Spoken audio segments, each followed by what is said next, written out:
Bogu is first. Hello.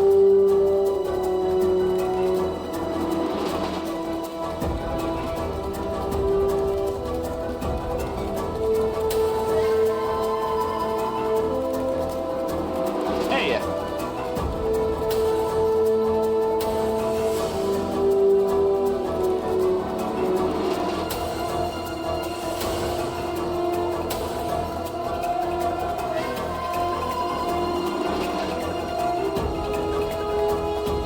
Great to see you again.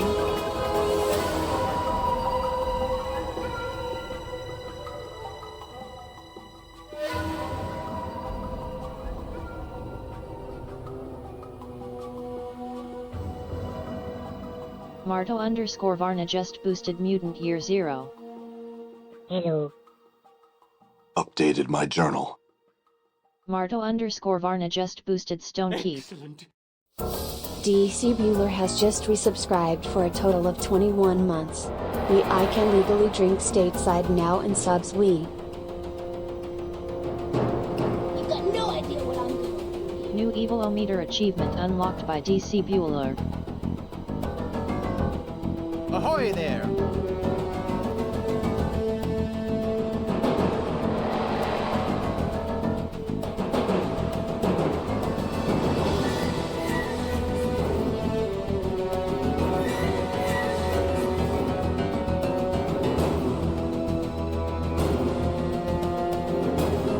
DC Bueller just boosted Icewind Dale 2. Numbness will subside in DC several Bueller minutes. just boosted Domsbury Days. New Evilometer achievement unlocked by Multi-Dark Samuses. DC Bueller just boosted Stark Crawlers. I'm your simple arson. What I do is art.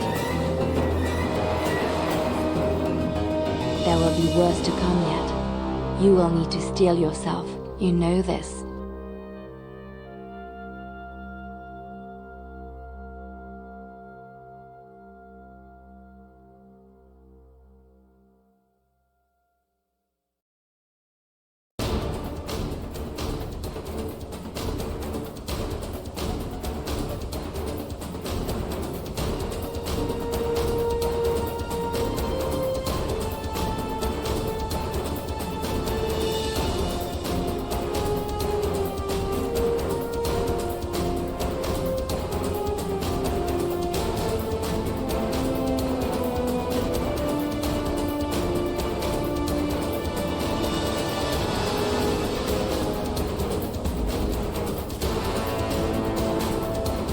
Hello, Pod.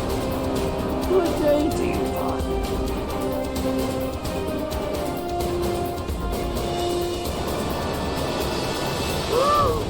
Pylorzian just boosted Stick of Truth.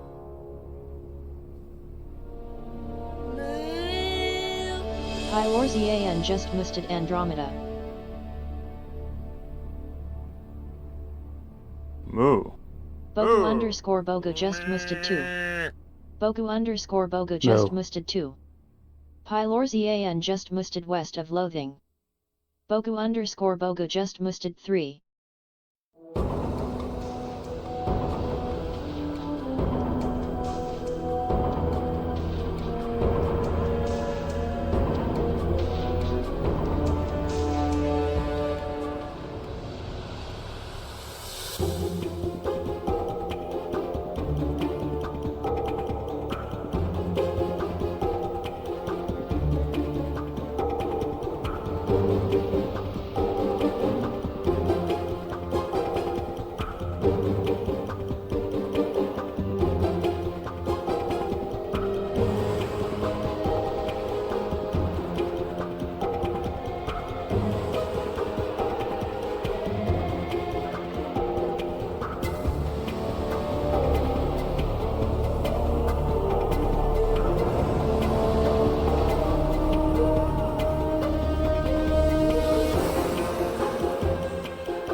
strength! Hi there.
In the name of Iomade, I say to you fiends, flee, for you will find no mercy here. New Evil Leader achievement unlocked by 2 Armed Man 15.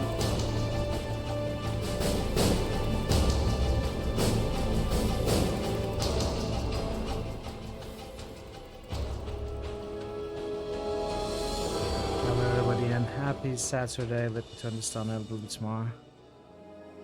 Welcome Bogu, Marto, Multi, MMG, DC, Daryl, Pi, Parrot, Prince, 2 Armed Men, and all the lurkers. Welcome back. Thanks for joining me as we start the stream a few minutes earlier than usual. I'm glad you were able to pop in, and good to see you all. Can take another couple months procrastinating on testing to make sure suggested Dragon Age Inquisition mods don't break it. Oh no. Yeah, that's gonna. I don't know how, when, or if we will be able to actually play Dragon Age Inquisition at this rate. It looks like any newcomer to the poll is gonna be winning against it. I believe though. I believe at some point it's gonna be Inquisition winning the poll. Some point in the next century or so. Hopefully before, before Twitch is shut down or something, we will get to play those games. Even Andromeda, one day it might happen. It might happen.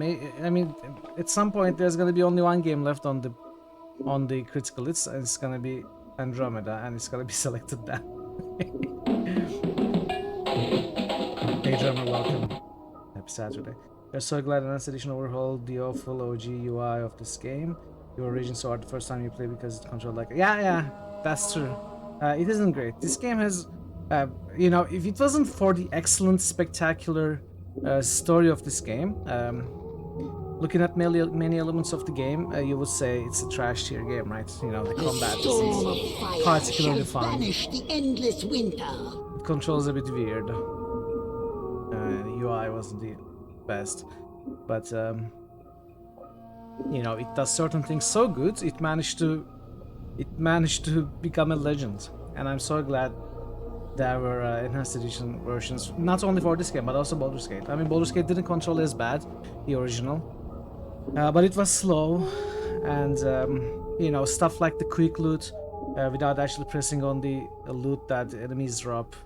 It's just awesome additions. I'm happy with everything Beamdog did for these games, apart from trying to add original content to Baldur's Gate. They shouldn't have done that. That's not their strength. They shouldn't have added any new content. Hey Joseph, welcome in. Cheers. Needed to Andromeda and replay, which is good chances. Yeah, I agree. It does have a good chance. I have you, right?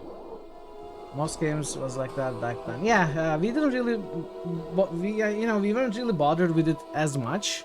I guess we didn't have better examples. We weren't as spoiled with the UX, and and we were younger, more tolerant probably. Nice one, Parrot. Nice one. But now looking back, we can see how certain games didn't control the best back then. Anyway, the enhanced editions are nice. I'm glad. And yeah, I want to.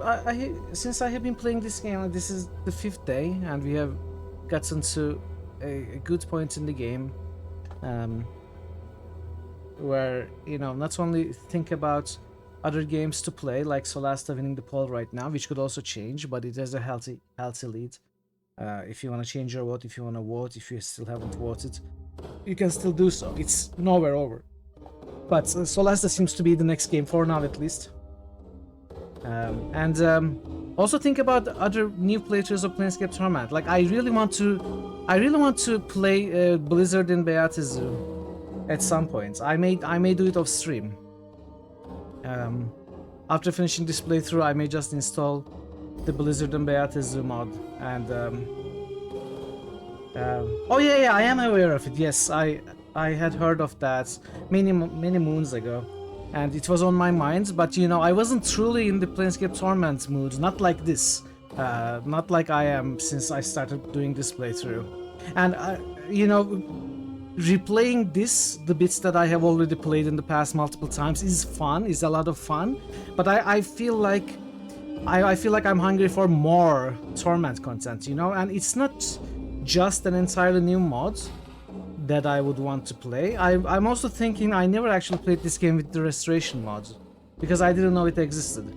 Apparently there's a cut content restoration mod for Planescape Torment as well. So I'm also thinking about doing a playthrough with it, but I don't know if I will, honestly. Not so close after this. But the Blizzard in Beatizu mod, I'm very curious to try at some point. Have you played it, Daryl, or has anyone played it?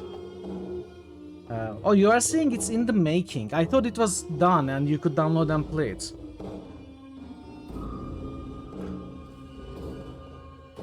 Siglis hands down the best part. So you got to that town in order to kind of answer properly. Hey Tim, welcome in. How are you doing today? See you. We need to pick up that mod. Yeah, absolutely. Check it out. There was only trailer for it. Last time you checked. Oh, okay, so I thought it was done. Hey Jatus, welcome in. Welcome. I much prefer straightforward condescension.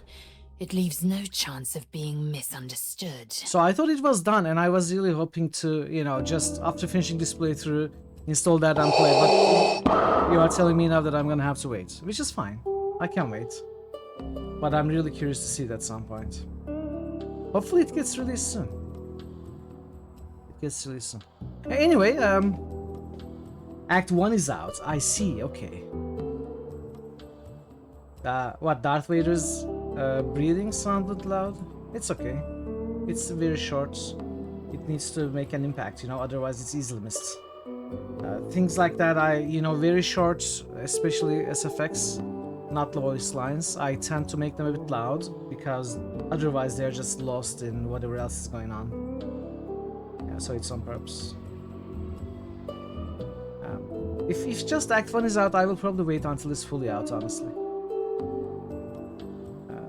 Because, I don't want to wait after starting a playthrough to continue the playthrough. I'd rather wait to start the playthrough if I'm not going to be able to play the entirety of it. Now, hopefully they are not going to take a few years to finish it, you know? Hopefully it's going to be a few months, maybe. But maybe that's too much to ask for. It's okay. It's okay. We'll be patient. We'll wait for it to come out. I'm sure it's going to be a great project. It did look like a great project. I only watched the trailer. But we need to come back to reality. We need to come back to our playthrough of Planescape Torment that we have been playing. We started last week. A few months sounds optimistic. I mean, I don't know how much work they have done, so who knows. This is gonna be day 5. We are going to be doing the probably the best parts of the Sigil proper. You know, outside of the Hive. We got outside of the Hive the last thing last week's last stream, and we started exploring Lower Ward yesterday. In fact, we finished exploring Lower Ward and we started Clerk's Ward, but we didn't do the biggest parts of Clerk's Ward. So those biggest parts of the Clerk's Ward include the Brothel and the Civic Festival, which includes the Sensates, the Sensoriums, and the some of the best written parts of the game, both in the Civic Festival and the Brothel, which is also going to lead us to other places like the Modern Maze, and gonna lead into many side quests. So since yesterday, I have jumped in. This is the Civic Festival music, right? Now that we are talking about Civic Festival. This is actually... Is this an original composition? I think this is an original composition, made to sound like Renaissance music, but I think it's original for this game, right? I'm not so sure actually. It could be from proper literature too. Anyway, I think it's original. Someone told this pretty much stolen back. It's in the style of Bach for sure, or very late Renaissance, or I mean, it's not Bach. Oh, you linked it? You linked the original. I don't remember. Hey, Avatar, how are you doing? Welcome in. What was the original? Let's see. Let's see if I can find it. Thought the Civic Festival theme from Planescape Torment was Baroque inspired. Oh, okay. Precisely which piece was the inspiration you did? It's certainly late Renaissance, early Baroque inspired, but Oops, almost forgot to laugh maniacally at hey, the Tony, end of my welcome. speech. There, Nice now one, back to Avatar. work. New Evilometer achievement unlocked by Avatar Blade. Wait, what? Civic Festival theme from Planescape Torment was Baroque inspired. Let me share here precisely which piece was the inspiration.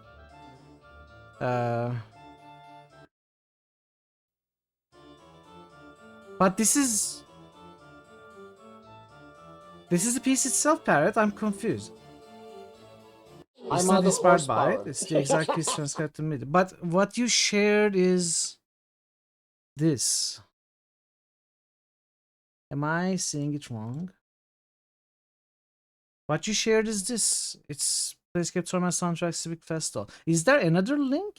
Let me see. Oh yeah, there's another link. It's from Vivaldi. A few different people. Ah. It's Vivaldi, okay.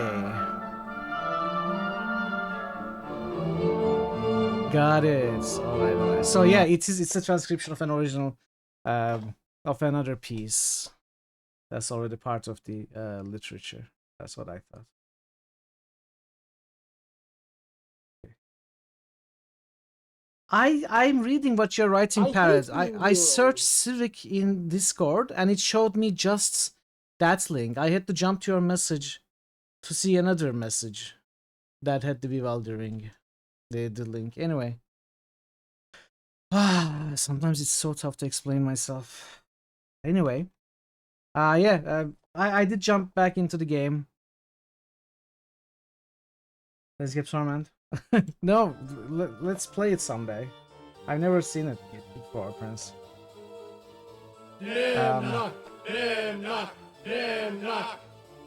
So I jumped back into the game after the stream yesterday, and I did a few things which I'm gonna explain to you. Nothing major, but a few things. First of all, we are exactly where we left off. You never hear about this game on the internet? No one talks about it, right? We're exactly in the same place, but we are not exactly in the same situation. So, what did I do off stream? First of all, I went back to Guildspur to turn in the build delivery quest to the Godsman that we did, and I turned it in, and he gave me a follow-up, which was delivering a build to this place, and I turned it in and went back, and he said that's all. So that's one thing I did. Nothing there, no content there, just some experience for delivering a couple of pieces of paper. So the other thing I did was I noticed there is a shop that we missed in the lower ward, a shop called the Pound Store, and apparently I didn't notice the entrance when we were streaming yesterday. So I went in there. There was nothing in there. It's a very minor location. The only thing that happened was the owner couple was kinda arguing and insulting each other, and Mort learned a little bit of insulting from them. So I think his litany of curses might be a little upgraded. He said, "Oh, I could learn from them," and something like that. You know, the message that shut up, dude. The message that appears when Mort improves his litany of curses. I hate these urges. I want to kill. I want blood. Thanks for the 7th stream streak, Tony. Thank you for being here.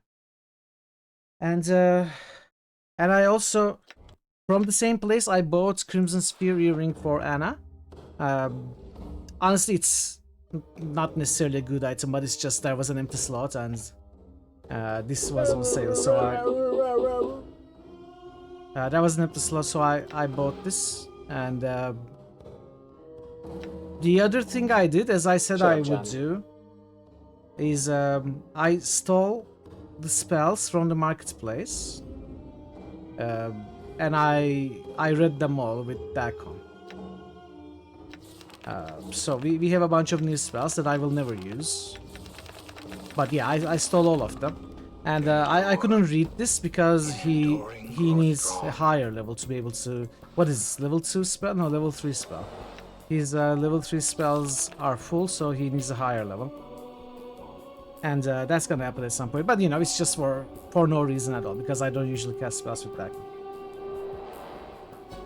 True neutral thief. I think playing true neutral might be impossible in this game. I don't know how you would be true neutral. Unless you never talk to anybody, because I mean, either you really look out to make balanced actions, make balanced choices, like one good, one evil, one good, one evil, to keep yourself at the neutral level, or you don't talk to anybody to keep your starting true neutral status. Otherwise, it may be impossible. Anyway, the other thing I did... You've done it, pain in the ass involving talking to as few people as possible, as quick as possible. Yeah. I don't, you know, it's not my idea of fun. It's not really my idea of fun. It's just a weird challenge that is... at least to me, it sounds like a weird challenge that the only value to it is being a challenge. It's not particularly rewarding or satisfying to complete. It's just that sounds to me like it's just that so that you can say you did it. But it's neither interesting nor... rewarding. Not actually fun, just a challenge. Yeah, there are some challenges like that for sure. Oh, the other thing I did was we leveled up. The only reason you finished the game as true neutral TNO is because you wanted the achievement. Oh, there's a achievement for that. Okay, yeah, I see. Makes sense if you want to find all the achievements. So we leveled up yesterday. We leveled up to level 9, and I had a proficiency slot, so I went to Corer in the lower ward, and I got Axe training. So Axe is now at +3 proficiencies. So that's also done. That's all I did, but I made a decision. In fact, I changed my mind about something that I told you yesterday. I told you yesterday that I was gonna keep Chaos Stacked faction, and that's why I wasn't gonna do the Godsman quests. But I changed my mind about it. I'm gonna join the Godsman. And I'm gonna do their quests, because after I'm done with them, I'm also going to join the Sensates. That's what I decided to do. And the reason I decided to do all of those is because I checked Chaos Stacks, and apparently there is no content past that point regarding Chaos Stacks. There's nothing else, so there's no reason to keep this. It's just, hey dude, welcome. How are you doing? It's just, you know, I don't know why you would want to keep this faction, other than seriously a dedicated RP to being a Chaos Man, which the game doesn't even give you any options for. You know, you cannot talk to anybody like a Chaos Man, as you can talk to the Barking Wilder as you join the Chaos Stacks. You can sort of speak in his language, like speak in a weird broken sentences. To act like a Chaos Stacked so that you join, and then that's all. There's nothing else in the game. The Godsman at least have a few quests, I think 3 quests or so, that we will need to complete. So we are gonna do that. We are gonna do that soon. after we recruit Ignis right now. So as we decided yesterday, we are going to start today by recruiting Ignis. And then the plans will change a little bit. We are going to go to the Forge. The Forge. It's called the Forge, right? We are going to go to the Forge and we are going to join the Chaos Man. We are going to do their quests. And then we are going to go to where I said we would go, which is first the museum, then Civic Festival, and then oh no, the museum, then either Brother or Civic Festival. I haven't decided yet. Anyway, let's start now. I hope you all enjoy the stream. I hope you all enjoy the story and the game. So yeah, let's Ignis time. This crackling, billowing creature tweets slowly above an iron grill upon the floor of the bar. It may have once been human, but now its skin is charred beyond recognition. Streams of fire form a wreath around the creature's body, and the flames lick at the few remaining pockets of flesh, causing them to bubble and run like wax down creature's skeletal frame. I wonder if this decanter of endless water will do something. You tilt the decanter over the grill and begin to pour. A small stream of ice blue water pours from the decanter and touches the flames of the grill with a violent hissing and a rush of steam. As if in response to this challenge, the decanter seems to lunge forward, falling onto the grill and shattering. By the hells! Hissing billows of steam and a furious crackling noise rushes from the grill, spilling over you and forcing you to cover your ears and turn away. There's a scream, a cackling, a terrible sound like 100 buildings burning. People screaming, their screams being cut short by the roar of flame and melting flesh. Cover your ears, block out the sound. As you put your hands over your ears to block out the sound, you feel a stickiness on your hands, like hot cheese or candle wax. Your ears are bleeding from the sound. You draw your hands back and you see them covered with chunks of melted flesh filled with bloody swirls. Try and get out of the bar. You are about to run from the bar, anything to get away from the sound, when suddenly all falls silent, except for a jagged crackling coming from the grill. You turn, on the grill lies the decanter of endless water, now nothing but shards and steam. Above it is the creature, flames still trailing from its body, floating over the bar's floor. It's staring at you, its eyes flickering like two torches. I know you. The creature's face splits, charred flesh peeling away from its jaw so that it might speak. Its voice crackles, burns, roars through the creature's chest, and with every word, flakes of cinder and ice spit from its mouth and drift into the air. You can barely stand to look at the thing. Its blazing radius surrounding it is terrible to behold. Ignis. Yes, long have I slept, dreams of flames. I am yours, till death comes for us both. As if in response, flames curl within Ignis' throat and a tongue of flame streams from behind his blackened teeth. We shall see. So yeah. Ignis. Horrible character. Chaotic neutral. How are you not evil, dude? How are you not evil? How can you not be evil? You should absolutely be neutral evil or chaotic evil. He looks like... How is it that I'm the only evil character in the entire world almost? Have you seen this? Have you seen this, Avatar? Have you seen what it says? Try paying attention this time, okay? It says chaotic evil. And look at this, it says chaotic neutral. He's clearly not following my example enough. It lies? No, you lie. You are the liar. But yeah, Ignis is a mage. So I probably won't keep him in the party for long. He has lots of flame spells. But, you know, I don't particularly enjoy combat in this game, and I really don't want to bother with casting spells. So mechanically, I don't really want Ignis in the party, and there are other reasons as well. Flames curl around Ignis' throat, and a tongue of flame streams from behind his blackened teeth. Ignis, what happened to you to make you this way? This way. A small pocket of flesh on Ignis' cheek pops and runs in a steaming trickle down his jaw. This way, Ignis always was. But you look human, or at least you look like you were human once. Ignis twists, hunching his head forward as his body spins slowly above the ground. The effect is much like a fiery whirlwind, thermal streaming off his body and distorting the air around him. Still Ignis, always Ignis. Never mind then, I had some other quest. As you open your mouth to speak, Ignis suddenly whirls on you. You are forced to choke back your words as the heat from his flame floods over you. Ignis, might you be?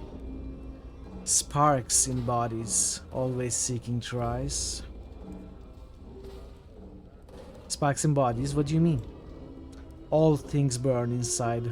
Ignis heads cranes back and throws his arms wide, spirals of flames and heat traveling up his arms. Only need to be kindled with flames to become Ignis. So might you have been Ignis. So you are saying everyone has the potential to become like you with the right spark? Yes. Ignis grins, cocking his head to one side, ashes falling from his skull and being swept up in the flaming reed that surrounds him. Hiss! Your heart jumps as Ignis soars several feet into the air, and his jaw tears open, fiery trails spilling forth like a nest of snakes. No more talk and questions, silence. You will answer my questions, Ignis. I set you free, and I may send you back to your hell again. Think you could chain Ignis? The flames around Ignis swirl like a cloak, then fan outwards, as if seeking to caress you, kill you, turn you to ashes. Ignis can.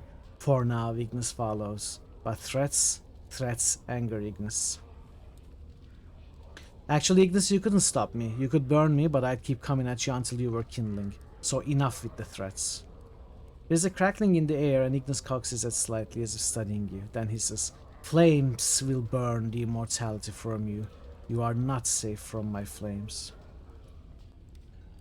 How did you know I was immortal?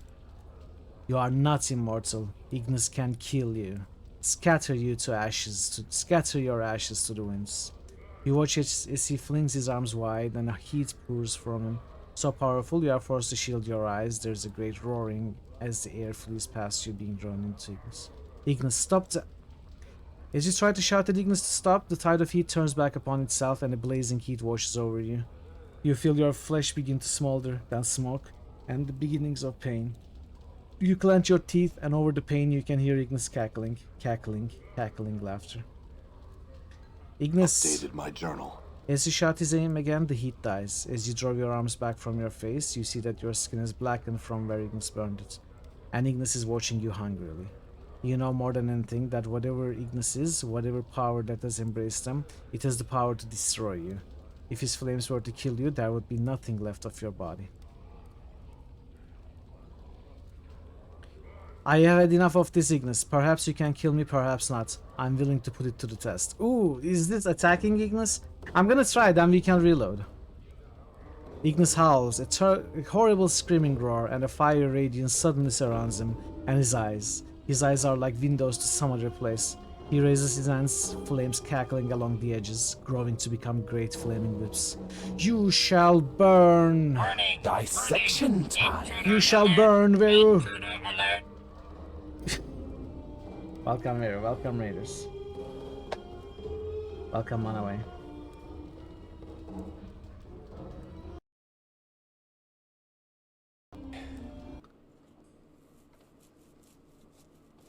Honestly, it wouldn't take long. This is already starting to chafe a bit. What is this game?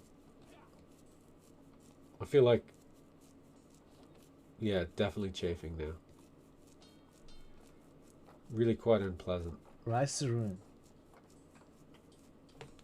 Never seen it. Oh god, that's nasty. What are you That's doing? not good at all.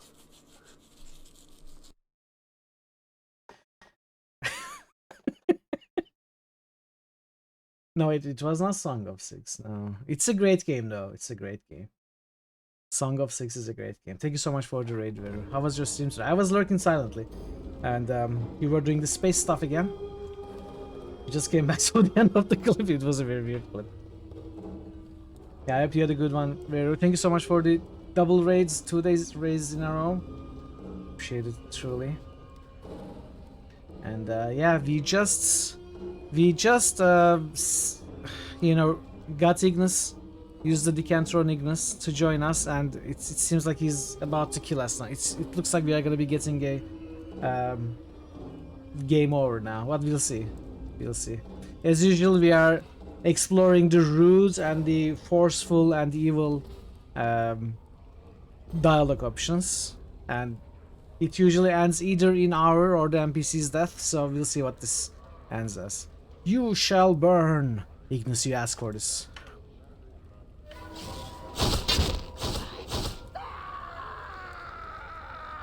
1000 experience. Not fun, but let's reload.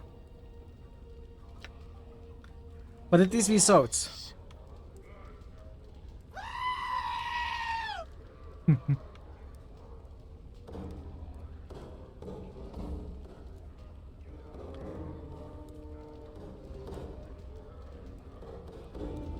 Updated my journal. Very well, Ignis. We shall speak later then, you and I. Ignis was happier that... yeah. Probably. Yes. Ignis, is it true you burned down the alley of dangerous angles? Ignis's face splits, the flesh around the copper of his mouth cracking, then remelting into charred, sneering red and black pieces. Yes, a dream shall Ignis share.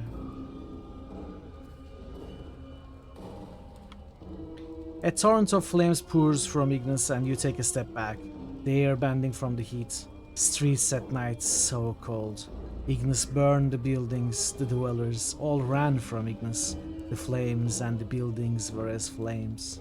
Screams as the dwellers became torches. Buildings as skeletons, angles, bodies as skeletons. Reds and oranges and blacks, and the flames spreading, caressing such lights. Ignis's fury dies, the wreaths of flame surrounding him ebbing somewhat. He seems to be lost in thought, perhaps lost in memory. And Ignis was pleased. Ignis is a little psychopath. I really don't like him. You know, there's place for only one evil character. I don't understand how Ignis is not evil. I really don't. How can he not be evil? That's crazy. I became evil for killing a few dustmen and a few harlots and stealing money, and he burnt down an entire ward, killed hundreds of people, and got punished by being turned into a portal to the elemental plane of fire, and he's chaotic neutral. How can it be? He's the most evil out of all NPCs. Well, all companions for sure, All NPCs, I don't know. There are probably more evil NPCs in the game. Yeah, yes, companions for sure. But no Prince. That's crazy. That's the crazy part. Ignis hears you. He's chaotic neutral. How can it be? Maybe he's just mad, you know. He didn't set the fire to the alley to kill people, but because he's just mad and wants to see fire. I mean, that is the case. That is the case, but it certainly is the case. He's crazy and he just wants to see burning. He just wants to see flames. He probably didn't care about people dying. You know, that was not his intention.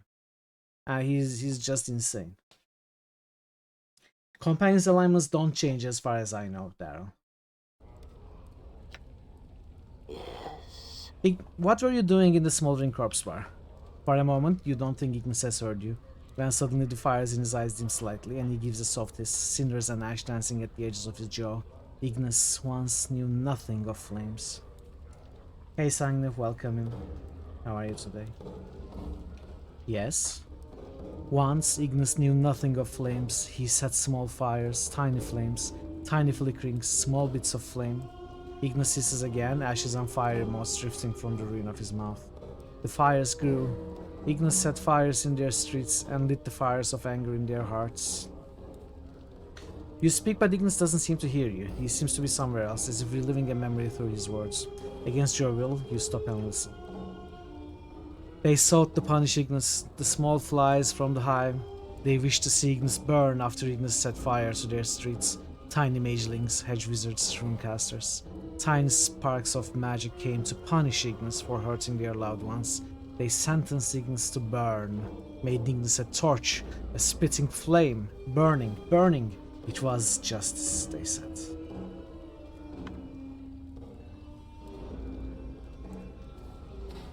Yeah, pretty much like that, Prince. Pretty much like that. Justice. You watch, mesmerized, as Ignis began slowly turning again, as he did about the grill in the smoldering corpse. But it was not a sentence. There is so much flames and pain that there is no pain. There is light and heat, and the flesh runs as tallow across my bones. And for the first time, Ignis is pleased. Companions can too, yeah. Ignis stops his rotation and his gaze falls upon you. As it does, the fires in his eyes flare, and a charred grin splits his features, and the flesh cackling and bubbling as it melts and streams across his face. Ignis wears the face of all hells, of flames, and his next words are spoken like a death sentence, not only for you, but for everyone, everywhere. When the plains burn and all life is torches, then Ignis shall at last be at peace.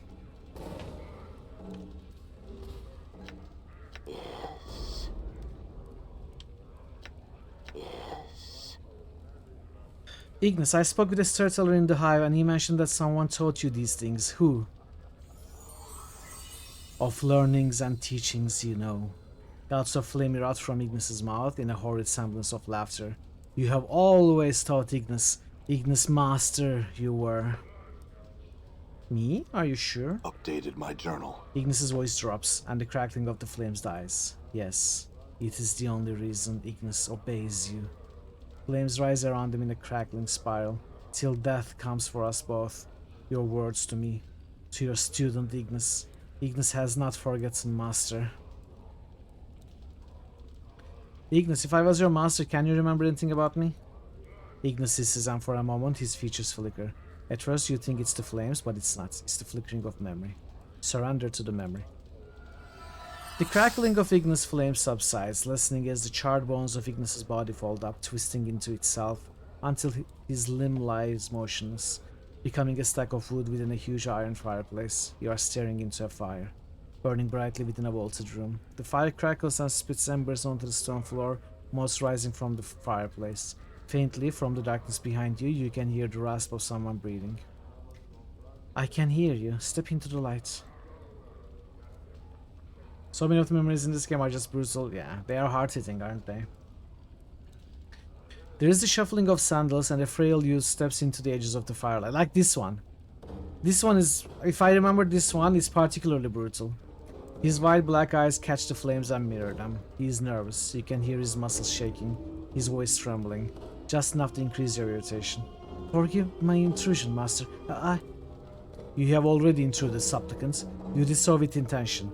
I will hear it now, and you will leave me to my thoughts. The boy takes a deep breath and glances at the fire. Master, I dreamed of the flames again last night. They felt real, and you said that we were to come to you if... It was a dream, nothing more. Now leave. The boy does not move, his brows draw together, and slowly he displays his hands. The flesh around the fingers, black and burned. How did your hands come to be burned, supplicant? I awoke and my hands were as ash.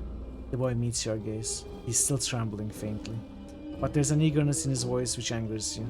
I dreamed I soared above the earth and the ground and sky were as fire. The world itself was so bright that it hurt to look at it, master. And when I awoke, my hands, they were burned, as if I had held a flame within my hands. You lie, supplicant. You have come to me with a story, and now you are in danger of angering me. No, master. The boy's face glistens with a sweaty sheen of fear. No, upon my life, I do not. You burned yourself with a candle, supplicant, or thrust your hand within one of the pyres in the vault of currents. Now you come to me and tell me a dream burned you? I tire of your lies. The boy falls silent, and to your surprise, his face clenches in anger. No, I do not lie. It was the dream that burned me, master. And you said if I if it might, and as you said, it might if we felt the power stirring. They were your words, and I came to repeat them to you and tell you they are true. He holds up his hands. Look, master. Grab his hands. Before the boy can react, your hands, huge in comparison, lashes out, crushing his burnt hands in his grip, and the boy screams, echoing in the world. With a snarl, you hurl him to the ground in front of the fireplace, and there's a sharp crack as his knees strike the flagstones. Look into those flame supplicants. Raise your head. Look. The boy is shuddering from the pain from his knees. You watch tears blur his eyes as he raises his head to look into the fireplace. The flames cast his face in a red, gaunt glow. Is that what you wish to hold, supplicant? Is the shaping of flames what stirs your heart? Know that flames can burn, and if you would learn their power, you must suffer their touch. The boy is silent, staring into the flames. He seems mesmerized. His tears have dried in the heat, and the shaking is gone. The flames are his focus. He is not listening to you, and you feel fury washing over you. If that is what consumes you enough for you to intrude upon my meditations, then I shall teach you of the shaping of flames, supplicant. Your hand lashes out and clamps onto the boy's wrist. He howls as you drag him closer to the fireplace, then thrusts his hands into the coals. There is a crackling, a hissing of burning flesh, and his screams, such terrible yet. To learn, you must suffer, supplicant. You must allow yourself to be burned by the power of that which you wield. Know its torment, and you shall know how to use it against your enemies. Updated my journal. Your vision clears. The memory is streaming away like smoke. Ignis is hovering above you, his head cocked to one side, and an insane blackened grin smeared across his face. Master, Ignis has not forgotten your teachings. Ah, this is horrible, just horrible.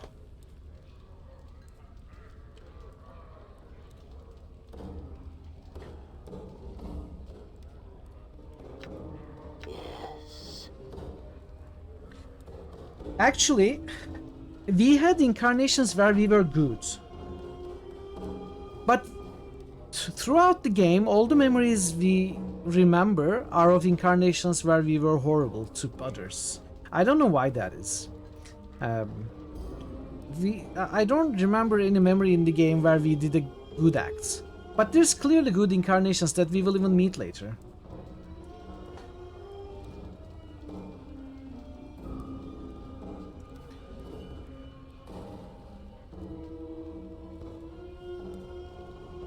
Implication seems to be that the evil incarnations were the norm over good ones. Or maybe the implication is that the evil incarnations' actions left more of a lasting mark upon the society and the world than anything the good ones did. Maybe you could also, interpret it that way.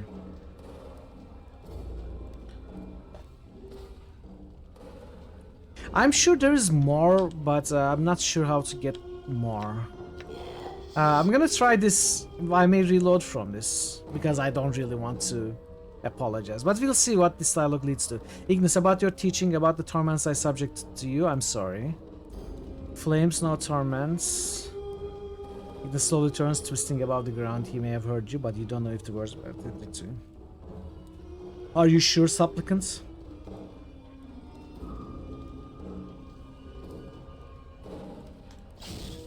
Ignis stops instantly, and he whirls on you, new flames bleeding from his chest and skull in a horrid crackling mass.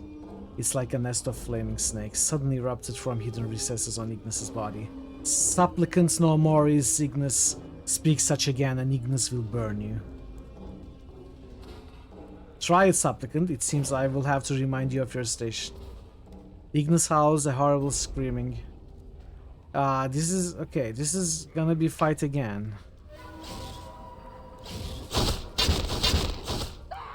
And he stands no chance too. Yes. Are you sure your teacher was me? Yes, it is the only reason Ignis obeys you. Till death comes for us both. It must have been so long when you learned the art. Are you absolutely sure it was me? Yes, your face has changed, but many lessons you taught, Ignis. If my face has changed, how do you know? Inside all things, tiny flames, the sparks, the flames, the same. No matter what the skin can bleed, skin can burn, but the inner flame remains. Can you remember anything about me? It's the same memory.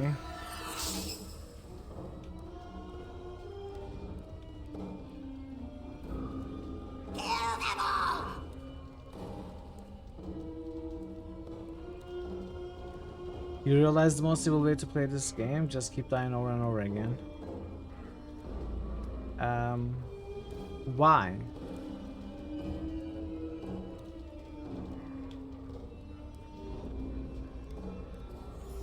Oh!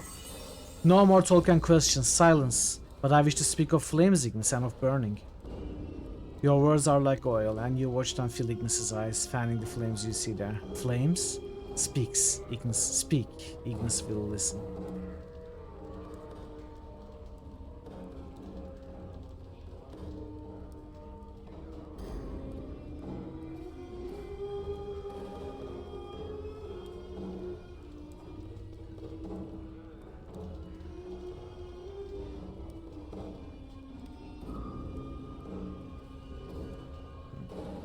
So this way we can keep talking.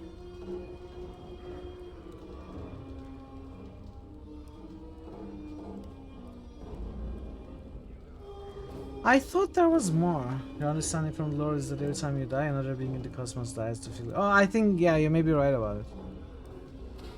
I think that's certainly something.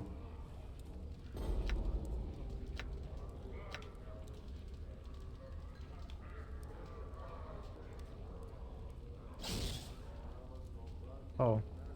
Ignis, have you ever felt a building aflame? The flames licking the edges of the timbers, blackening the woods beneath, watching the heat peel the paint from the walls, thatch crackling, the smell of burning straw. As you speak, the crackling of the flames around Ignis' frame ebbs, as if the flames themselves are listening to your words. When you finish, Ignis hisses slowly, and the flames in his eyes have dimmed, as if he's lost in a memory. Speak later, Ignis. Stay calm in the meantime. I thought there was more. I thought there was something about intestines. Let's see.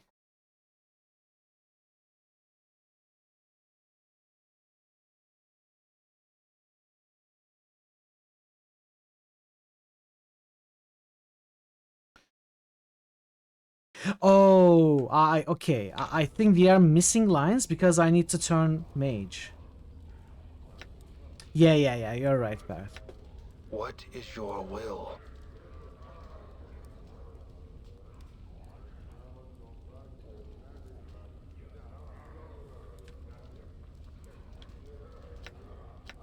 Yes. Ignis, your master of the art. Can you teach me any of your powers? Ignis once knew much, no longer. Ignis burns. In suffering, Ignis learns. A tiny flame gasps from his mouth like laughter, and a stream of embers spits forth. Suffer, learn. I'm willing to suffer for such knowledge.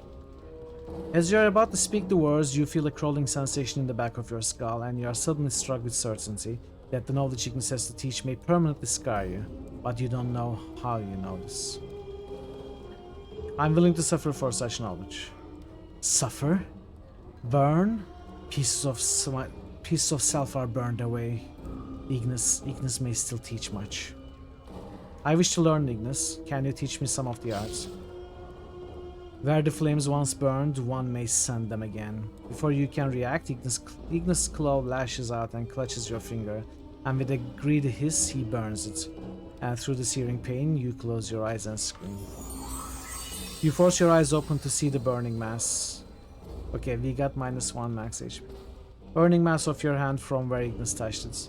He floats above, uncaring, cradling your finger, then snaps the tip off, leaving just the base. He hisses, cinders and ash drifting from his mouth, and he flicks the charred remains of your finger back to you. What did you do? Updated my journal. Teachings. To learn, one must suffer. I wish to learn more.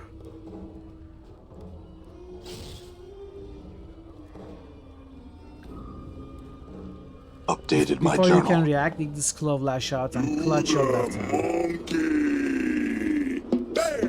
Hey, Thazen, welcome. Happy Saturday. And with a mad cackle, with a greedy hiss, he burns it, and through the searing pain, you close your eyes and scream. How are you doing, guys? I feel stronger. You force your eyes open to see the... Okay, -3 max HP. You force your eyes to open and see the burning mass of your hand from where Ignis touched it. Only a blackened stump remains, twitching, blood stemming from it. Ignis seems oblivious to your pain. His attention is devoted to your severed hand, which he is holding, admiring it like a trophy. Ignis, give me back my hand.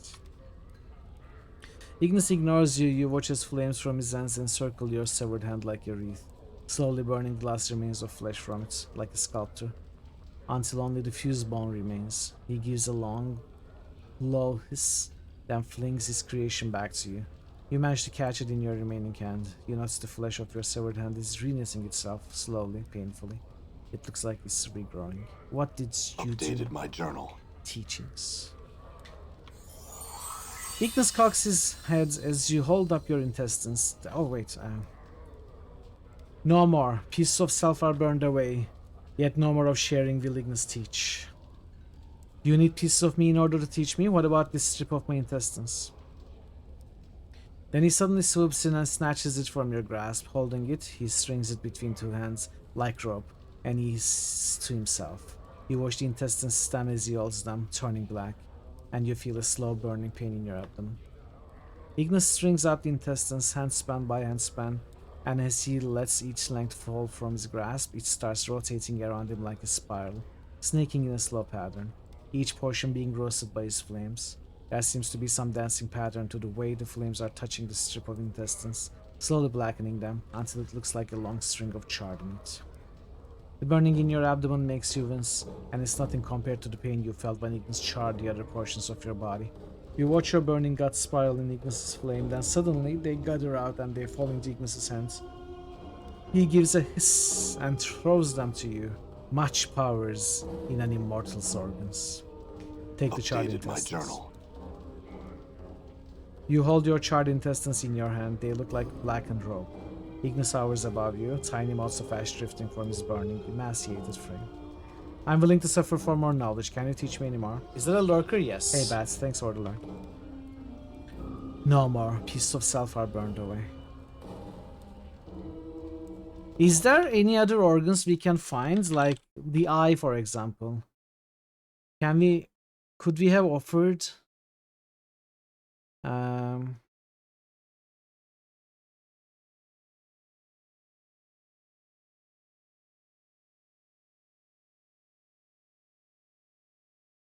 we offered the eye if I had kept it.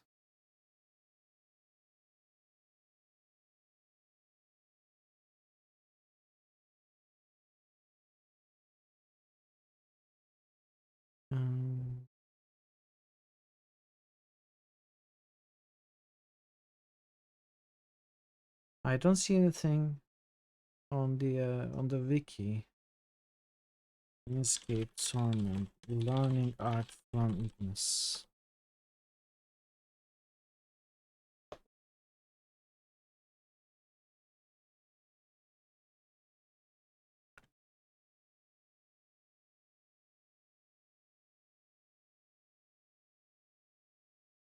Yes, okay.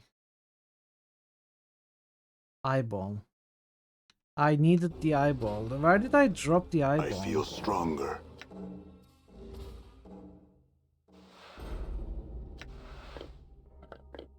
Can he learn? No. Seeking the Flames. Infernal Orb. Infernal Shield. Severed Arm? No, I think it's just the eye and intestines. But I don't know where I dropped the eye. I don't remember. I'm gone.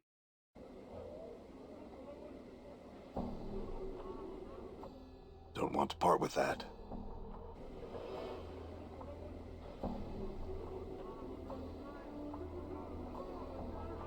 I may have to look for it. Where might I have dropped it?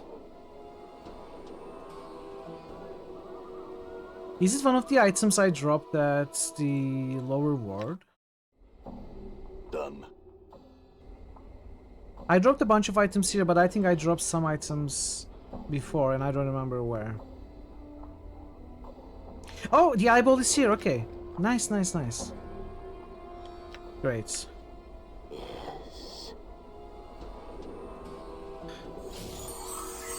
You need pieces of me in order to teach me? What about my eyeball?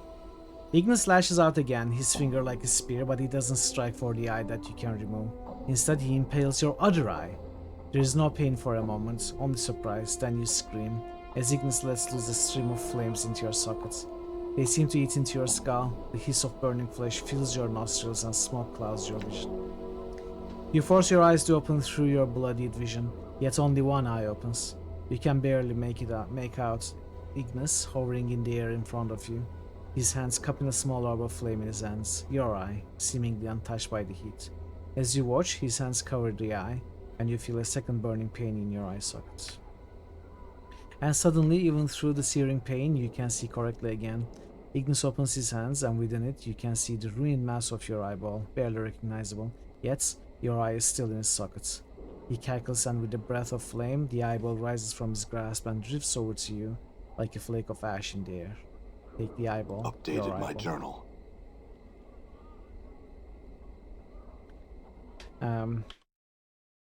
Ignis eye. Ignis terror. So this is trash. Take these eyeballs. They are eyeballs. Yes. Oh, shadows! We are being attacked by shadows for the first time.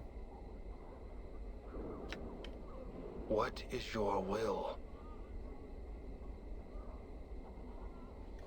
Know that enemies are near. Now is not the time. What? Ah, I cannot change. I didn't know. I couldn't change my class when there were enemies near. Wow. What is First your time I'm will? seeing that.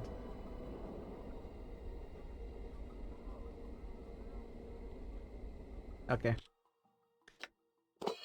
Yeah, that's some great dialogue right there with Ignis. And we got some mage experience. Done. Not that we are gonna be playing as a mage.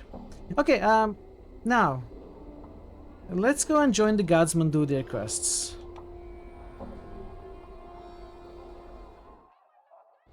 All right.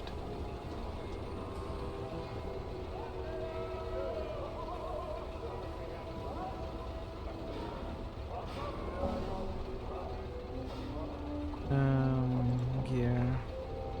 Work. Thanks, Barrett. Good luck with work.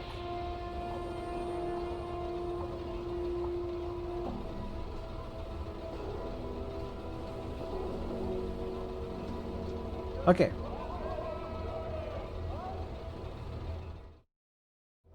All right.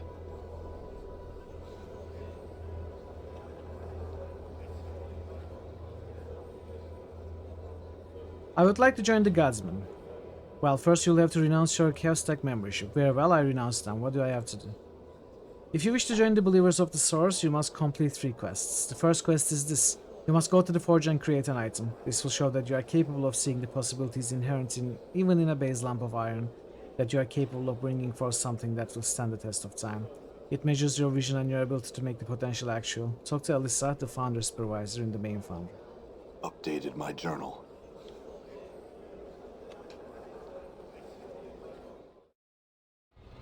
I'm gone.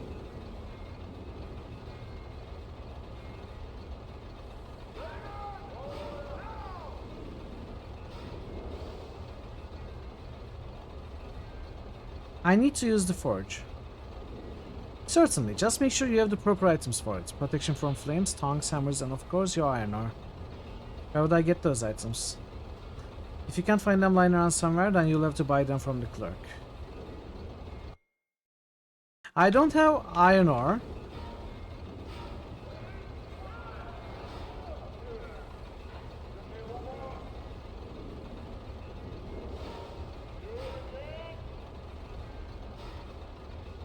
I need to use the forge. Can you give me some more? Seems like they'll let anyone be a guardsman these days. You want this iron for your Ponzi test? Take it then and get mazed. Wow.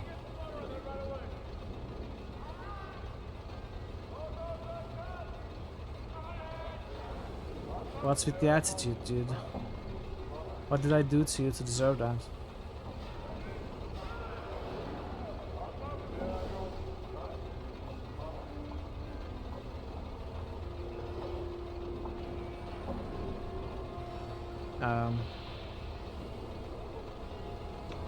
So where's the forge?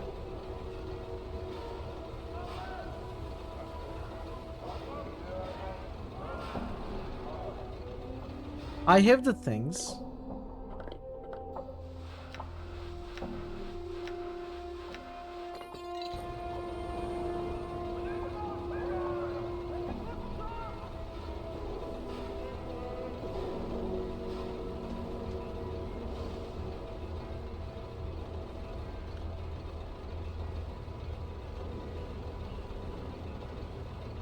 Hey zombie, welcome.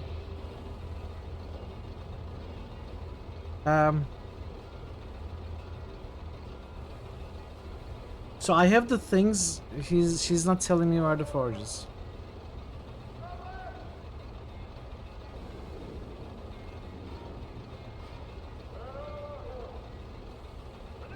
And I don't remember. It's not here.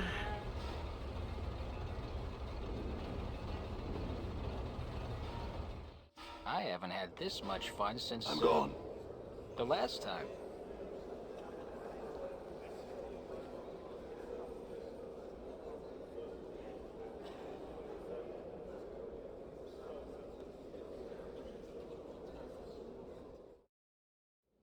All right. It's not here. I'm gone.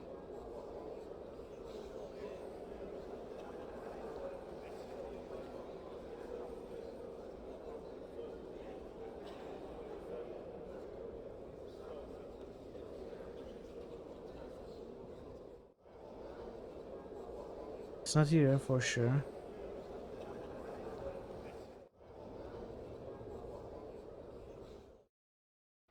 Done.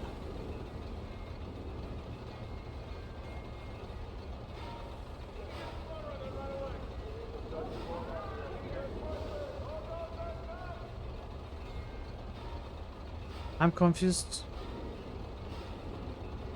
Oh, but why? It's a question mark. It's not the interact icon. You step up to the forge. The heat is incredible. What do? Use the forge. The fire is throwing off an incredible amount of heat, but thanks to your protection you are able to withstand it without any damage. Would you like to work the forge? Yes. What would you like to do first?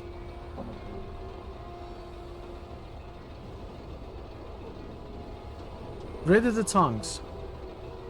You hold the tongs in a firm grip as sweat pours from you. What would you like to do now? Hammer on the anvil. You pound the empty anvil for a few moments, handing the ringing of metal on metal to the uncaring heavens. Hot, hard work, sweaty too. What now? Pick up the ore with the tongs and hold it in the flame of the forge. The ore softens rapidly, soon becoming soft enough to work. Your hands grow slick with sweat. Place the softened ore on the forge and work it into shape. What would you like to forge? A battle axe. An axe will take some time. You are going to be damn uncomfortable for a while, but at least you are not burning to death. Are you sure you want an axe? Yes. With little decoration, the axe could fit in the hands of the finest warriors. Is that good? I always knew I had it in me. Now to shove Kaldor, maybe try this weapon out. You made a battle axe of quality, chap.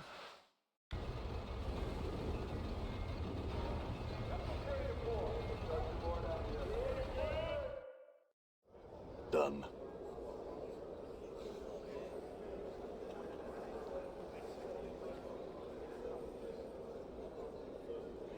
Show him the item you forged. I have finished forging my creation.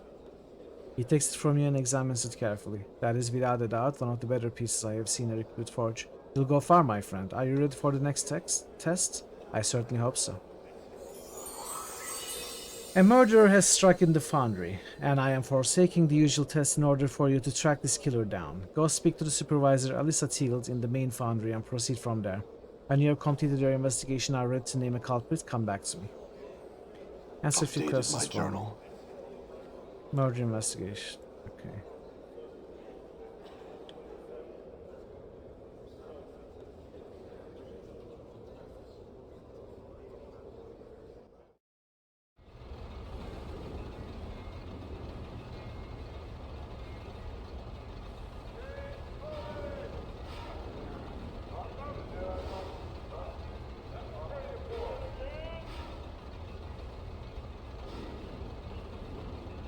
Done.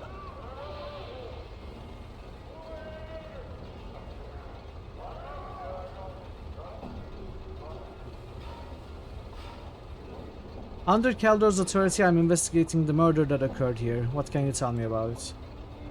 You want to know what I saw in the night of the murder? Well, I was working late when I heard the sound of a scuffle.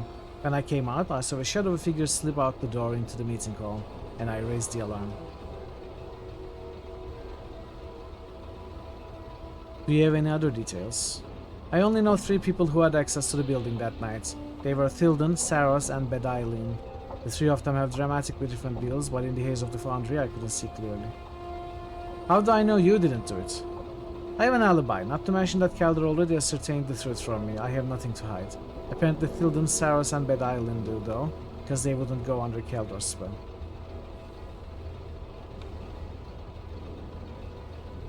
Thilden, Saros, Bedaileen. Saros is the kid, Bedaileen is the weird lady upstairs, and Thilden... Who is Thilden? The guy who was sassy about giving us some more.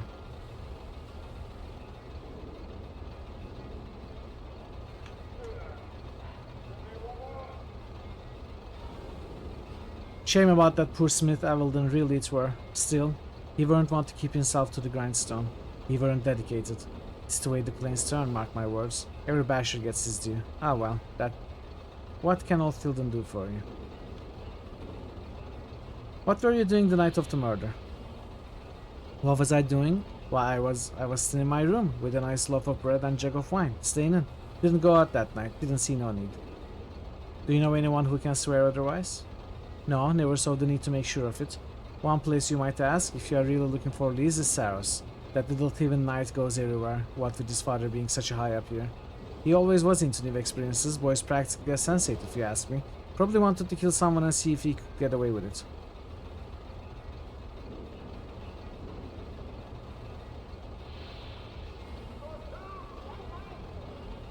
Let's talk to the others. I'm gone.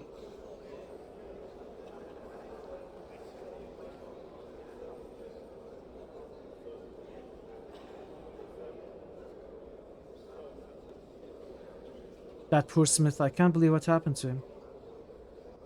Do you have any idea what might have happened or have some leads? Who told you? The supervisor? She's right. I come in here at night sometimes when there's no one around. He looks around conspiratorially for a moment and lowers his head towards you.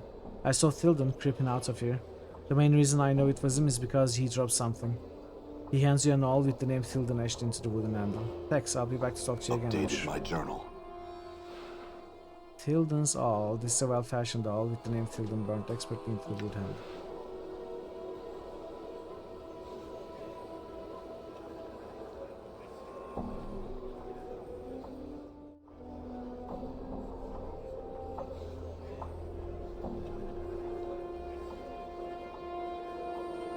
Tell me what you know about the murder. Let's see, I asked the guards to head out for the night because I was working on some delicate engineering on the project in the next room. And I didn't need their psychic emanations following up some very crucial work. It was with some dismay that I found the body when I emerged from the room. Being as I have no other alibi, I realize I'm a suspect. And I suspect you already found that I wouldn't consent to going under the spell to answer. The reason for that is that it would be violating the oath of secrecy I swore to protect the project. I think I'll check on that with Kaldor. You do that. He'll verify that what I've told you. He administered the oath to me, so he knows its power. Okay.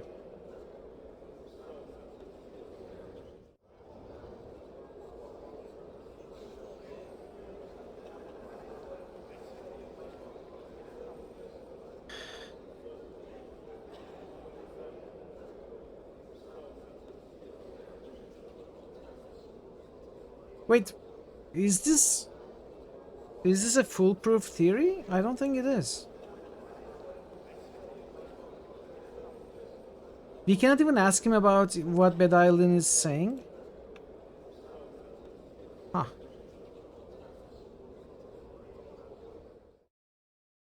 Done.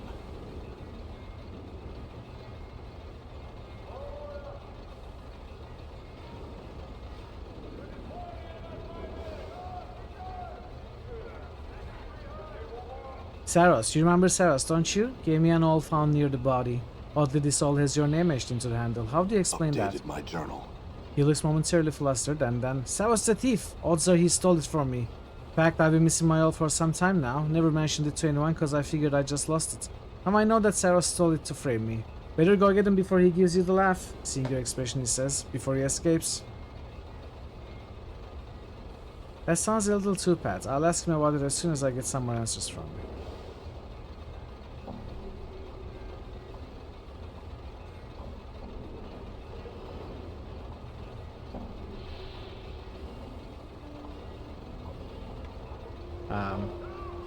I'm a little worried he's going to run away.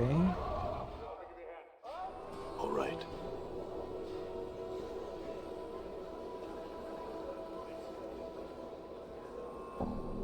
Tilden says that you planted the all at the murder scene and that you're trying to frame him for the murder because you two disagree. Of course he'd say that, just because he's guilty and he wants to make you look someplace else. I saw him kill that man. Sure, we disagree, but that doesn't mean I want him dead. Just because he's a total Burke doesn't mean he should be arrested. He should be arrested for killing Avaldon. Tell him he needs proof. Updated my journal.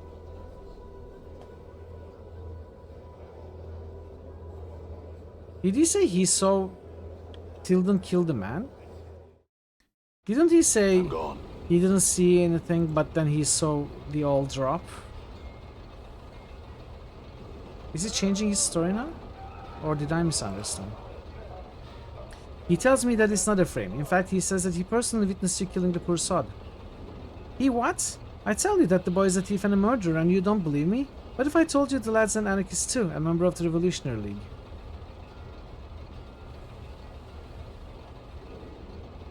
Why should I believe that? Updated my journal. A pious look creeps onto his face. Cause I say it's so. Cause I'm about to say something that'll make a criminal of me. But I'll say it to see justice done. I know he's an anarchist because he tried to recruit me. Him and that engineer Bedailen. I told them I'd do it so as I could trap them, but then I realized I didn't have the stomach to harm poor Saros.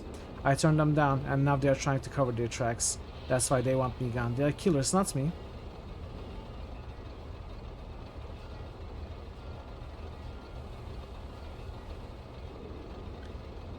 Assuming I believe this, why shouldn't I have you imprisoned too? What? You're accusing me? But I didn't do anything. Burke, you got the wrong man. Please, I didn't do it.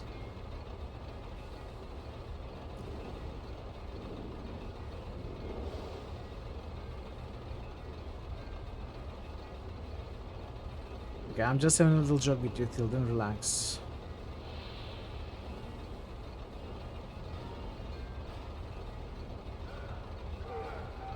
I don't understand why Tilden wouldn't go under the truth I'm gone. serum ritual, whatever that is.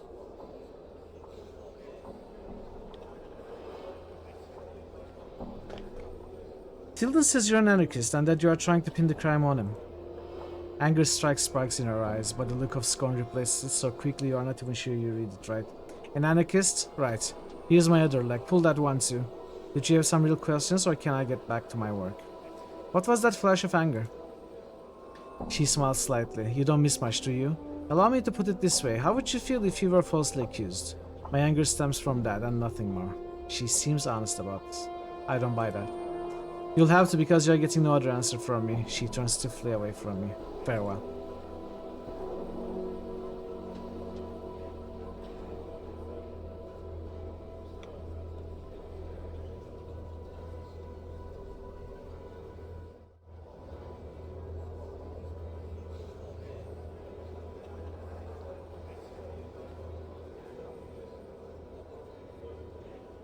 Tilden tells me that you and Bedailen are anarchists and that you are trying to frame him because he turned down an offer to join you.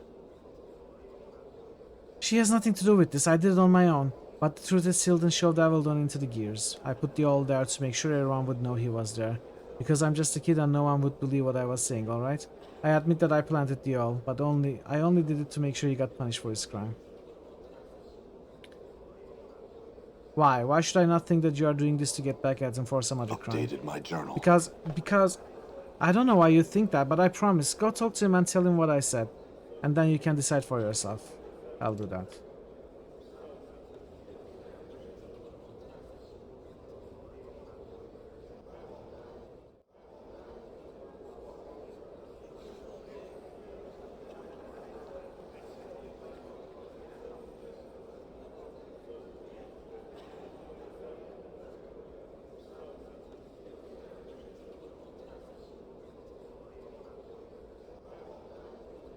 You cannot ask her much.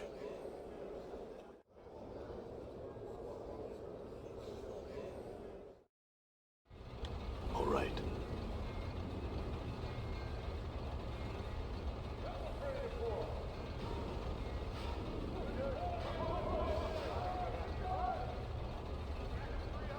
He says that he planted the all on the body, but only because he wanted to make sure that you'd be implicated in the death. He says you're a murderer and he wanted to make sure you got caught.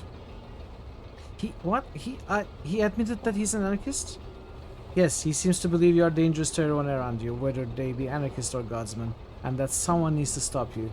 He's willing to admit to his own crimes in order to ensure that you meet with justice. Recognize me? A resub by Pirate_Ghost53. Did you know it has been 4 months? Pirate Ghost, thank you so much for the resub. Very greatly appreciated. Are you Lichak or some other Pirate Ghost? Thanks for the sub. You're accusing me? But I ain't the murderer. I'm just trying to expose anarchist, Berg. Damn you, you can't do this to me. You can't trust anyone who says they saw me do it, so you can't say I did it. Would you say the same thing under oath and under spell? I'm betting Saros would. Bugger, can I at least take my stuff and give this place a laugh? Old Tilden will make sure you won't regret it.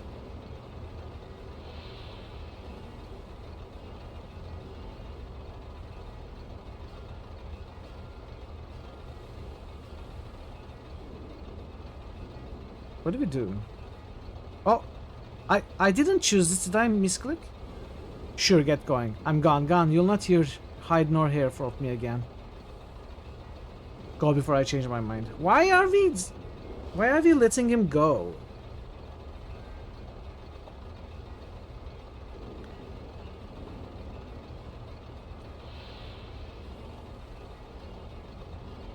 So this is not a good versus evil action. This is lawful versus chaotic action. Retro games is best. A lot of them are great for sure, yeah. And getting this guy executed is a lawful action, I bet. And letting him go is a chaotic action. So yeah, go before I change my mind.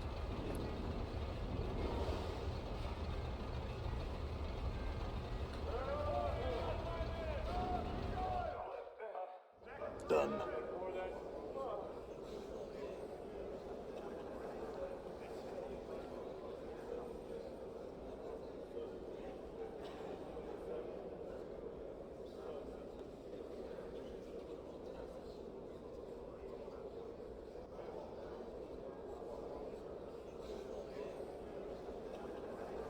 Tilden committed the crime, but Saros tried to frame him for it. It's an anarchist plot, and Saros is in the middle of it. Arrest them both.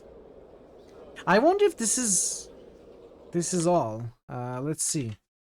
Godsman murder quests.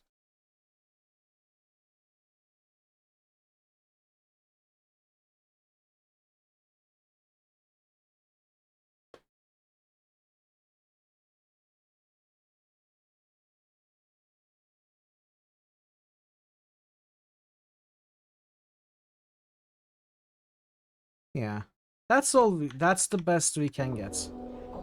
This is the entire truth. Tilden committed the crime, but Saros tried to frame him for it. It's anarchist plot, but Saros is in the middle of it. Arrest them both. What? Both of them? This is a sad day for the Godsman. A sad day indeed. Allow me a moment to summon the guards. Updated my journal. He seems saddened by the ordeal. It is done. My thanks for resolving the investigation. You have but one task remaining to you, Sandoz, father of Saros and Saros, one of our more vital members, has returned from a harrowing journey. He has locked himself in his tower room and is threatening to kill himself. Speak to him, stop. Updated my journal. Okay.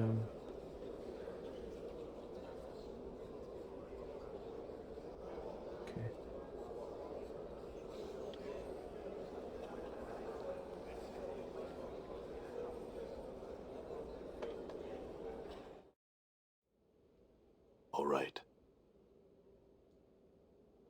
How are we going to stop him from committing suicide as an evil character? Greetings, sir. Did Kaldor send you? Sandoz came up here and he's been raving and muttering behind the door all day. I hope you can do something for him. We'll see about that. Call through the door. Sandoz, I need to talk to you. A muffled voice comes out from behind the door. Go away! Are you Sandoz? Who else would I be? These are my rooms, this is my faction, this is where I'm going to die. Well, good luck with it then, no one really cares. You hear a muffled sob, a curse, and a pause. You hear the scraping of wood on the floor, a sudden flurry of movement, and the unmistakable snap of breaking bone. That's that then. Wow, okay, that was short. That was a short failure. Done.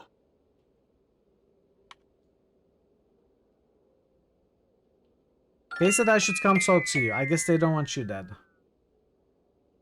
I see. Send a concerned stranger to talk me out of it, eh? Huh. The voice drops to a conspiratorial tone.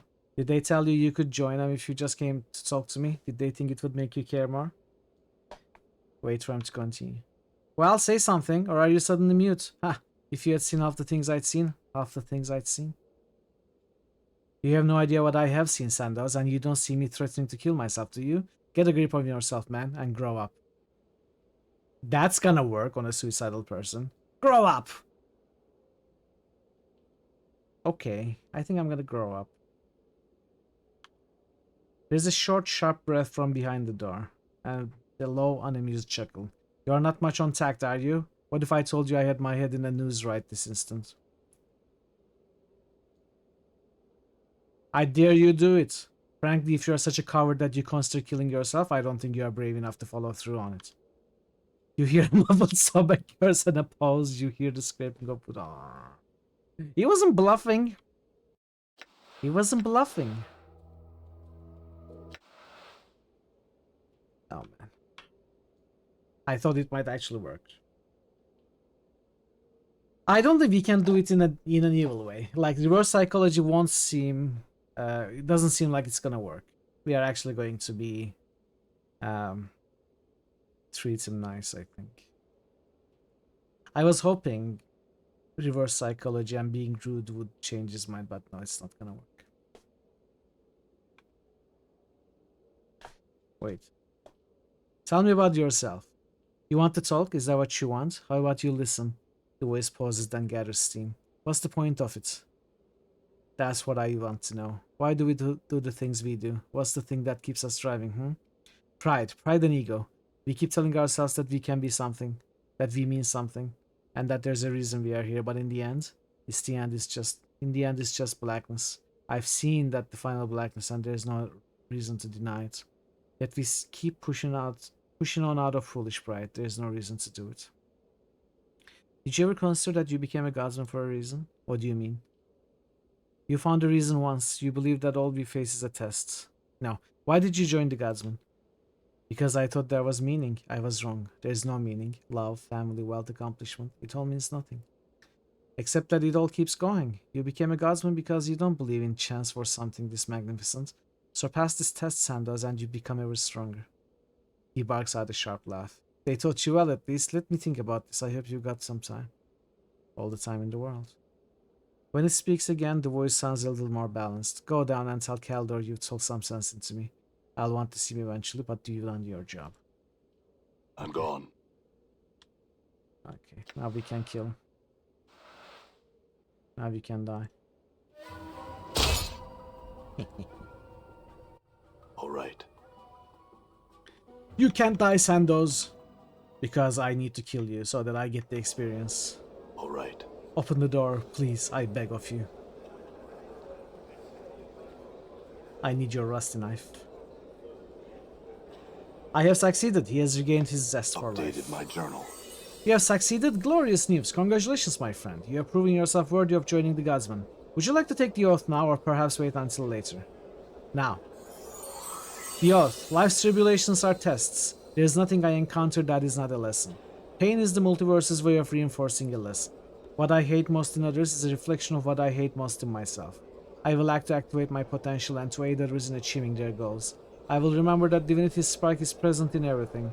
I swear fealty to the believers of the Source and their goals, never to forsake them. We are gonna forsake them in like 15 minutes, chat, by the way. You swear the oath, and Keldor smiles. Welcome to the Godsman, lad. Do you need anything from me now? Updated my journal. Purchase some items. Let's see what he is selling. To start with. Chain Lightning Storm, Ascension Reason, Enlightenments. These are +2, +2, +2.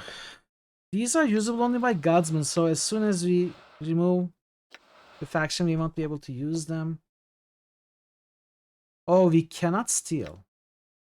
We cannot steal.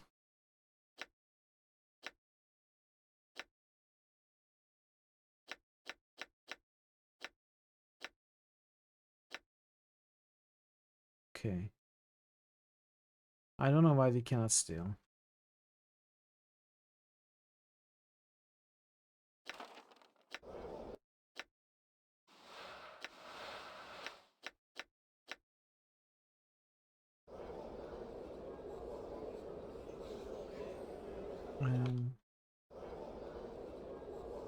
I'd like to see the secret project if I could. You have proven yourself trustworthy. Here, take this. He pressed a token emblazoned with the Godsman symbol into your hands. Do not lose it. If you do, I'm afraid I cannot replace it, so be careful with it. Hey, Chief, what do you say we get rid of Ignis, alright? I mean, he's burning his candle at both ends, if you know what I mean. Can you change me? What is the price?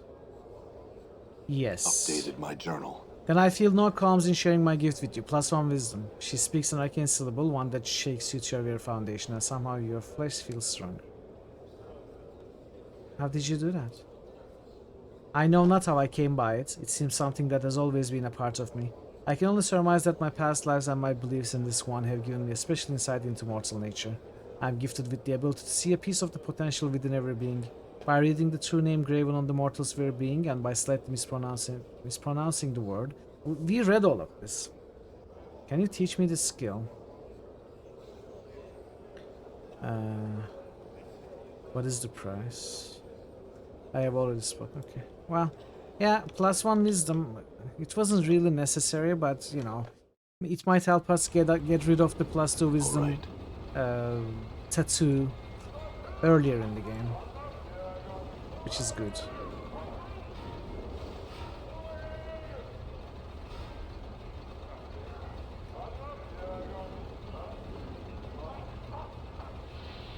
May I help you, sir? Show the token to the guard. I've got a token. He examines the token closely. My mistake, sir. May I help you with anything else? No.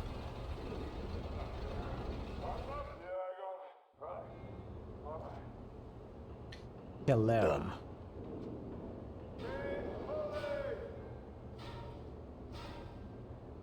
This enormous device thrums with power. It looks like a gigantic flower, created, not grown, and adorned with metal bulbs and flanges. A bewildering array of knobs, gauges, and vents baffle your eye. Play with the controls. You don't seem to have any success in changing anything right now.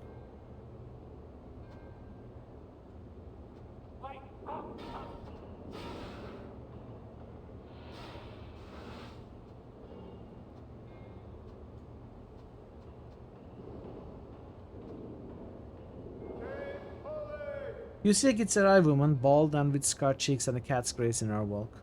As she turns towards you, she spies Dakon. Her eyes widen. She addresses him. You bring joy to my heart. My name is Calera. May I aid you? My companions would like to speak with you concerning the workings of this device. May you speak for the two of us? She looks at you and looks back at him quizzically. Of course, esteemed one. If you speak for him and accept responsibility for keeping what passes your secrets. You have questions for me? Yes. Then ask, and I will tell you if I may. Your companion carries the burden of your secrecy in this manner as a part of his own honor. And where I know not if I can trust you, I know I trust him.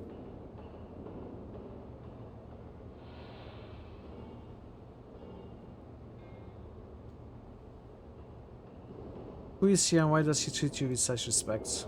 She's of the people. Her markings tell of one who has walked the path from limbo and has been made to not know our ancestral home. Her markings tell all Gitzerai to render her resistance, and tell the Gitzerai that she is still of the people. Her reverence for me is a reverence shown to all Zorth.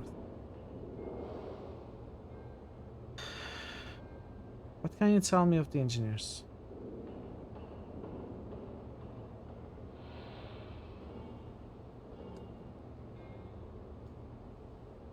Speak to one of my smiths if you would know of the engineers. No kind words for the engineers will you hear from me. Why not? Because they do not seem to share a love for this project as do their comrades. Because they are dreamers and do none of the action themselves. Because ultimately I do not trust that their intentions mean well for us, but instead benefit them and them alone. Who has contracted this device? It was the Beatizu. Sure, that will be useful. Tell me what this device does. Our device spots forth a certain type of magical fire that harms even those resistant to ordinary fire. We are working on applications that might even get around the creature's magical resistance. What other applications might it have? Aside from its weapon values, it could be used as an excellent mining device. If tuned properly, it could harvest whole swaths of forests or fields of grain. It could harden a shell of Limbo's material for a time. We have even tried lesser applications of the technology here, or even be used as propulsion across the spheres of Carcery. Its uses are limited by one's imagination. It's not purely a weapon of distraction.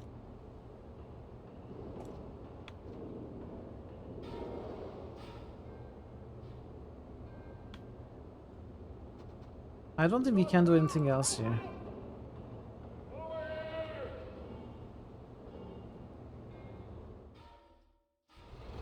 I'm gone.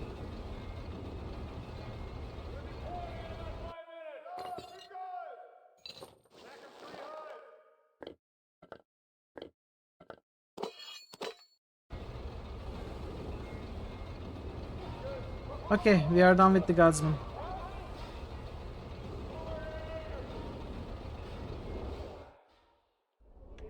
Done. Let's go to Clerk's Ward. Let's go to the museum.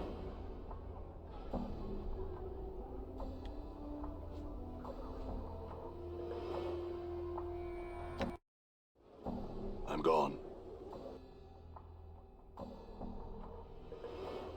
Or rather, the gallery.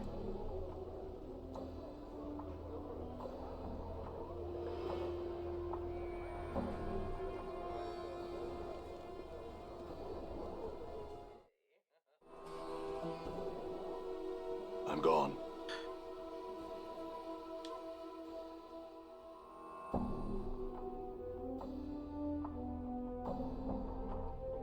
Yeah. I'm gone.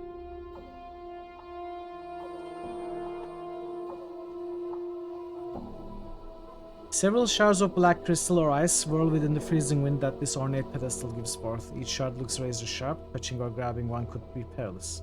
Placard on the pedestal reads, Dark Birds of Ocanthus. Catch one in your frostale mug. You dip the mug into the icy wind rising from the pedestal, catching a small shard with a slight clang. Peering into the mug, you can see that the Dark Bird is razor-sharp sliver of black ice. Only the mug's magical properties prevent the shard from melting away to nothing. Okay, so what did we get? Frostale mug with Dark Bird. This large pictorial stein is the unusual manufacture. Currently, it's holding a Dark Bird of Ocanthus, a shard of black ice from an exhibit in Ioanna's Gallery in the Clarks. Okay.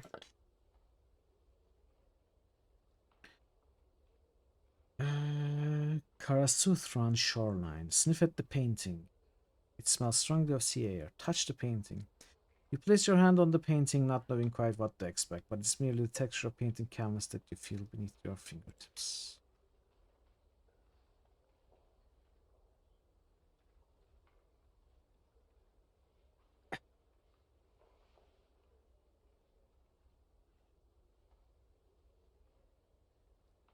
Its painting depicts a shore scene with a wide reddish-orange sun sitting behind a peninsula or large jetty. The scene, though unoriginal, is breathtaking, and the play of the fading daylight across the water is captured perfectly. While staring at the painted sun for any length of time makes your eyes ache. Like a dry surface of Thalassia. Touch it. There's nothing unusual.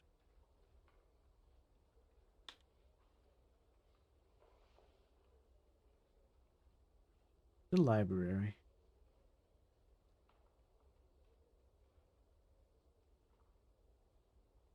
Arcadian stained glass eye. Touch the glass. And you cannot do so. Your hand just stops just short of the surface of the glass. Punch the glass. You succeed only in bruising your knuckles, and glass may well as be sheet iron.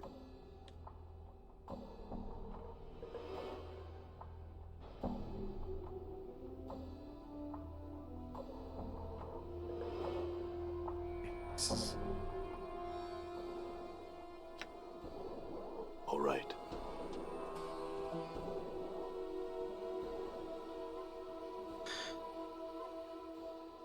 This is a portrait of a grotesque, hook-nosed old crone. The hag's flesh is sickly blue-gray color. Her eyes glow red like the embers of a dying fire. Her chin long and sharp, juts forward in an extreme underbite. Two yellowed canines protrude upwards from her lower jaw, like small tusks.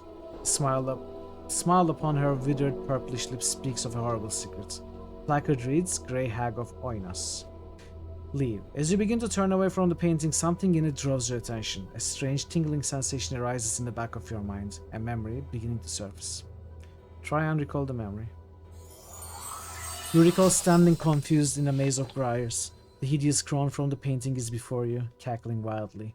You grit your teeth in frustration, wondering why she's laughing at you. My poor dear, lovely man-thing, she croons. Why, that was your first wish.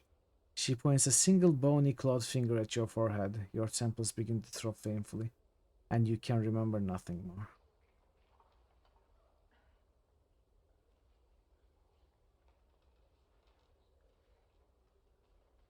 Wasn't there like a joke about a guy making 3 wishes? Makes a wish, then makes a second wish to reverse or forget about it, and then makes another wish, and the genie says, why, that was your first wish, something like that. I don't remember the joke. I'm sure there was something like that though.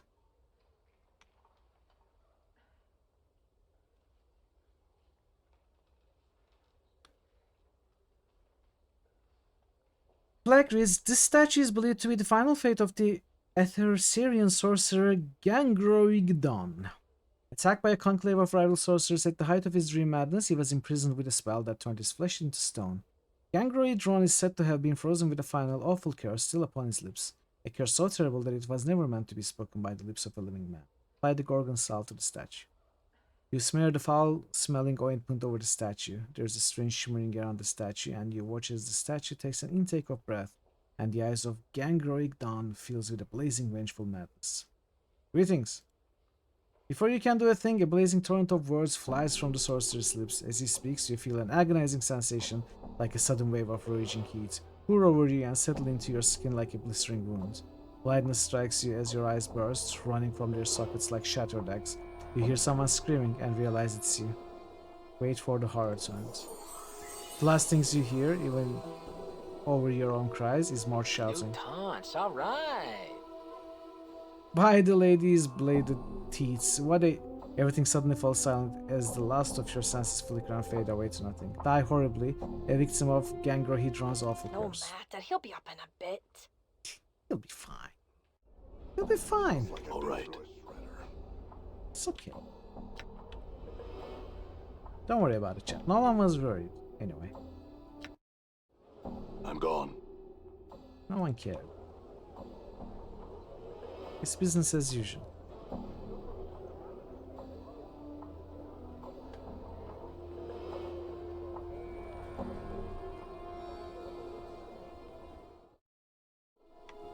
I'm gone.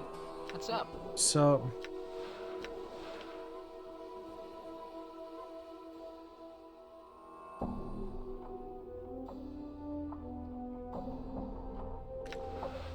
how does it improve? Right.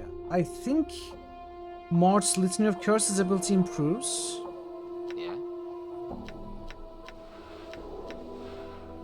But I'm not sure in what way. Good as done. Done.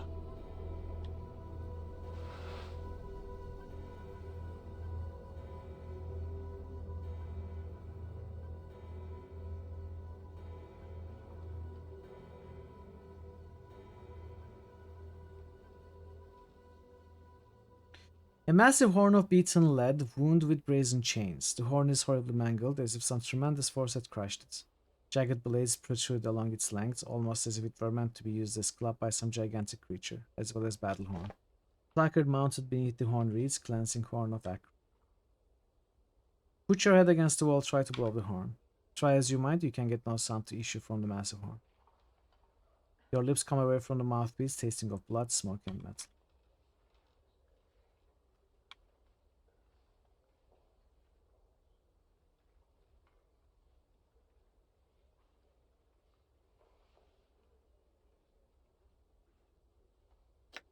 Done. Let's talk to Ivana. Before you is a well-dressed elderly woman in a gown of peach-colored and golden threads. She stands quietly, her hands folded together primly, and nods in your direction.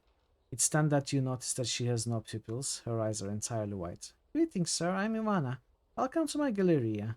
Feel free to look around, spending as much time here as you like. Should you have questions regarding any of the pieces, do not hesitate to ask me of them." "Would you be so kind to permit me to touch your face?" "Yes, go ahead."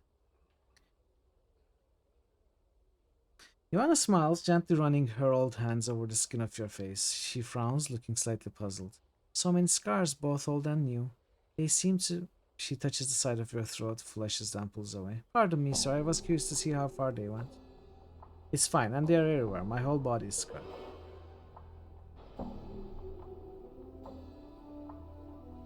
"Can you see, Ivana?" "I cannot see, but only because I do not wish to.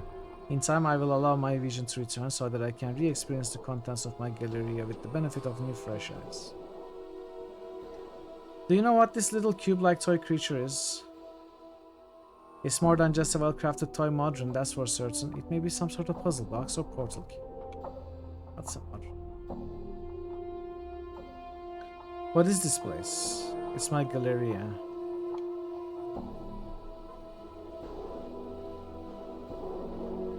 "Where could I find work?" "Doesn't know." What do you know of Ravel Puzzlewell?" "She's an Itag, one of the eldest Grey Sisters of the Wastes, who came to Sigil many centuries ago to pursue arcane experiments. It was believed that these experiments were against the lady's will, and Ravel was thus banished from Sigil, imprisoned within one of the lady's mazes on the ethereal where her body rested its weight." Go on. "Ravel was said to have been a master of riddles and puzzles, but it was believed that one riddle, one question in particular, was said to have plagued the ancient Night Hag. What can change the nature of a man? She issued a challenge to any who were interested. She promised to instruct any who came to her in her craft, if they could only answer the question to her satisfaction.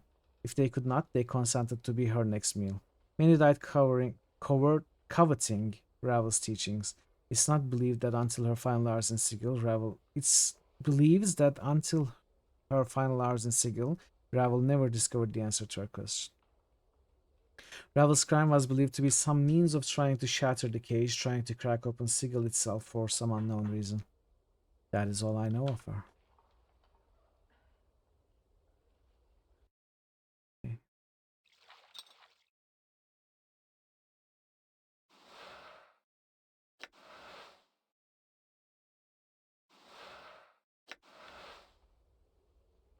I think it's maybe all we do here. I'm gone.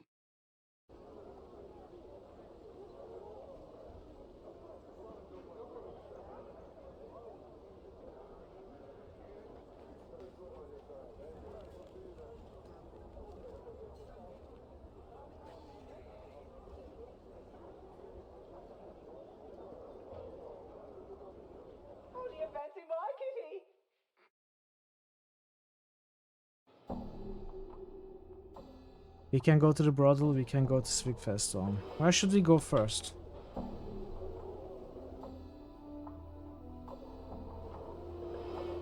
Let's go to Svig Festival first.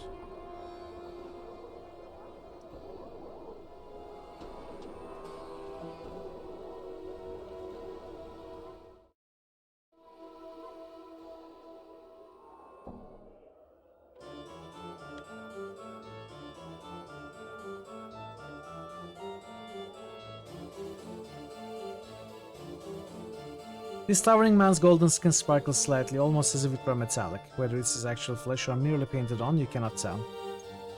He regards you coolly as you approach, giving you a respectful bow as you draw near. Welcome to the Civic Festival, traveler. We are Splinter, doorman to the Fest Hall of the Priest King of Ur. How may we help you? How can you help me? We do many things in this fine hall, traveler. We answer questions guests might have regarding it or its inhabitants. We direct both visitors and members of the Society of Sensation alike to the sensoriums or lecture halls. We also accept new members into the society. Lastly, it's through us that purchases from the society's walls are made, spells, items, and such.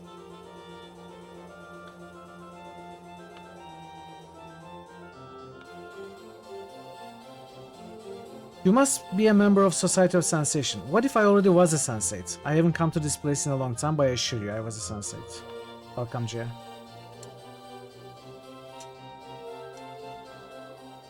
We do not recognize you, but we see no lies dripping from your tongue.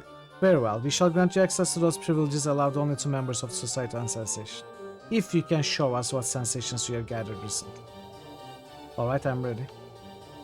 You would ask for 5 sensations then, each pertaining to one of the body's senses, or a single experience which has strong elements of all 5. I'd have a single experience to contribute then. I woke up not knowing where I was, on a cold, blood-slicked iron slab in the bowels of the mortuary, in a place where only the dustmen or the other corpses of in their care have seen. My entire body reeked of embalming fluid, but even the smell of that was not enough to match the coppery scent of the gore around me. Dozens of bodies lie on the countless bloody slabs like one I rose from, all in the process of being gutted, flayed, and the like by nightmarish clockwork devices for reasons unknown. The only sounds were the squeals of labored metal and the steady tread of undead workers as they pushed the slabs about the mortuary on the rusted iron tracks. And I even left out the part about the chattering skull that flew at me as soon as I was upright. Will it suffice, Splinter? Yes, we welcome you back, traveler, and grant you access to those privileges allowed only to members of the Society of Sensation. Thanks, Splinter. Master Splinter, teach me how to fight.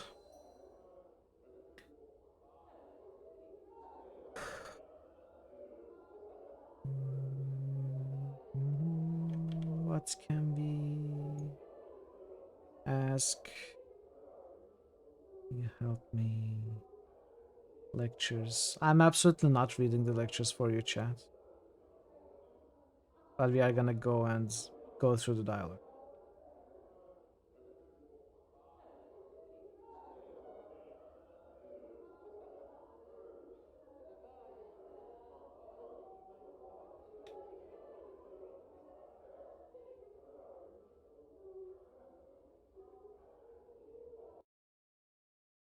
What can we buy?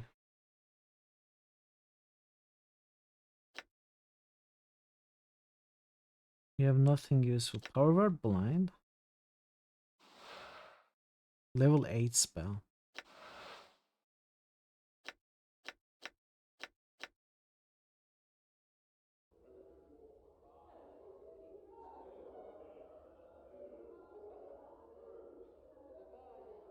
The fires of 1,000 suns.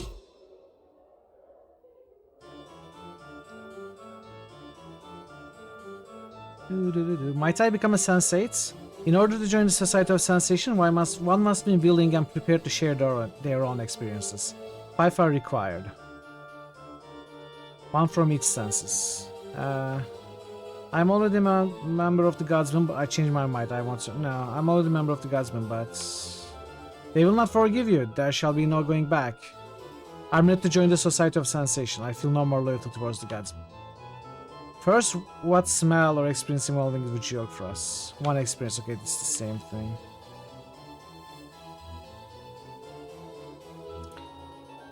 Yes, we shall go to an empty stone now to record your experience. You will then be granted access to those privileges allowed only to members of the Society of Sensation. I mean, we didn't have to join the Sensates to get the membership privileges.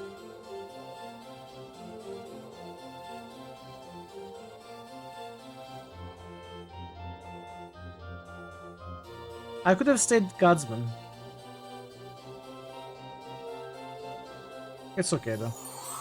We don't really need to do anything with them anymore, I think. We welcome you into the Society of Sensation Traveler. May further journeys and experiences pave your road to the great roots of the multiverse.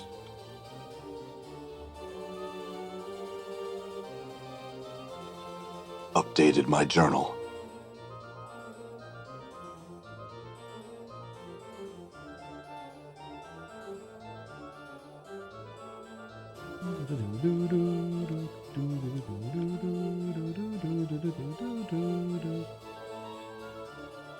So there are training chambers for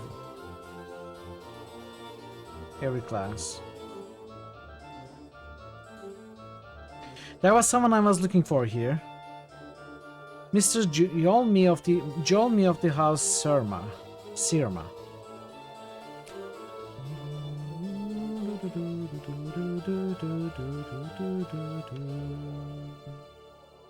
Is there anyone here who might know about Ravel Puzzle well? Splinter closed his eyes and thinks briefly. He would recommend that you speak to a wizard by the name of Quell about Ravel. Quell is always somewhere in the festival. Most often the private sensory. That's all I wish to know. Okay, now we are Sensate. A group of individuals who hold similar beliefs about the nature of the multiverse. Belief is power on the planes. If enough people believe in an idea, the idea may become reality. Know the universe by experiencing it fully. The senses form the path to truth, for the multiverse doesn't exist beyond what can be sensed.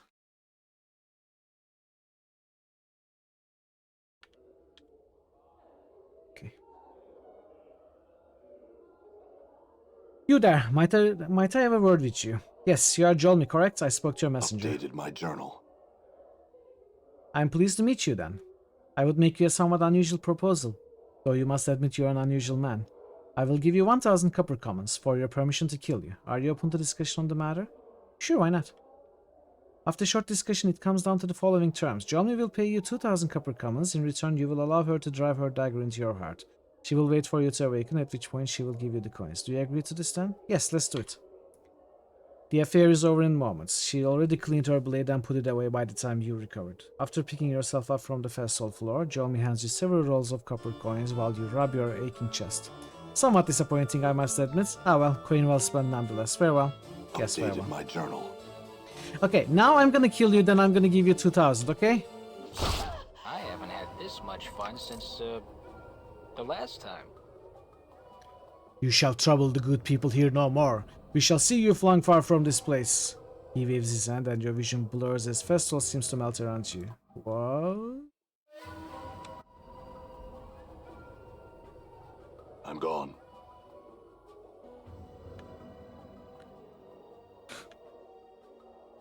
Okay, let's go through the lectures, but I'm not gonna read them. This is about the blood war. I also experimented with killing a few different people.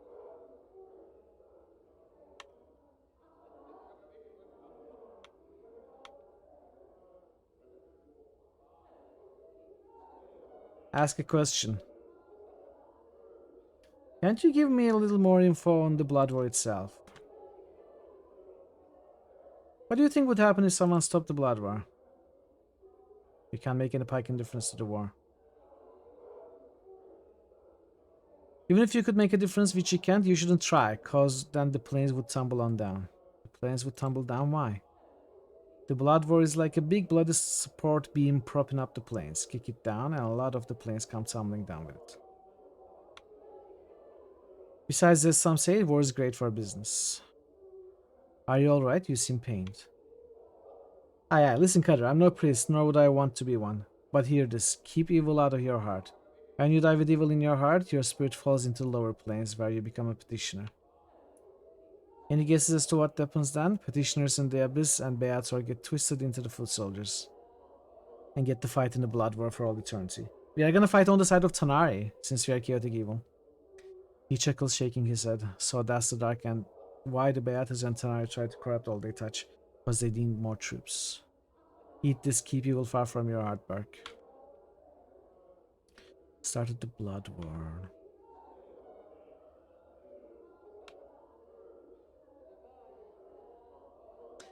How does one get hired into the blood war?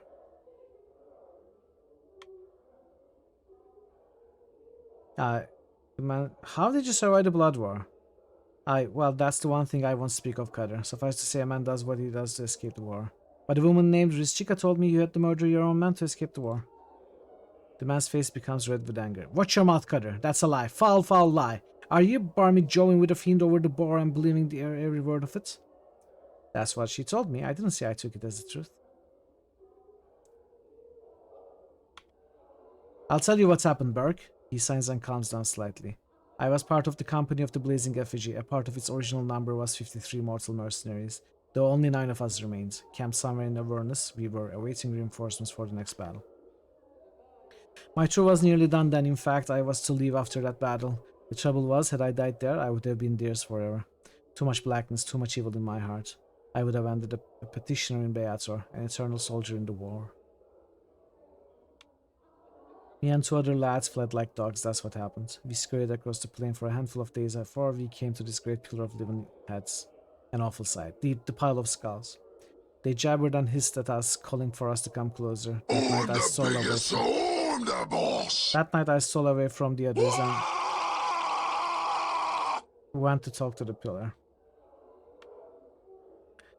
I asked this, are you so bored from me reading this game, Sonil?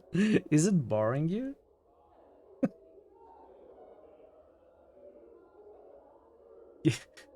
Jesus shuts his eyes and rubs at the temples. I asked the pillar how I might be freed, how I might escape Beator, and it told me in exchange for 2 of my brothers. He's quiet for a moment, biting on his chuckles as if fighting back tears. To me at the time was just math. Well, you did. I'm pulling your leg. You're welcome to use the sounds. It's okay. Hey Chrono, what sensations are there than evil? I don't know. We are trying to find some. If you tell me one more time something's missing, I'll... This just sounds like you murdered them to me. Not sure I'll forgive myself. Now I'm just a soldier who's looking for a place to die. Trying to erase the stain of evil. Cleanse my inner kisses before I die and return to the blood war. I lecture to keep people away from it all, to prevent them from ever having to make a choice like that.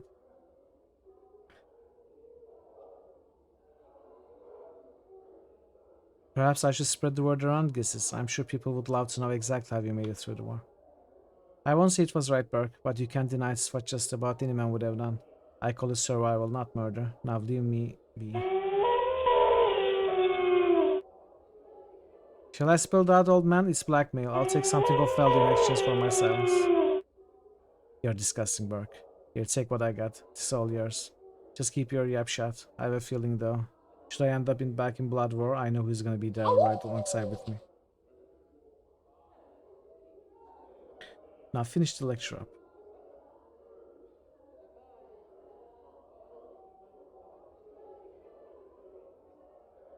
Wow, I didn't know we could blackmail the guy.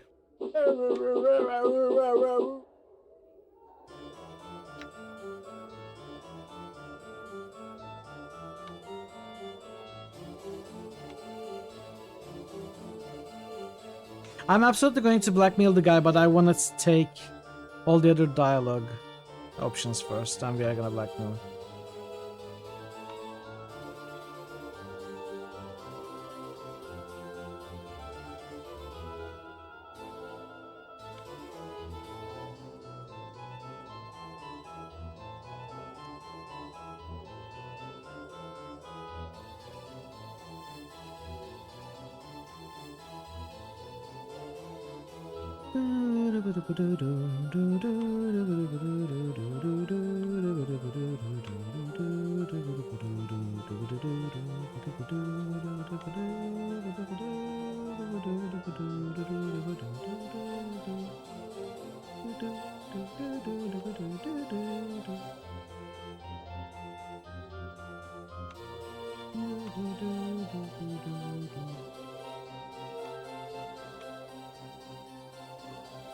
Oh, we are getting a memory. You look like you've tested the war. I doubt it. The war leaves a scar on you, Cutter, you'd know. And you'd know you never want to go back. The lecture hall begins to fade from view as terrible visions begin to seep up from the base of your mind. Visions of a place where seasons are like nothing you've ever felt, or heard, or tried to shut out. A place where prayers go unheard, falling like stones to the earth. Rain-colored lightning flashes across things that were once sky, but now boil beneath your feet and scream when you brush against them. You run at the head of a large band of men passing through dark canyons where the walls quiver moistly and beat like a heart, wearing only your own blood as clothing.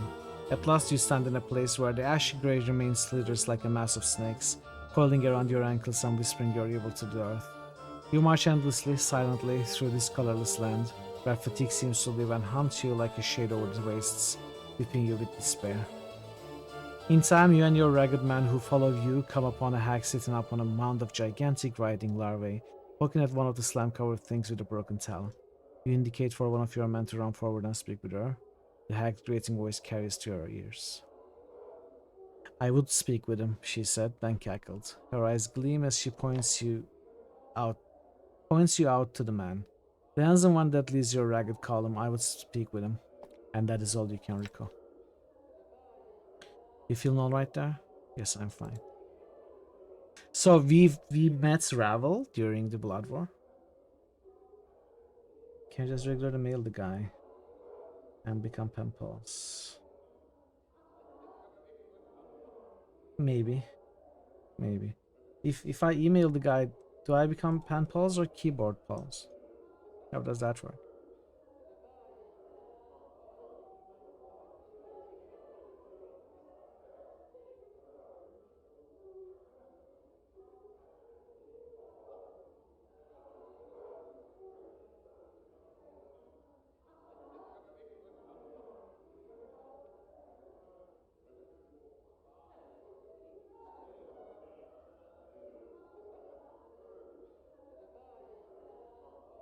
Okay, now we can, I think, blackmail him.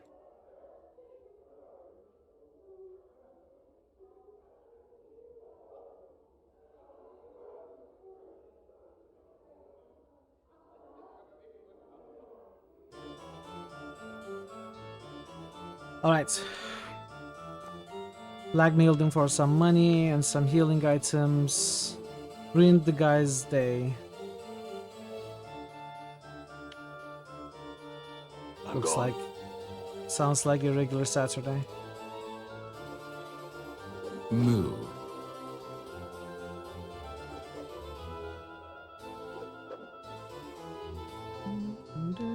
Hey, Major. The earth sings with the news of a champion upon the land.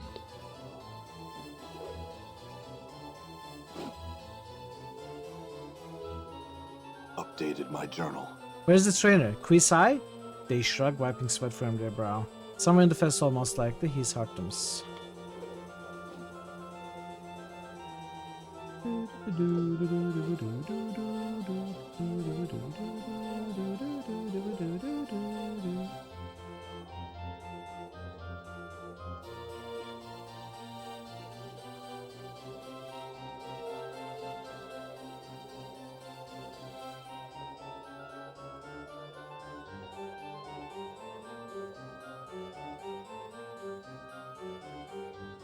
Let's talk to Merryman. Merryman my name may be, but merry I am not. Off with you, young one. No time for the likes of you. He goes into a fit of coughing from the exertion of shooing you away so loud. Fine, farewell. I couldn't Hannibal lecture. I don't understand where you found the similarity. What went through your mind to say that, Major?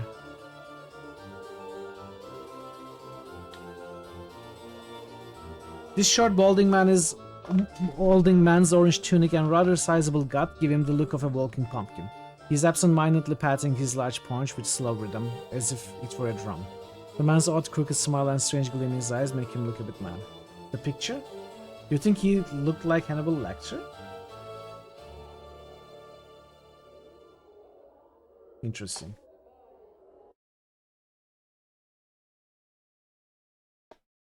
The earth sings with the news of a champion upon the land. I don't know. I don't see the similarity, to be honest. I'm not sure. Maybe it's just me, but I just don't. Greetings.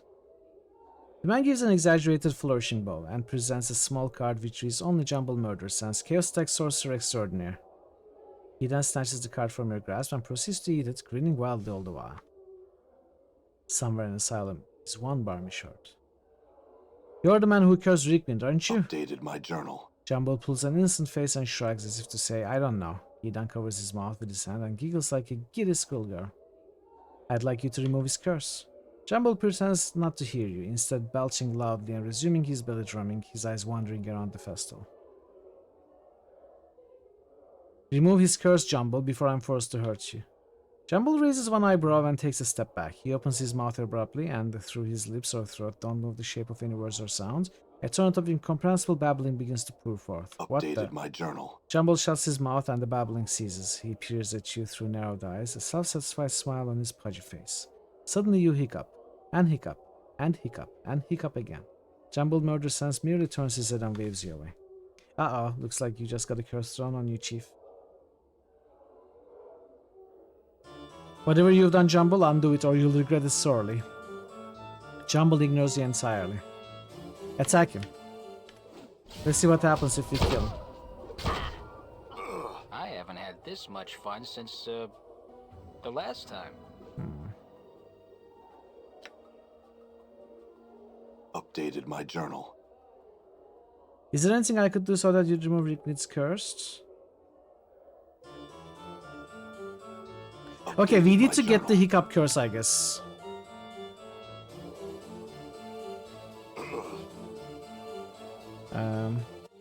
Oh, I didn't mean to reload. Okay, let's do the same thing.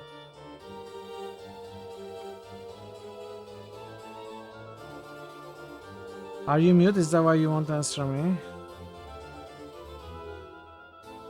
Updated my journal.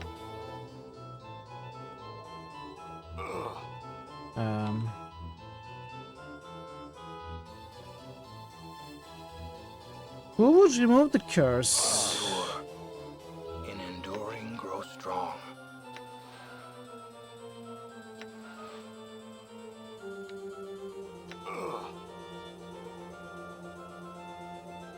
I need you to remove the curse you put on me.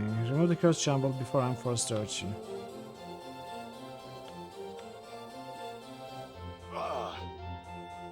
Okay,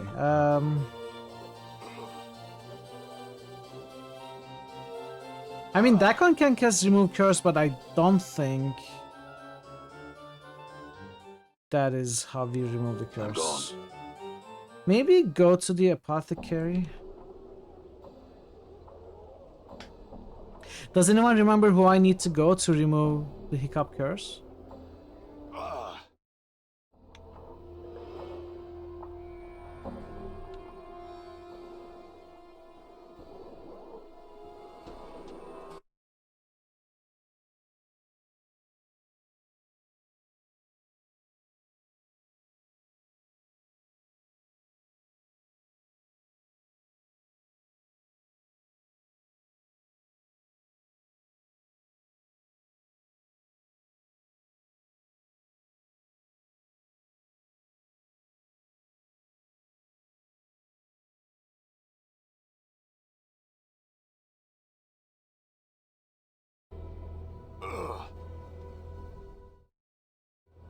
Alright. It's an NPC that I completely forgot to talk to before entering the place. So let's do it now.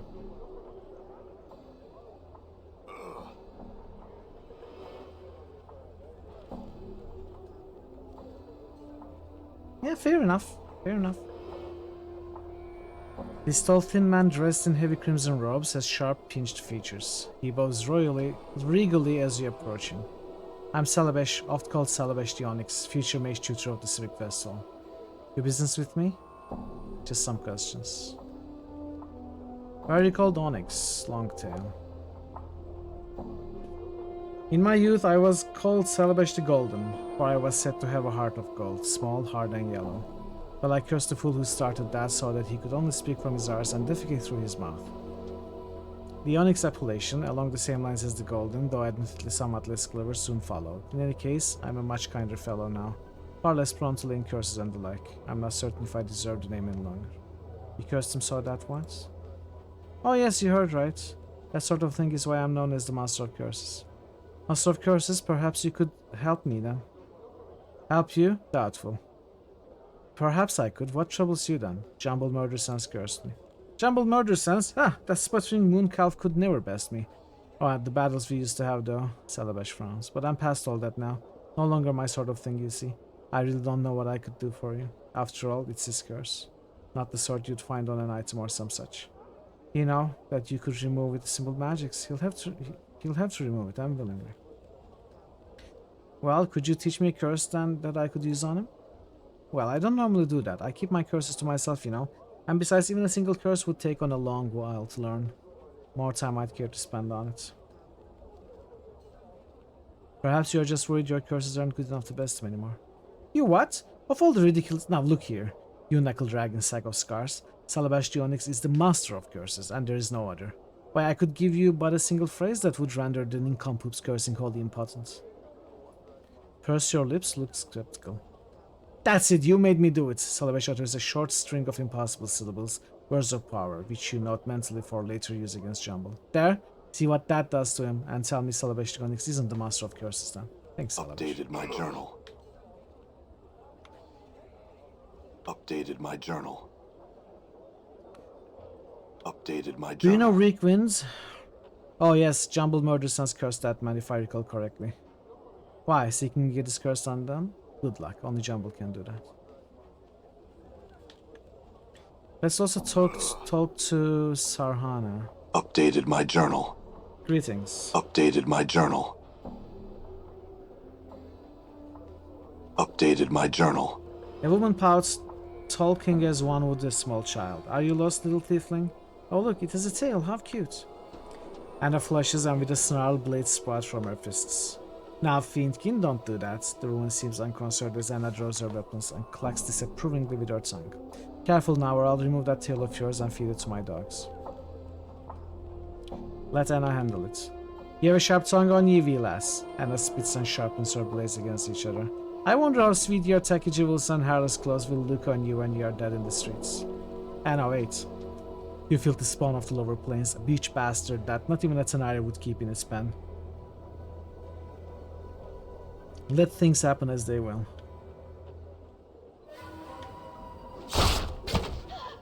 I mean, she deserved it, right? What's up?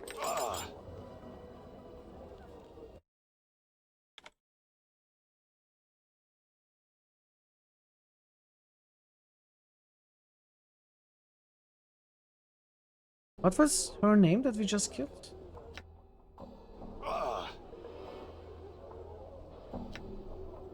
Sarhava.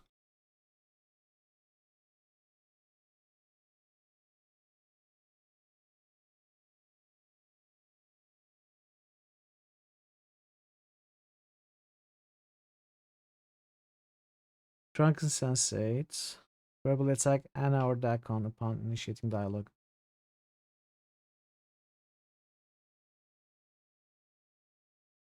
Okay, I don't think there's anything about her except for this hostility and us killing her. Done. Okay. Done. She asked for it.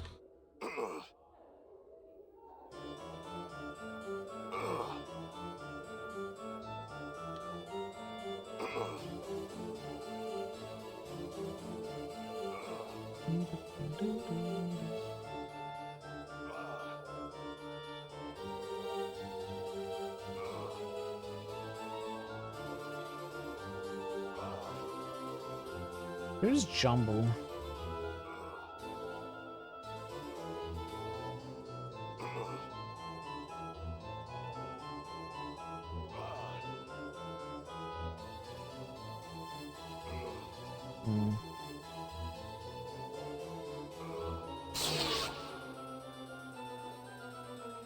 Oh, here.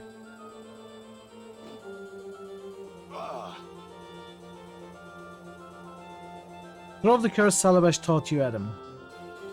Jumble stares at you with somewhat skeptical expression as you speak the arcane syllables of Salaver's curse.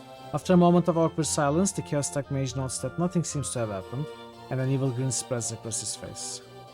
He opens his mouth to retaliate with another curse of his own, only to realize that he has no voice. Salabash's curse has removed Jumble's ability to speak, thereby destroying the Chaos Tech's ability to curse others. He clutches at his throat, panic welling up in his eyes. Hey Chomp, how are you doing? Welcome. This is your favorite character name in the game? Jumble Murder Sense? No wonder, he's a Chaos Tech. Crazy dude.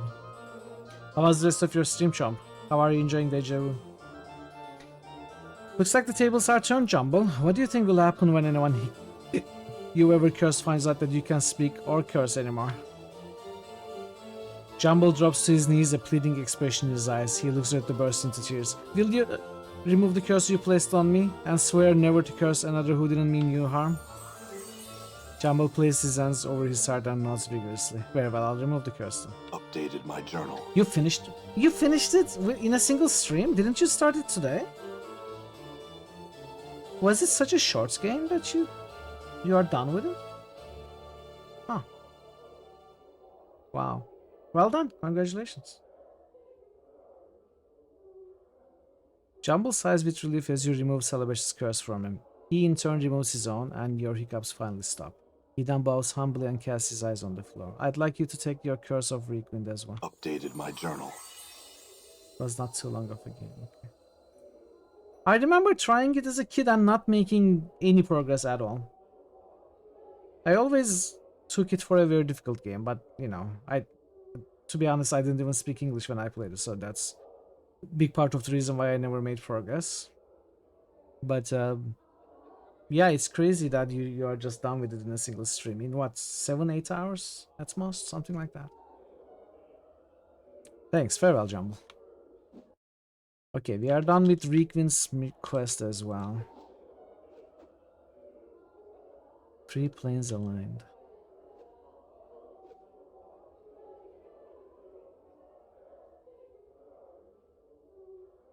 It's a Ice Scholar.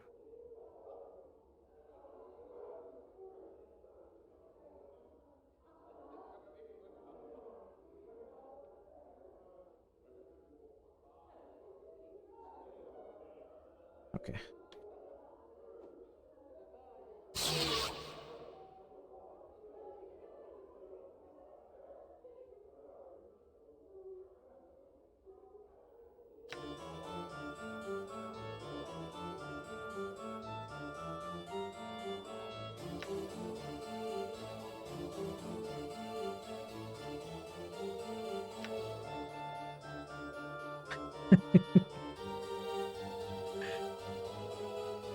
Mort, stop talking.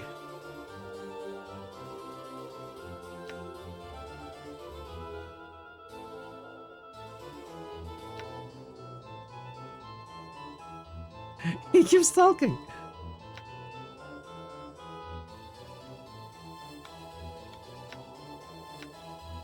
Mort says a lot. What wash? Speaker set turns to face Mort, frowning slightly. He leans out, trying to see who spoke. A question? A question from one of the living, perhaps? Go ahead, Chief. Tell him the dark of it. Yes, I have a question.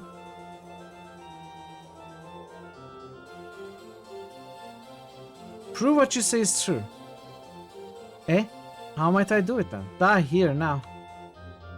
Well now, if you go first, I shall do so. Agreed? Very well. Speaker's face is stunned for a moment, then it brightens. Come up to the stage, my friend. A rare treat, Sigillians. Today and today only, we shall have a live demonstration of how to become a petitioner.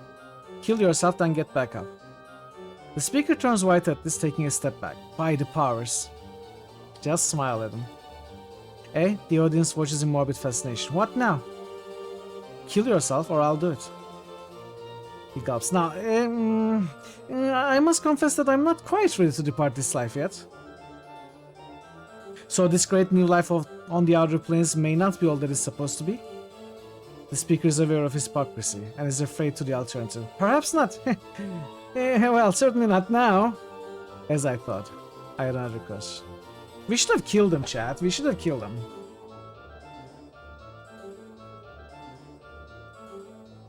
But it's more fun to shame him than just kill him.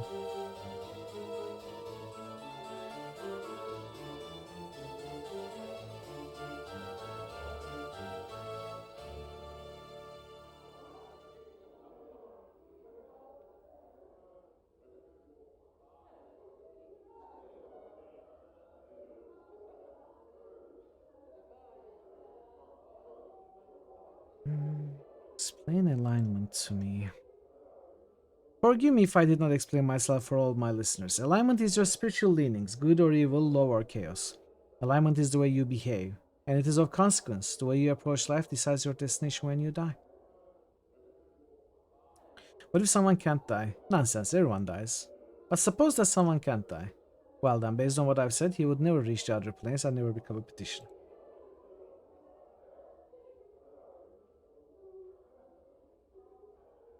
Where do neutral people go? Excellent question.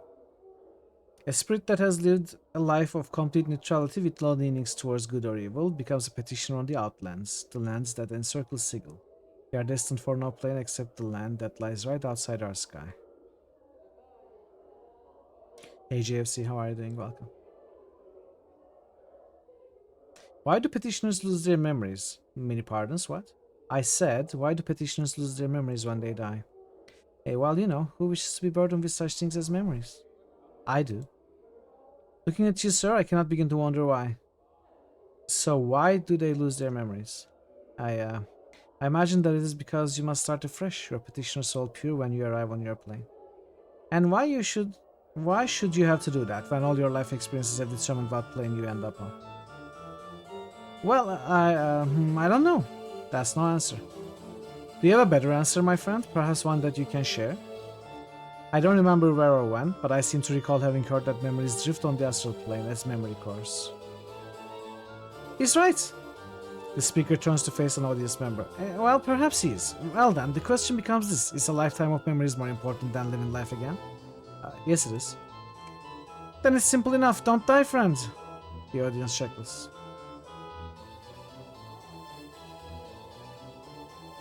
Can a petitioner die? Well, yes. How? Well, through any of the normal means, really. What happens when they die?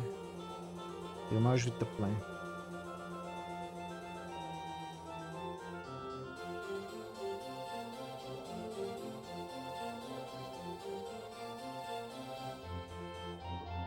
Okay, that's all. Get ready to leave. Then I shall end this session. I shall continue to lecture here at the hall, so tell all your friends.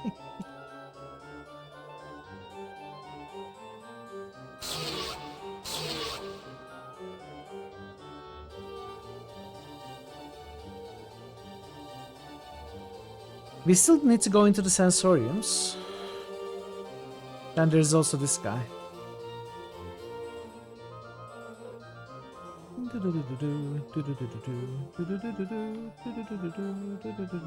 The headless body stops fumbling for a moment and pauses.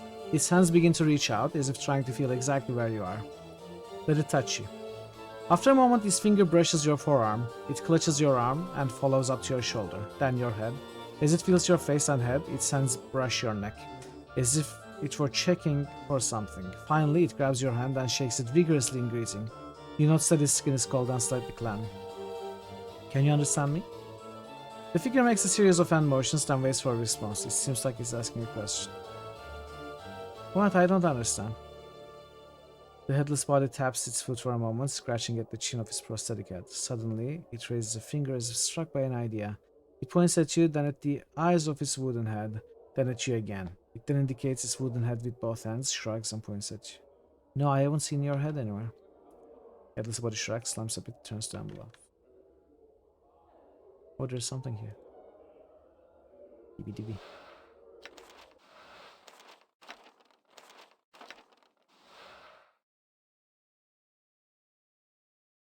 I'm not gonna teach any spells to Ignis.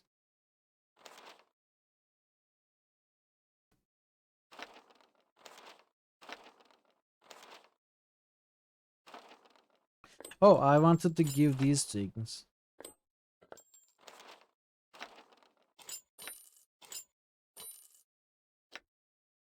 Okay.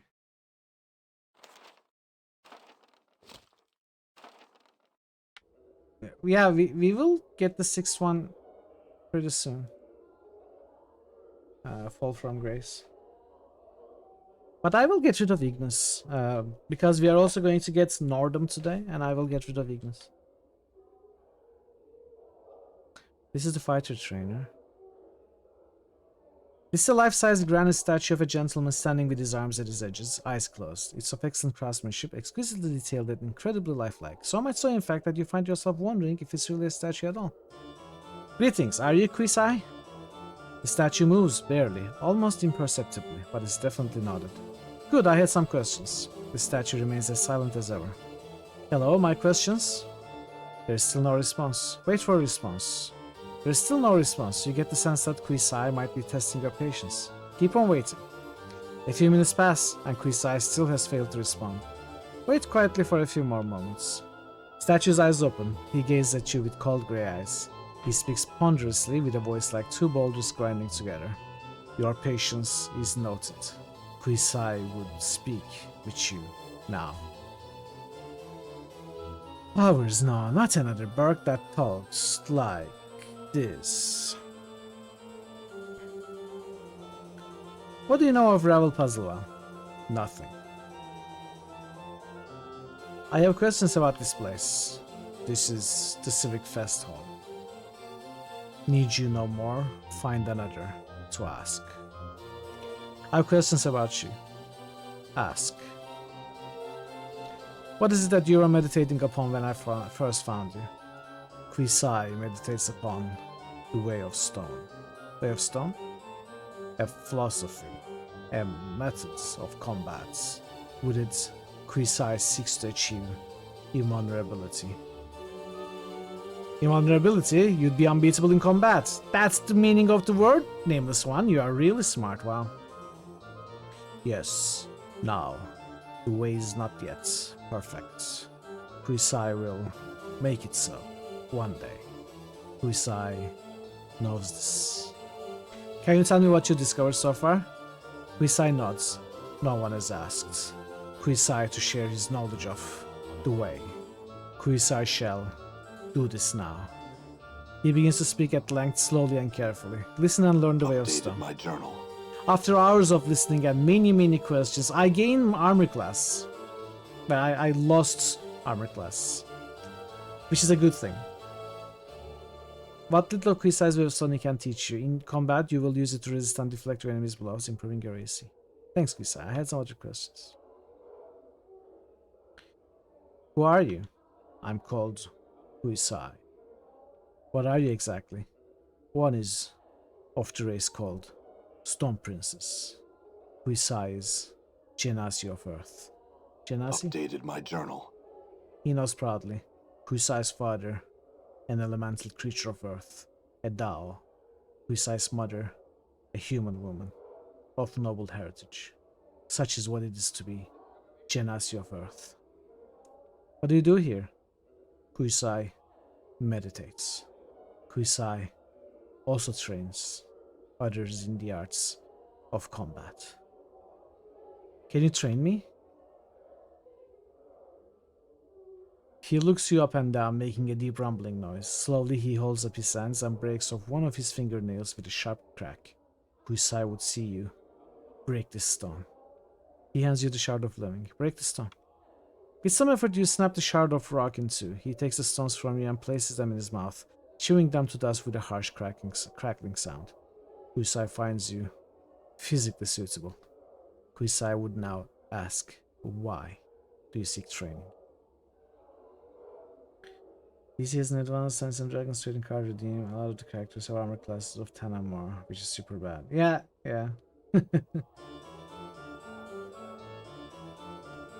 AC is really weird.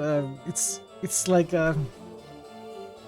upside down, basically. The Tweet armor class 0 system and the AC getting better as it's lowered. It's so weird. I always find it weird. And I started Dungeons and Dragons with advanced Dungeons and Dragons myself. Although I wasn't very, we weren't really playing with rules those days. We were just having fun. But yeah, the first rule set I played was AD&D's 2nd edition, I think. And I found it weird even then. Still find it weird. Thankfully they changed it. I mean, DC wouldn't agree with me. He loves Taco. I prefer 3rd edition and later. To defend myself. Kuisai finds no need for melee then. What do you mean? Kuisai means to say that there are many ways to do these things. One may steal an opponent's weapon, leaving him defenseless. But the battle must still be fought. To rely on theft is a mistake. After a time he nods. One may hide. If one cannot be seen, one cannot be attacked. One is invulnerable. But no thief has mastered stealth to such a degree, and some foes can be hidden from, can't be hidden from. Your scent or your thoughts will give you away. After short wait he nods. Mighty spells can smite many foes, more quickly than any blade. Mages are like a flask of flaming oil, powerful but once spent nothing. They are physically deficient, their spells merely crutches against this deficiency. When one sorcery is spent, the core of combat still remains. He smiles lightly, making a deep rumbling sound in his throat. Kuisai finds you fit to teach. Meet Kuisai in the training chamber. I'll be there short. Updated my journal.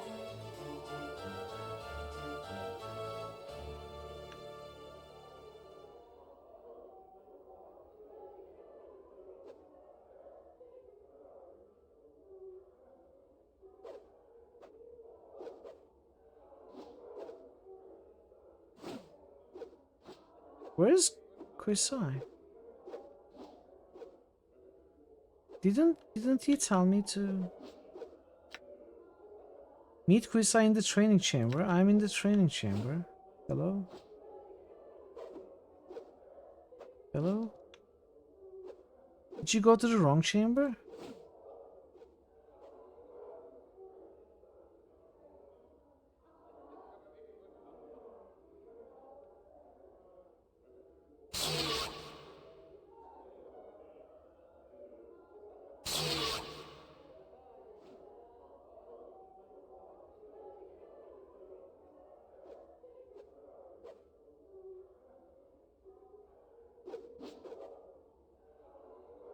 Oh, there he is.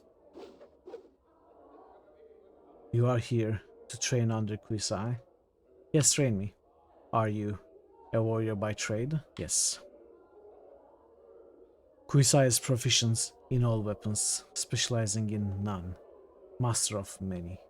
What would you learn of Kuisai? Access. You can learn no more at this time.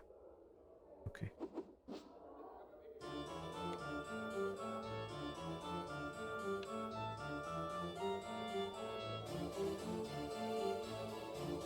Alright, that's all. Let's talk to Eli Havelock as well. I think that's the last one, last NPC. Huzzah! Look who's arrived. Eli shoots you a wicked smile. Welcome to my stomping grounds, Cutter. Ready to train? Yes, I am. I have little to teach if you've already been trained, Cutter. If you've strayed from the Scar's path, though, I can always show you the way again. Oh wait, I talked to this dude before. There is nothing new with this guy. Okay. Okay, I think these were the sensoriums. Let's go to the sensoriums. That's where the really cool stuff is. Alright. Fest hall room clerk. Did we have a room here? I think this was our room. I don't fully remember.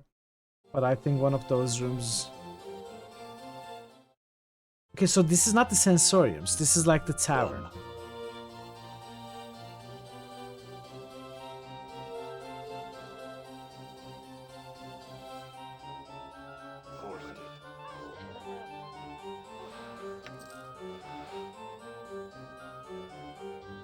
The woman before you is incredibly attractive. There is some intangible aura about her that makes you want to speak to her. As you step up to her, she glances at you coyly, then she gives you a knowing smile. Greetings.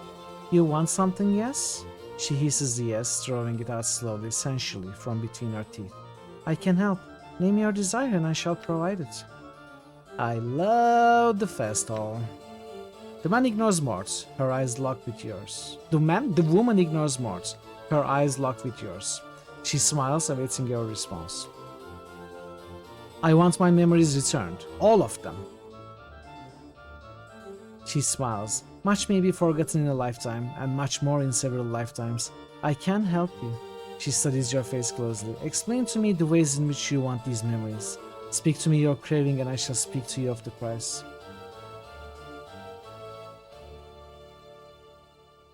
Describe the way in which you want your memories back.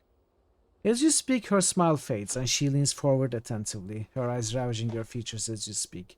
Her presence compels you to speak more than you normally would, and after a few moments, her eyes flutter closer as she gives a sharp intake of breath.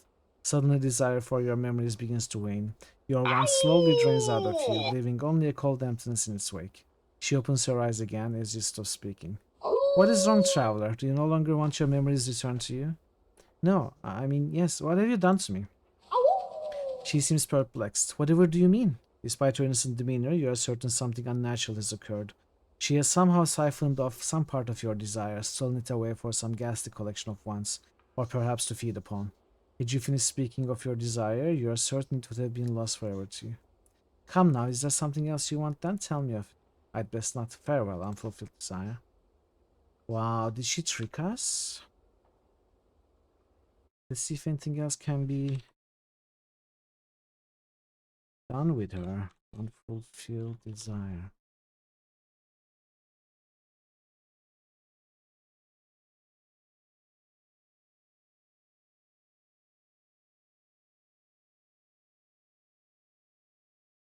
Okay. There is nothing else to be done with her, but having done this allows us something else, which we will. I think this door will be locked.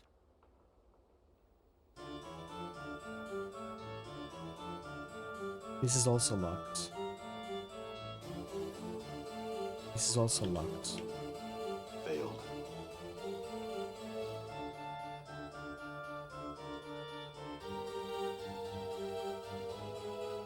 Greetings, sir.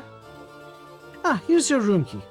The easternmost chamber has been waiting quite some time for your return. Okay, so this is our room. Would you like to rest now, sir?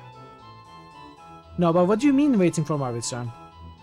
The clerk gives you a strange look. My ledger indicates that this is your key, sir, and has been for a good long time. If that's not so, then perhaps I'm merely mistaken. Would you like to rest now, sir? Not right now, farewell.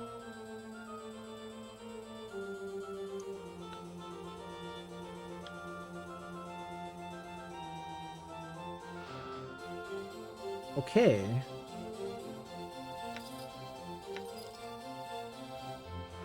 I hear your will be done.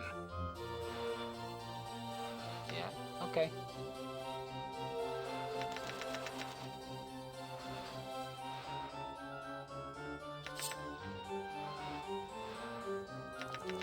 Wow.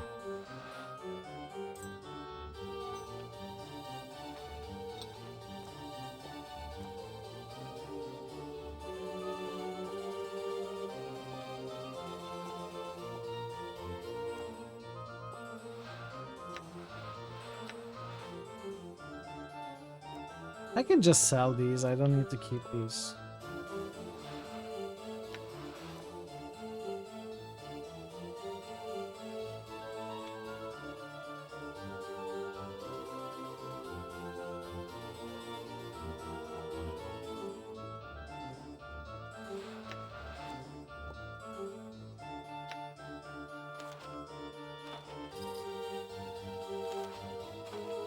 Okay, let's do it like this.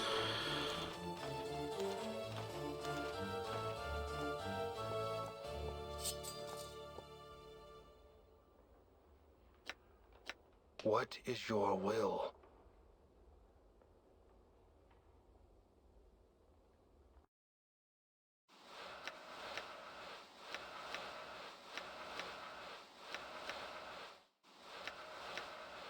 Shield, chromatic orb. Do we already have those? Chromatic orb. We do.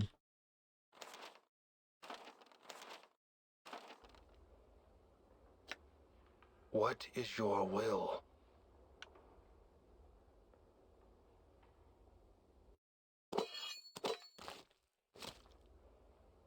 I'm gone. It's locked.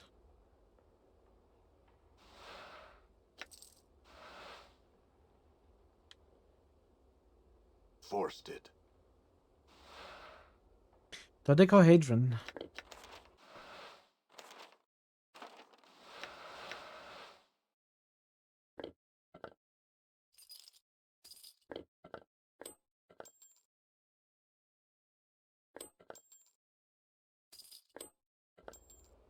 Ah, we got the dodecahedron.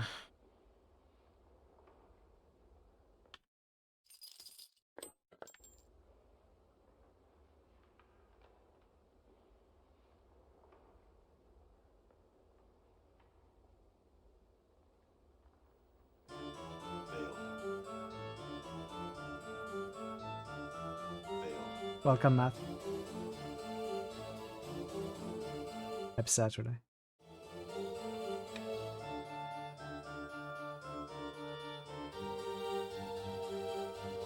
All right. Hey, XR. Happy Saturday as well.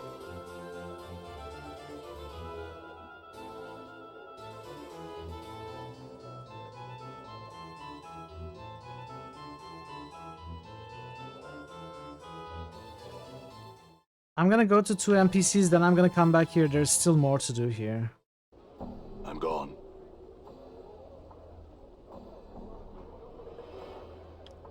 We need to go to the sensoriums.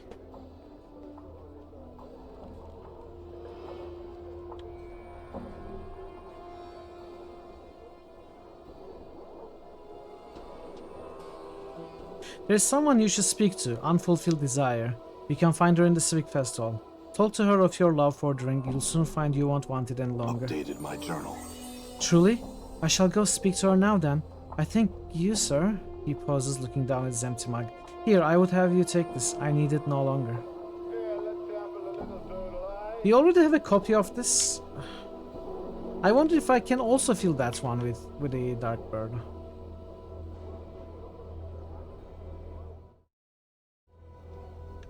Oh, I didn't mean to enter the brothel, not yet. This is a long dialogue area, which I don't feel ready right now.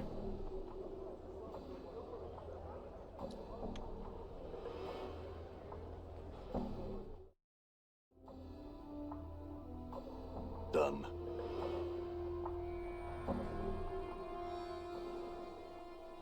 I cannot catch another. Cannot catch another.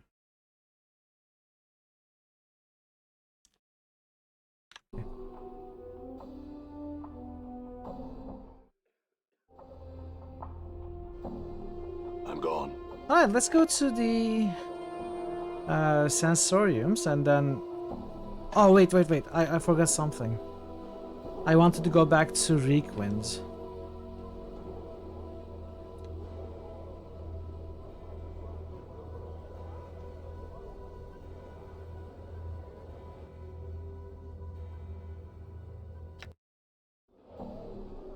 I'm gone.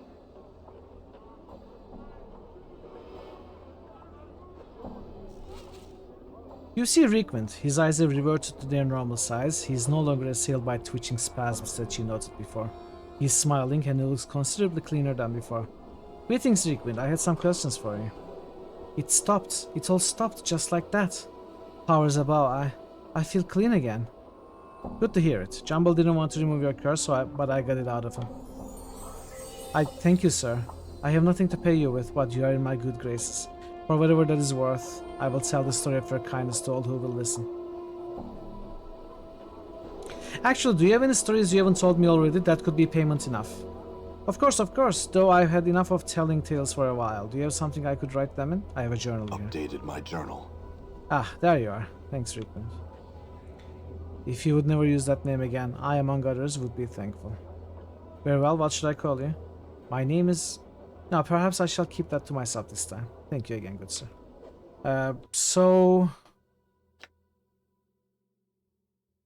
In exchange for helping him shed his curse, Reekwind put all stories he knew in my journal. The first of the stories was a tale of Alley of the Dangerous Angles. Yeah. Second tale was a story of Ignis, yes. The last tale was of Farad. But these are all the tales that he told us. This is not a new tale. Huh? It's not a new tale. All right. See the shine on that? See the edge on it? I tell you what, Cutter, that'll do you your business.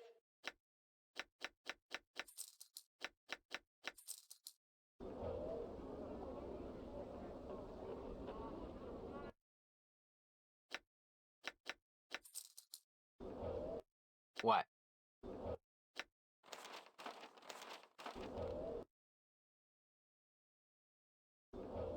I'm gone.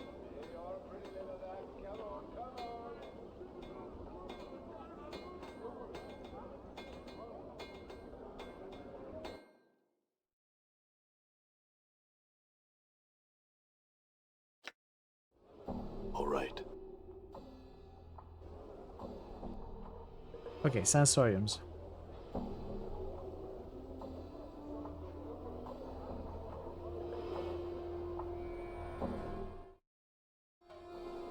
Done.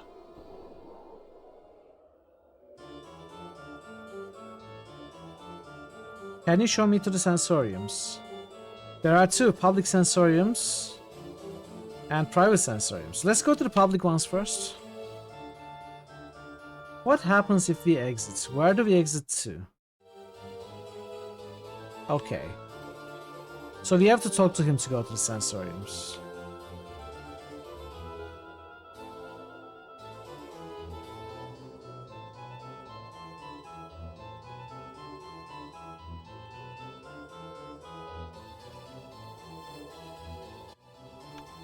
I'm gone.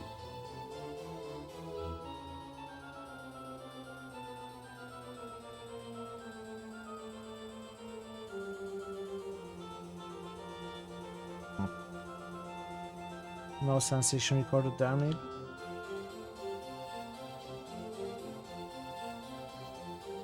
Why can I not interact with the sensory stones? Huh.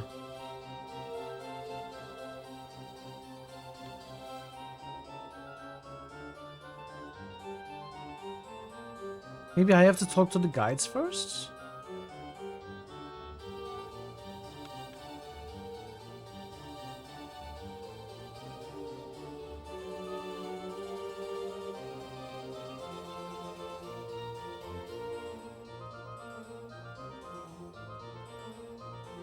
Lay the thorn calm.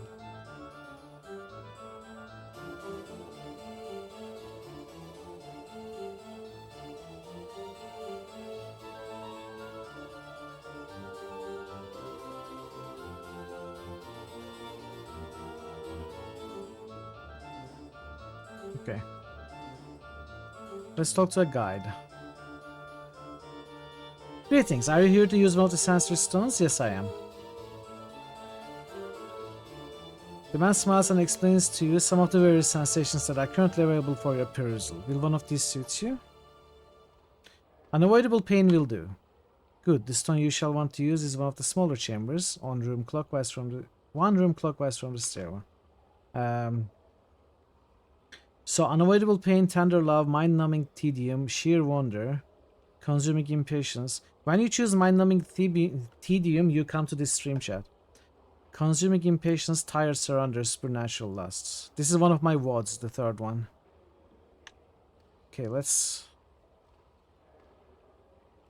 start. Let's see if we can use all of them. Begin the sensation. Unavoidable pain. The experience is short and violent one, struggling with another slightly stronger man on the edge of a blazing hot stream of molten lava. Your weapon hand is slow, inexorably forced even closer to the magma. Beads of sweat evaporate the instant they appear. The hair on the back of your hand blackens and smolders above the awesome heat. Finally, your howls of suffering echoing from the canyon walls around you. Your hand and the axe it holds plunges into the lava and chars to ash in a few agonizing seconds.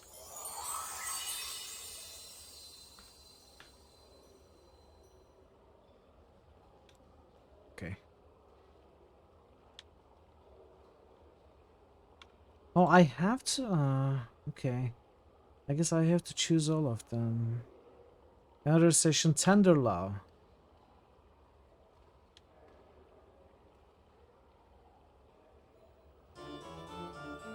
Begin the sensation. Your eyes are closed. You can sense yourself standing on the tips of your toes, pressed against someone tightly. Soft lips brush against yours, giving you the most gentle of kisses. Your heart seems to flutter in your chest, and you feel as if you could fall backwards and simply float off into space. The experience seems to have stirred some long-forgotten vaguely similar memory in your own mind. You feel as if you've gained something from using the sensory stone.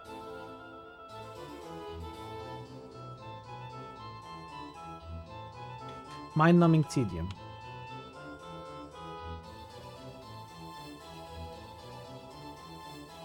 This violet stone is one that the clerk directed to her, so begin the sensation.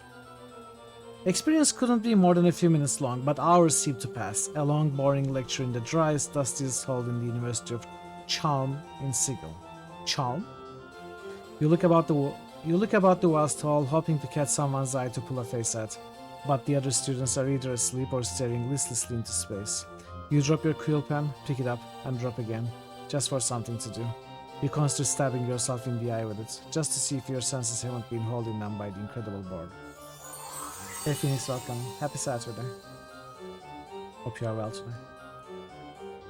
The experience seems to have stirred some long-forgotten vaguely similar memory in your own mind. These are the uninteresting sensations, but we will do all of them. Sheer wonder. All right. Just a bit burnt? Oh, sunburnt, okay. Yeah. Is it hot over there, or... I mean, how is the heat wave over there these days? Begin the sensation. Hesitantly, you open your mouth and take a shallow breath, and water flows into your lungs like cool air.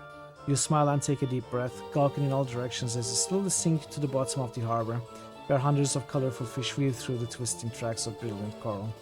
As your feet touch bottom, you peer up at the keel of your ship and laugh aloud with joy. A string of great bubbles shooting out towards the surface.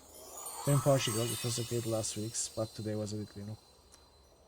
You're in Portugal? I thought you were in Spain. I don't know why I thought you were in Spain. It was okay the last weeks. Today was a bit little. That's rough. That's rough. I hope it passes.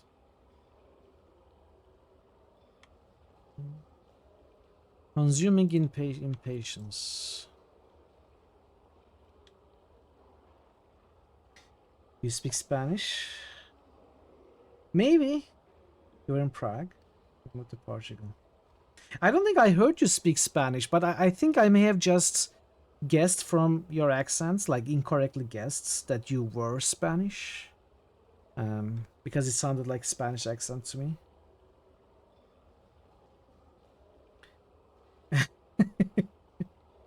I don't know. I'm not sure. I'm not sure why I thought so. It's probably just incorrect assumption on my part. Begin the sensation. You know you have the accent. You have You don't have too much of an accent, but something can be felt for sure. You stand debating with Amnas the Horribly Slow, keeper of the Lion Key, as to whether or not your quest is important enough for him to relinquish the artifact into your care. The whole experience is an exercise in sheer torment. Each and every one of his words is followed by a significant pause. Each and every point he makes is reiterated time and again before he lets you speak. You present an argument, then wait, and wait, and wait, while he makes his counterpoint, to which you shoot out the snappy counterpoint of your own, then must wait yet again for another old Amnas rolling, meandering, seemingly endless counterpoints. It's everything you can do not to simply lop the fiend's tusked head off and snatch the key from the twitching corpse. Accents are cool, everyone has an accent. Yeah, of course, of course. Stir yourself from the experience.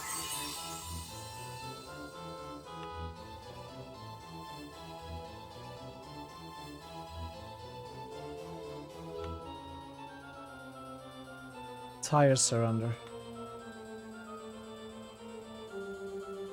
Chat, I need a quick break. I'm gonna be back in a few minutes and we are gonna continue, so don't go anywhere. Actually, yeah, okay, I'm gonna take the break now. 2 minutes.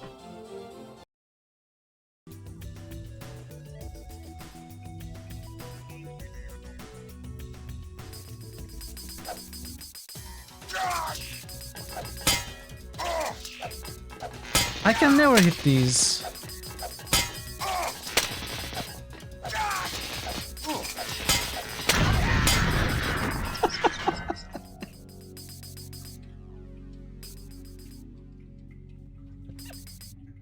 Well, I killed it. Aye, aye. Your orders, Nishi. Quiet time. You're humming wrong. That's not the melody.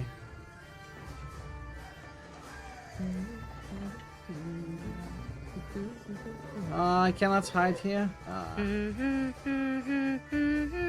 That's even more wrong.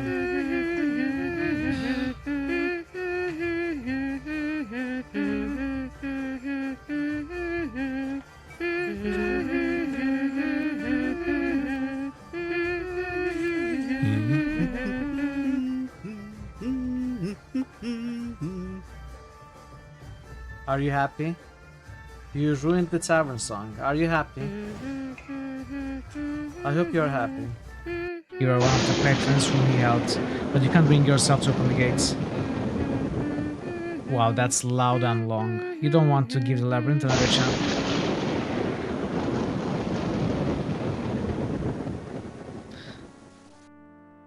Another chance to take it.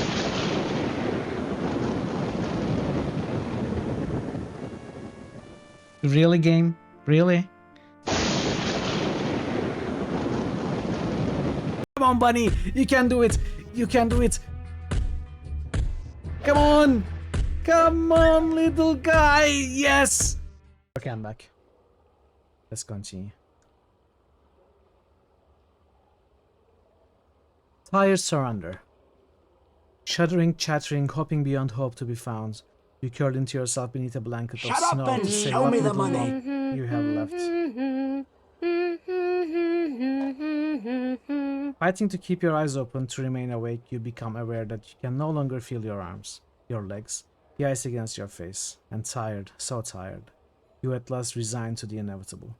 You close your eyes, bidding sleep a bitter welcome as the sense of loss forces a single tear, doomed to crystallize before it even reaches your cheek, from your aching eyes. Okay.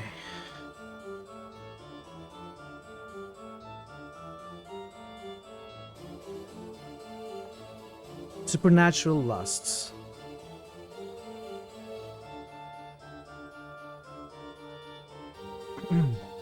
This light blue stone is supernatural lust. Begin the sensation. You find yourself coupling with a succubus, a creature of such intense otherworldly beauty that even her fiend's horns and thrashing tail gives you no pause. She gasps under you. You desire her so completely that the whole of your existence seems focused towards this single goal. As your life explodes from you in a steady burst, you hear the delighted laughter of the succubus as she drains you dry, leaving your body but a soulless husk. Vaguely similar. What could be a vaguely similar long forgotten memory? Okay. Now what about these two? Another session. None of these. I don't want these. Some questions. This is the public sensorium, whose chambers holds recorder of sensory stones. Each of these stones contains a particular sensation, or a set of sensations, which a user can experience for his or herself. Sensate is free to use them at their leisure, while visitors must pay a small fee. Well, I mean, the resolution, clearly, and its ability to run easier on modern operating systems. If you don't mean that,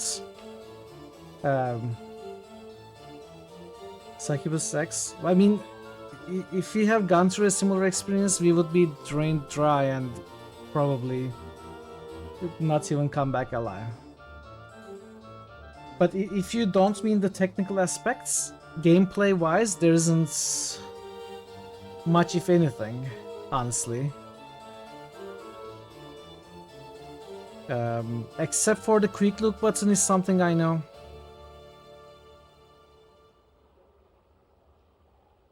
Yeah, this thing is enhanced edition only. I don't know what else is there. That cannot be too much. What's up, Chief? I think the rest is just main game stuff. Yeah, it's, as far as I know, it's almost entirely faithful. Well, like Baldur's Gate. Baldur's Gate enhanced editions are the same. The game itself is not changed. The mechanics and the balance of it is not changed, but Actually, I'm not sure about the difficulty. It's probably the same as the main game as well. I also am not sure about these settings. Clearly something like enable cloud saves is enhanced edition. Maybe some of the other things like always run, max HP on level up, heal on rest, stuff like this might be enhanced edition as well.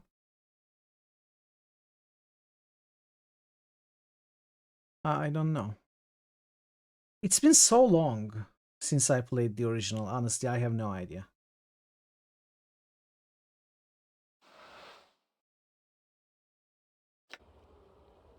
I'm gone. Okay, I don't know what to do with these big stones.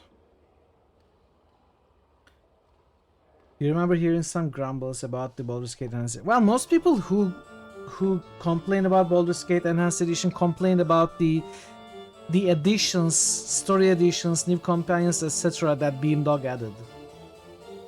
I don't think there are many people who complain about the technical modernization aspects of the enhanced editions of Baldur's Gate.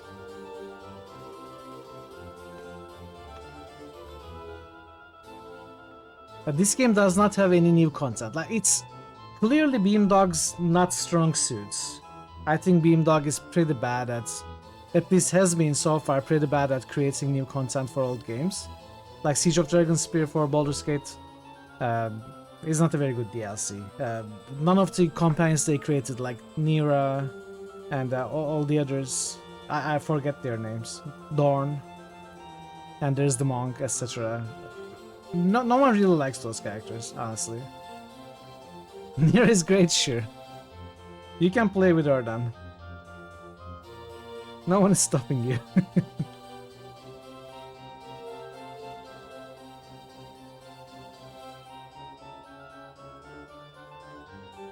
Yeah, I'm not sure about these two stones. Maybe they cannot be interacted with at all. Maybe they are gonna be used later. I don't think we can do anything with them for now. Let's see. Public Sensorium. Sensorium. Civic Festival. Let's see if there's anything in the wiki about them.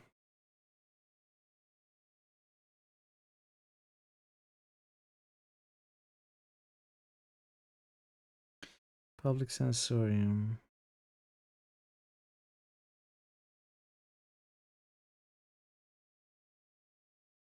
You can purchase a dozen standard sensations for 10 coppers or extravagant experiences for 50.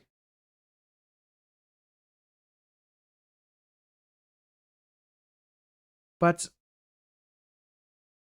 how?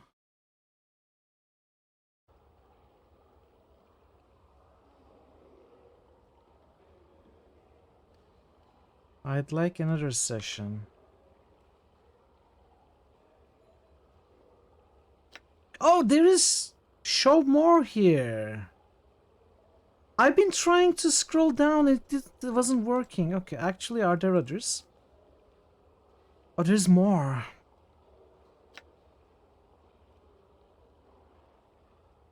Psychosis will do. Smaller chamber, one room clockwise from the stairwell. Okay, there is a lot more. I'm gone.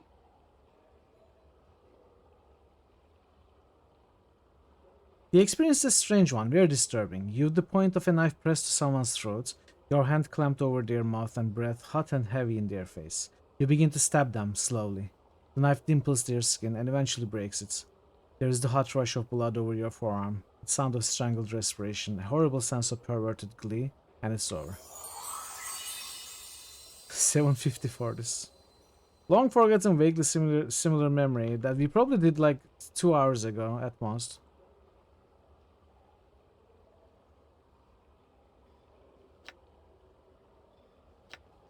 Festering jealousy.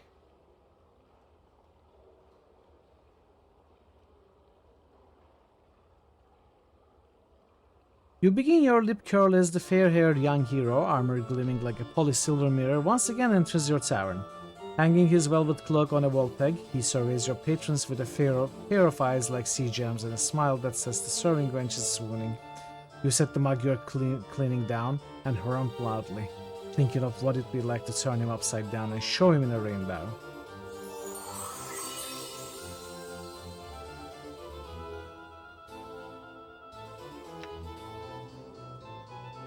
Bitter loading.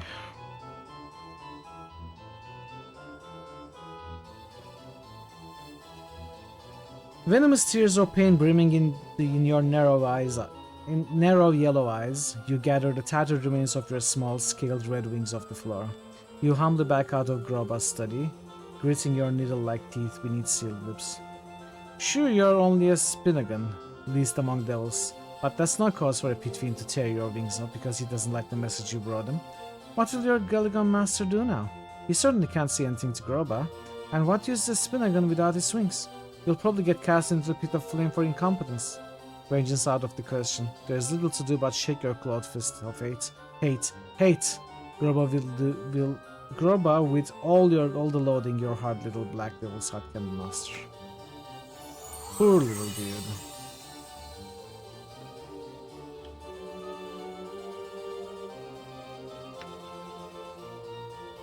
Pure glee.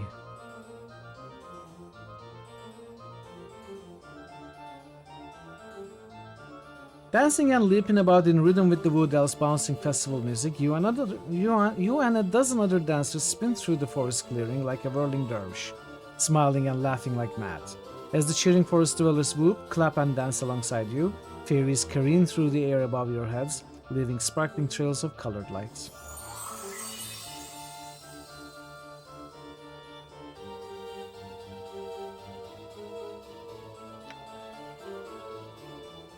Frightened exhilaration.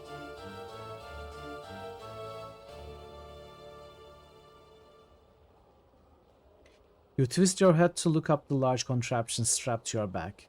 A set of 4 bat-like wings extend from out of it, each made of leather pulled taut over wicker frames. From the precipice you perched on, Dilgiar's floating fortress appears as but a tiny speck suspended in the blue-gray sky, miles away across nothing but empty air. This is how everyone travels on the plane of air, they said. It's easy. You smirk, step back a ways, and make a running leap off the cliff into the cool wind below, leaving your stomach behind. As the wings suddenly catch the air, an amazing rush shudders through your entire body as you soar out over the nothingness and towards the elemental prince's abode. This is so Barbie. Yeah, we are the chaotic evil Barbie.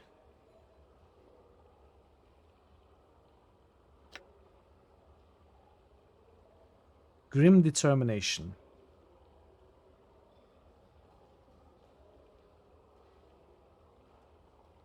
The entire hall was in ruins and still in the process of being destroyed, as dozens of combatants hurled weapons, deadly arcane magics, and themselves at one another in a desperate struggle to be the last one standing. Plumes of acrid green smoke rose from the pile of limp bodies you dragged yourself out of, having barely escaped the wrath of some fiendish spell. There it was, across the way, through the battling throng, through the bloodthirsty battle ahead of you, sitting untouched on a miraculously upright table, your pint of mead, as you'd get it back if you had to kill every last one of the brawling tavern patron spirits, and you'd get it back. Wow, the grim determination of a tavern brawler to continue drinking. Crazy. Complete bafflement.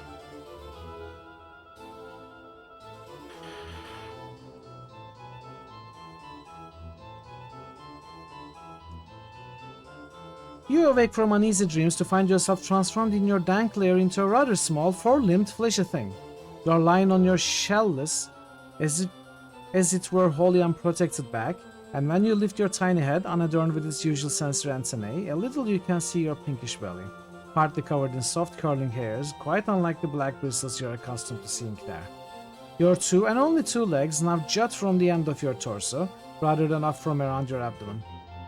They look thick and ungainly in proportion to your body, and lie there limply, making no attempt to right you on their own.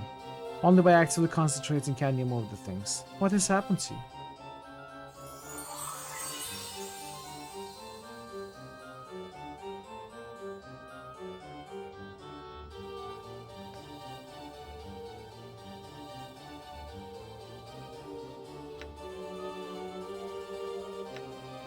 Are there any more? Horrible regrets.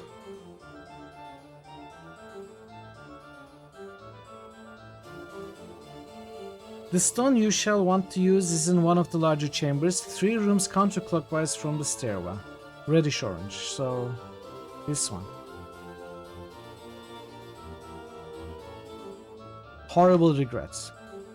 You stand on the deck of your flagship, Divine Hammer, as it floats over the continent of Agerheim, held aloft by the winds of magic. The very landscape roils and shudders beneath the bombardment of your fleet, 1,000 ships, cannons, and bombards hurling their sorcerer's fire down like vengeful gods. The shockwaves began to hit your ship only minutes ago, a constant vibration that sends shudders through the hull of the ancient craft and moves your very bones, accompanied by a constant rumbling bass. As the land's mountains begin to sink and the seas that surround it begin to boil off into the atmosphere, your first officer comes to stand beside you. My Lord Admiral, permission to speak freely, sir. You nod your acquiescence. Acquiescence? Acquiescence? Acquiescence. I guess. Your stomach sinking as you guess at this question. My lord, forgive me, but how? What gives us the right? 1 billion lives. You speak without turning to him, unable to take your eyes off Rumos, the nation's vast capital city, as it vaporizes into a cloud of superheated gases 12 miles across and growing ever wider. If you only knew the full treachery of the Agrites, First Officer Felm, one which is beyond any man's comprehension, then you would know. You would speak of our right to annihilate them. You've no right to let them live. But, sir, traitors, all of them? Surely among the hundreds of thousands, how many innocents? Silence! Speak of it no more. Our king has spoken, his will be done. The task set to us is a horrible one, not fit for the contemplation or questioning. There is no room for pity, no room for remorse. Only duty. The two of you stand silently for a time, watching the last minutes of Agerheim. At long last you sigh, a low stuttering exhalation that sounds as if something has broken inside you. Exhalation. Beneath the brazen plate that covers the ruined half of your face, your dead eye begins to weep. Palm, my friends, I would have you understand, I know now, as I look down at what I have wrote thee, that were I to think upon what I have done, what I have truly done, I would be struck mad. A deed such as this, the anguish would overwhelm, destroy me. So, First Officer Falm, it must be that there are no innocents in Agerheim, no mothers, no children, no people, only traitors, wild, cunning traitors, who deserve no less than the full brunt of our most holy king's wrath. Do you understand this? Yes, my lord. Good, now go. I wish to be alone here. By your commands, Lord Admiral. Palm bows his head and returns below deck, leaving you to stand over the end of a civilization. Wow. Cool story.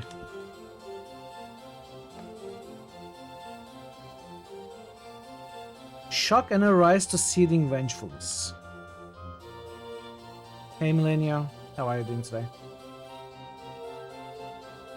You stand somewhere in the nether regions of Plains, a sweltering place where the ground is beaten copper and the skies of brass.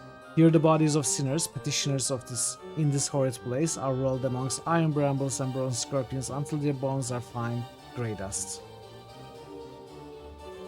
You squint at the horizon and the bone dust rising with putrid-smelling gusts of wind that carry with them the sound of agonized moaning. There is nothing but flat, metallic landscapes as far as the eye can see. The dust is everywhere, in everything. It stings at your eyes, coats your insides of the mouth with a pasty film. You spit, wiping at it with your finger, but it's of no use. The stuff's taste has fouled your mouth completely. Another from your backbone. Played a lot like I said, I never finished. You never finished? Oh, that's crazy. You have to, Millennia. You have to. An RPG connoisseur like you has to finish this game.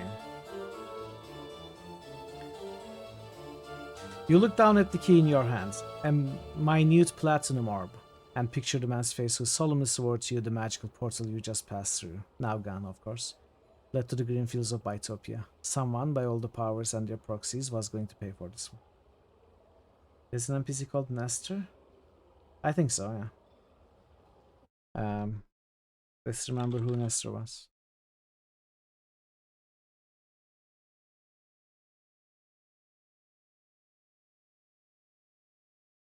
Yeah, there's a nest. Stir yourself from the experience. That's your real name, really? You're in the game, Millennial. They put you in the game. That's crazy.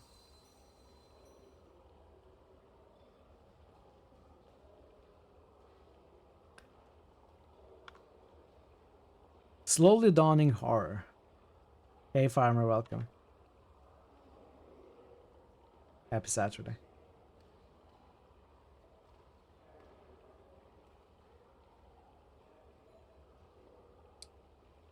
How good could it be, you think, regarding the burgundy liquid carefully across the table from you?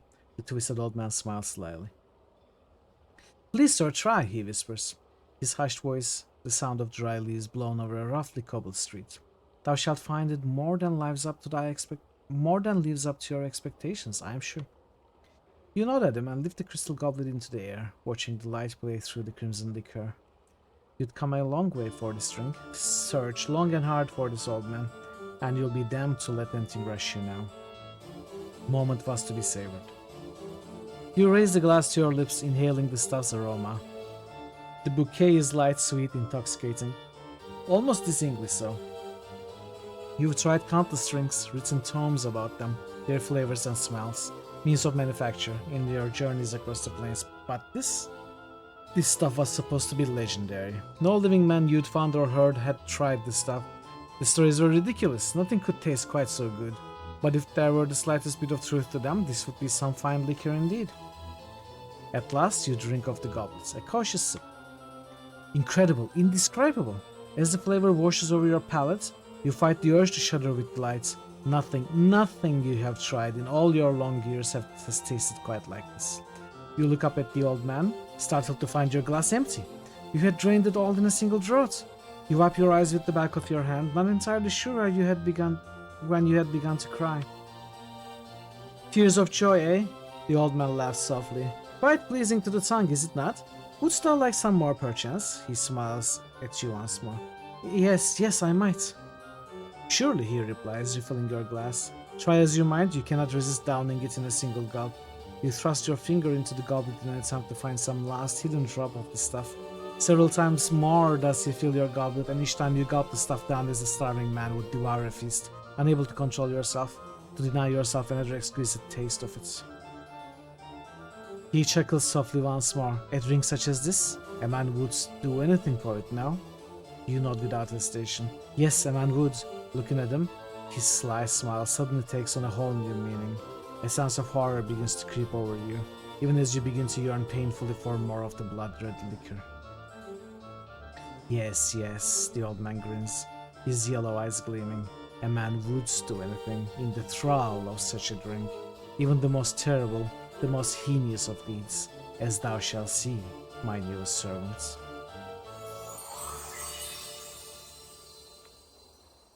It's awesome. These are like short stories. Very cool concept. Indescribable frustration.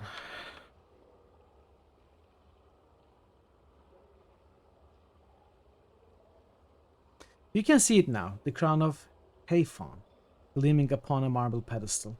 No more than 20 strides away it is with it. You could wrest control of the armies of Aethanopolis away from your treacherous brother and restore your father's kingdom. A fool your wretched brother was, you smiled grimly at the thought, to leave the king's only daughter alive, thinking she could do him no harm. A sound, the creak of leather sandals, the softest hiss over there, by the third pillar. She was close now.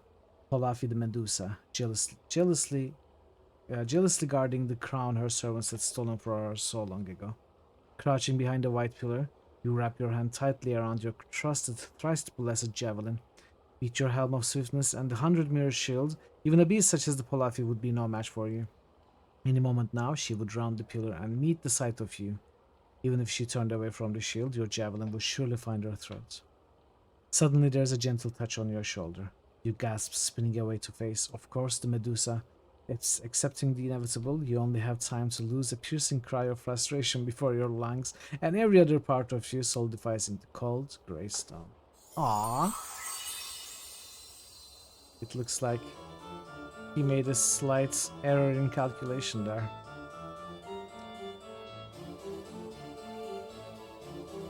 A vastly important secret.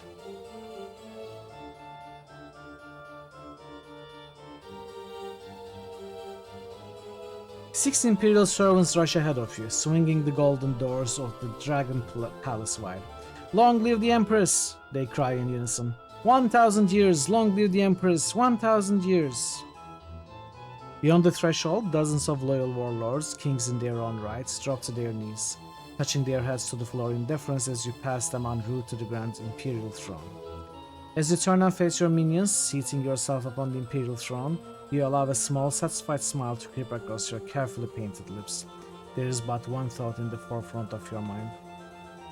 That the body of the young Empress Wu Sun Sha lies broken at the bottom of the Well of Solitude, and that you, Bai Hua, a horse merchant's daughter, are at last poised to shake the empire and the corrupt Wu dynasty to its very foundations. Wow. A body snatcher. Okay, last one. Lycanthropy.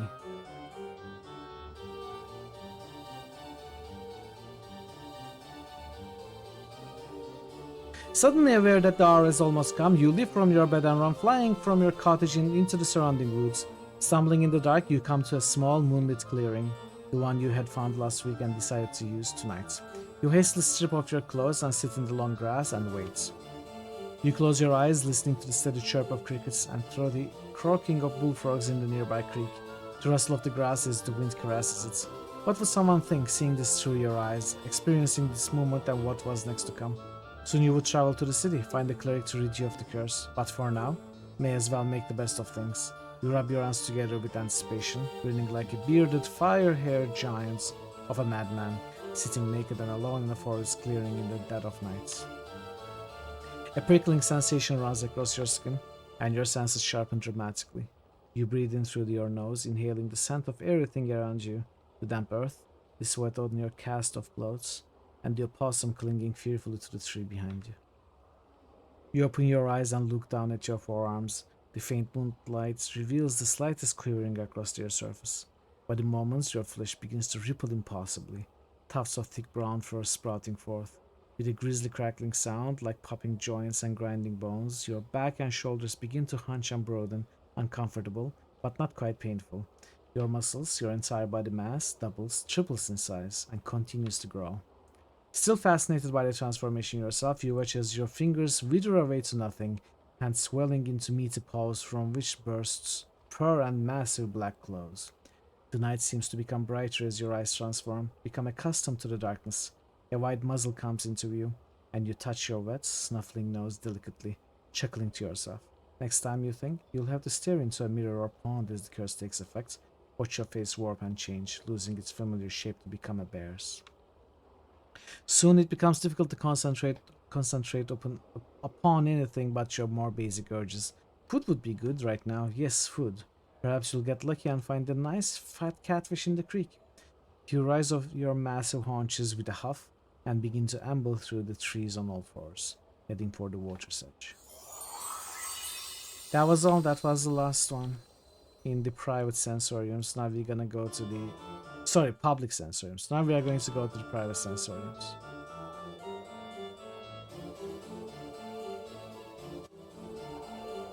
Done.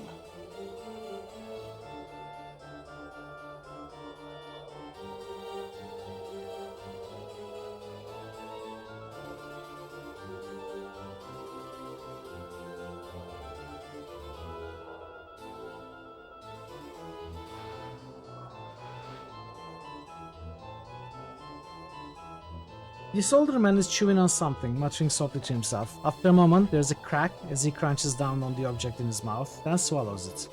His bushy, brassy white eyebrows furrow for a moment, rise, and then furrow again. Greetings. Without so much as looking at you, the man reaches into his tunic, pulls out the puce-colored ball, regards it curiously for a moment, then pops it into his mouth. I said greetings. The man frowns and waves you away, then nods to himself thoughtfully as he savors the flavor of whatever he's put into his mouth. I've got some questions. The man smirks, bites his thumb at you, then abruptly pauses. His cheeks swell, and with a violent gag, he spits up a large black fly which begins to buzz around the chamber. Minorosian? Minorosian candies be damned, he cries, shaking his fist at the insects. He whirls on you. What? I had questions about you. He pops a small red candy into his mouth. Do you always traipse about molesting some mages with your ignorant prattle? Babbling, blathering, chittering, chattering. The candy shoots from his mouth on chattering, flying in a high arc to land on the floor with a wet lip. He stares at it sadly. Pick it up and eat it. You snatch up the candy and pop it in your mouth. It tastes sweet and tangy. The mage's jaw drops. My delectably scrumptious Bitopian fruit candy. That was good. Can I have another? Another one? Another one? Of all the raw blistering nerve, what makes you think you deserve another candy, you unmannerly churlish dullard? I don't deserve one, I want one. Let's have it. How dare you so ungraciously demand candy of me, as if it were some divine right granted to you by the greatest of powers. Shall I just kneel to this whim of yours, O great one? Pass my treasured candies on to you, onto your stigmatized sacredness. Why don't I anoint them with precious oils, have them blessed first? He stomps his foot with each word. No, no, no, I think not. Come on, just give me one. I'll give you nothing, and you'll like it. He plops a candy in his mouth for emphasis. So good. He swirls it in his mouth and his eyes close as if he were wrapped with ecstasy. So delicious. I want one and you'll give me one. Now let's have it. How dare you so... Okay, back to this. Fine, then forget it. It is Vivaldi, farmer. It's actually Vivaldi. I shall. Forgotten. Forgotten it is, you scabrous rot-brained clattertrap. Now farewell. I had some questions. I care not, you yeasty beef-witted pignut. His eyes bulge out. He jabs his finger at you. Now off with you. Off with you. And do not return without being prepared to show the proper respect. Come bearing a tribute. A gift. He suddenly draws close and whispers from the side of his mouth. Candies or chocolate would be nice, but nothing common, mind you. Bring something exotic. Now be gone. Wait, I've got this imported chocolate. I could give it to you as a gift. Oh? His demeanor changes in an instant. Very kind of you. Very gentlemanly. May I see? Show him the chocolate crusts. Oh, quite rare these are, and most delectable. He bites off a large piece and tucks what's left into his tunic. I had some questions. Well... Oh my, yes! Hey, Pastor, welcome. Happy Saturday. We are indeed evil. Smells right to me. A true pleasure to meet you, and thank the powers it couldn't have waited until you had curled up and died, thereby sparing me the pain of being forced to banter words with you. I would gladly trade my formidable sorcerer's powers for but a minor enchantment that would pierce your thick skull and introduce at least the idea of manners. Manners? What about the chocolate I brought you? He opens his mouth to speak, finger raised, and stops. You owe me there, sir. As I thought. Formidable sorcerer's powers, could you teach me? Teach you? Are you even a mage? No, but I was hoping you could make me one. Ooh, if only I had Big B's boot of Rash's rump kicking to throw down upon you. No, I will most certainly not make you a mage, you boiled-brained puttock. To do so would be to demean the art. Okay, let's become a mage. What is your will?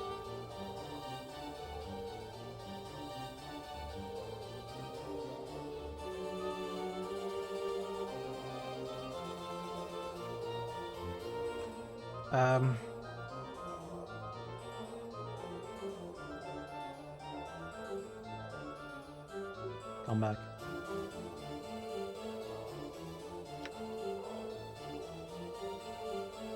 Yes, I am. Oh, what wonders the multiverse holds for Quell today. Come, let me see your spellbook. Let him look at it. He tears it from your grasp and glares at it furiously. What is this trash? I'll tell you. Dung! Dung, dung, dung. How do you even pluck the spells from those stained pages? Have you been using this book as a bar towel, so soaked in spirits, glue, and blood it is? Do you not care for your spellbook? How can I teach someone who does not respect the arts? Why does its appearance matter? Your spellbook's appearance should reflect your respect for the power it holds. That trashy little book of yours is suitable for only the basis of words. True spells should be recorded in rare, precious inks on sheets of vellum edged with gold leaf. Everything in its proper place, or not at all. He begins to hop about madly. Proper place, proper place. I see. Can you teach me or not? He shuts his eyes and massages his temples for a moment. Finally, he speaks in a cold, level tone. It's obvious that I can teach you nothing. I may, however, have some spells you might wish to purchase from me. Would you care to see them? Yes. Bladestone. It's a bit expensive, but we cannot steal.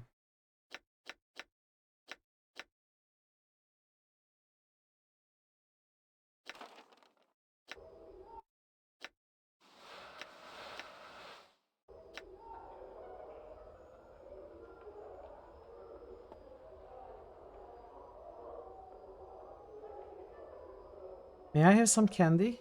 A candy? And once more for good measure, a candy? What, pray tell, makes you think I'd give a candy to a shirtless, impertinent pumpkin? Such as yourself, He taps his foot, arms closed, waiting your answer. Would you sell some then?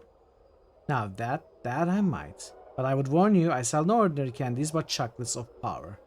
He draws this last word out, rubbing his hands together greedily. Chocolates of power? Indeed, they are not cheap, mind you, so you should find yourself short of jing. Should you find yourself short of jing, I suggest you drop the subject immediately. Would you like to see what I have to offer, He cocks his head, looking at you slyly. Yes. Updated my journal.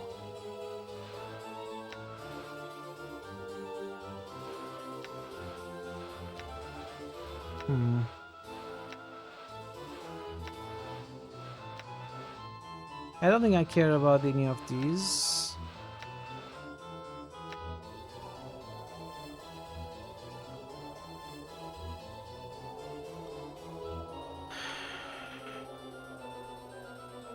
What do you know of Revel Puzzlewell? At the mention of her name, he swallows the candy he's sucking on with a loud gulp, wincing in pain. What to tell? Why tell at all? Such tales are best left in dusty books and in the attics of old men's minds. Evil. Such a name. And such dark tales swarm about it, like flies on a corpse. Just the same, I need you to tell me. He's an Itag, my boy, who came to Sigil, all evil and cackles. She was alive with her shadow magic, ready to butt heads with the Lady of Pain. Barmy, old hag. Only succeeding in getting herself maced. She's likely dead by now. Shadow magic? Yes. Dabbled, no, not dabbled, but excelled in all schools of magic. She knew shadow magics of illusion and shadow substance, shadows, residues of dead things. How may I find her? How might you what? His candy rolls right out of his mouth and onto the tiles.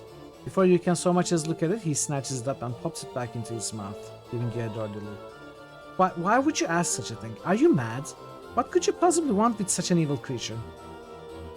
She knows something about my past. Doubtful. She was made many centuries ago. Gone. Hand in the dead book she is. And even if she were somehow still clutching to life with her black and bloody talons, what could she possibly know about you? If she wasn't the spitting image of cackling evil that was even willing to help you. I'll just have to hope she's alive and will help me. By Leshe's 6 teeth and her swollen tummy, what a flickering candle of hope hurled into the howling winds of pandemonium that is. Flicker, whoosh. Don't be any more the fool than you need to be. I must still seek her out, whether she's dead or alive. So if she's dead, as she most likely is, then what is your plan, may I ask? You have everything all figured out, do you? Well, it's just blowing words out of his spits nonsense, nothing? What do you plan to do if she's in the dead book, eh? What do you think I should do? The first brilliant question you asked me? I think you should give up this clueless idea of entering mazes and chatting with night hags, and lope back into whatever crypt you crawled out of. Makes far more sense than fishing for the lady's anger, it does. Can you tell me how to get to her maze? Lunatic! Madman! Addle cow! Have you not listened to a word I said? She's imprisoned in an interdimensional maze for trying to best the Lady of Pain. That means she's at least 10 times as barmy as you and at least 100 times more powerful. She's also most likely dead, thrice dead, and if by some happenstance she isn't, she'll make you dead. I understand, but I really need your help. Can you tell me how to reach her or not? Quell goes quiet, chewing on his lip. After a moment, he fishes around in his tunic for a minute, then plops it into his mouth. You're serious? Serious now? Why so serious, so bad or bent, you so mule stubborn? He sighs. Well born clueless. Well, born clueless, die clueless.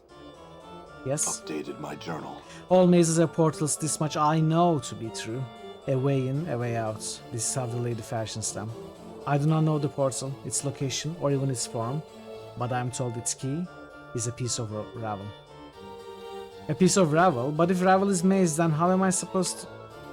Then you'll have to make do. Find something that has ravel's taint in it. Mayhap, that is all I know. All. Bother me no more about it. If you want to go pestering someone about something like that, go to the Birdlow slating intellectual lusts. One of the ladies there is bound to have met someone or know something that'll help. Updated my journal. Okay. What is your will?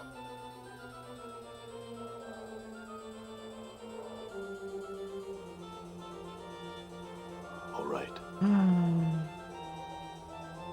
Longing. Okay, this one is longing.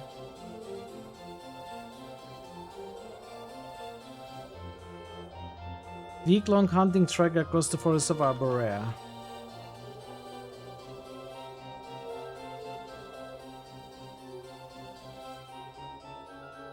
The messenger. Let's start with this.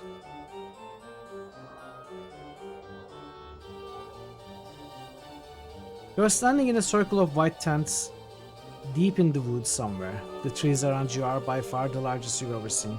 Suddenly though, there is an odd prickling sensation at the back of your skull. Your surroundings melt into a colorless smear, then slowly resolve into what looks like the interior of a large grey sphere. Across from you stands a figure almost identical to yourself. His eyes flash in the half-darkness, a mad smile splits his features. I knew you would come. Greetings. Oh, greetings, greetings, so good to see you, he sneers. I bid your murderous tongue to be silent. That's right, murderous. Your pretend innocence is laughable. Who are you? Oh, don't you know? Didn't all those filthy lying thrice-be-damned journals tell you who I am? Those journals that were so conveniently left for me when I awoke? Those journals that called me an incarnation? Ha! Burned them all I did. All that I found. What did they say exactly? They spoke lies, lies, lies, and nothing more. Built about a man who forgets himself, other incarnations, of preserving their experiences in writing so later lives could benefit. Thieves! It's my life, mine. You all want to steal my body, and you won't have it. So you are one of my earlier incarnations. He crosses his arms and looks away. If you'd put stock in such trash, yes. What did those lying journals say? They spoke lies, lies, lies, and nothing more. Where am I? Oh, this? He gestures around him, snickering. Just a little trap is all. I realized that killing you body thieves might not be enough. I realized I might have to trap you and snare you for eternity. You may have realized by now that there's no way out of this sensory stone. Your mind is locked here. You'll not that rather sparse surroundings I've left for you, all to help the madness set in the good and quick while your flesh rots away. I have some questions then. Your earlier incarnation crosses his arms and looks away indignantly. Save for a few more tufts of hair on his head, he's identical to you.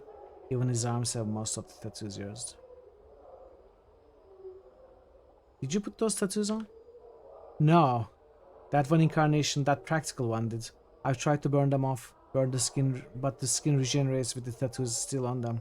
I have tried to tear them off, stain them with acid. I hate them. Read the tattoos. His eyes grow wild. Stop that! Stop reading me! He tries to cover himself with his arms, turning away from you. Keep reading them. The figure's eyes grow even wilder. Stop! Stop now! I'm warning you! He turns away from huddling up to cover more of his body. You see on his back the list of tattooed warnings that Mort once read to you at the mortuary. There is, however, one line at the bottom that Mort has neglected to read aloud. Don't trust the skull. Your previous incarnation grows more and more frantic as you keep peering at him. I'm warning you for the last time. Stop! You can't threaten me. You are just a recorded memory, an apparition. I'll just keep reading them until you let me out of here. Wait. Fine, how did you make the strap? Can't tell you that. It'll never be replicated. The magics used in its creation were lost, even to me. Clever it is, though. One experience hidden beneath the other, so that no flesh but my own would set it off. So there are actually two sensations within this stone. Yes, that of the Arborean hunting trip and that of this trap. You look suddenly wary of you. Why? Try to force your way into the other sensation through sheer willpower. What are you doing? Stop that. Continue to force your way into other sensation. You at last push yourself into the surface experience, the Arborean hunt, and end the sensation before being pulled back into the trap. I wonder if there was a better way. Like continuing to read.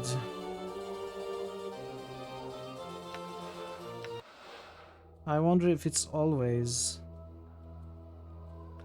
500 experience.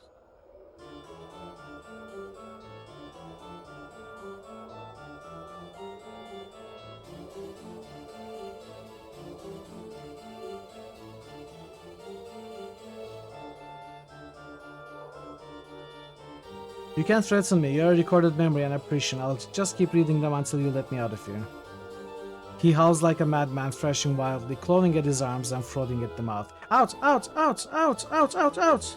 And like that, everything ends. You find yourself standing in the sensorium once more, slightly befuddled but quite unharmed. Oh, this didn't give me any experience at all. This particular way of getting out. Done. Okay.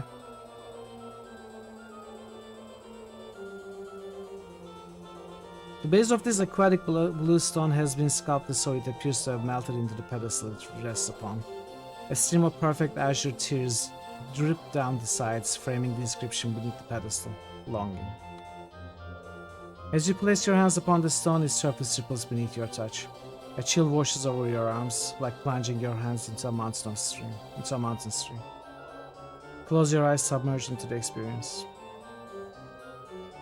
As you close your eyes, you blink and reopen them. Your eyes are brimming with tears, and you are overcome with a terrible sensation of drowning.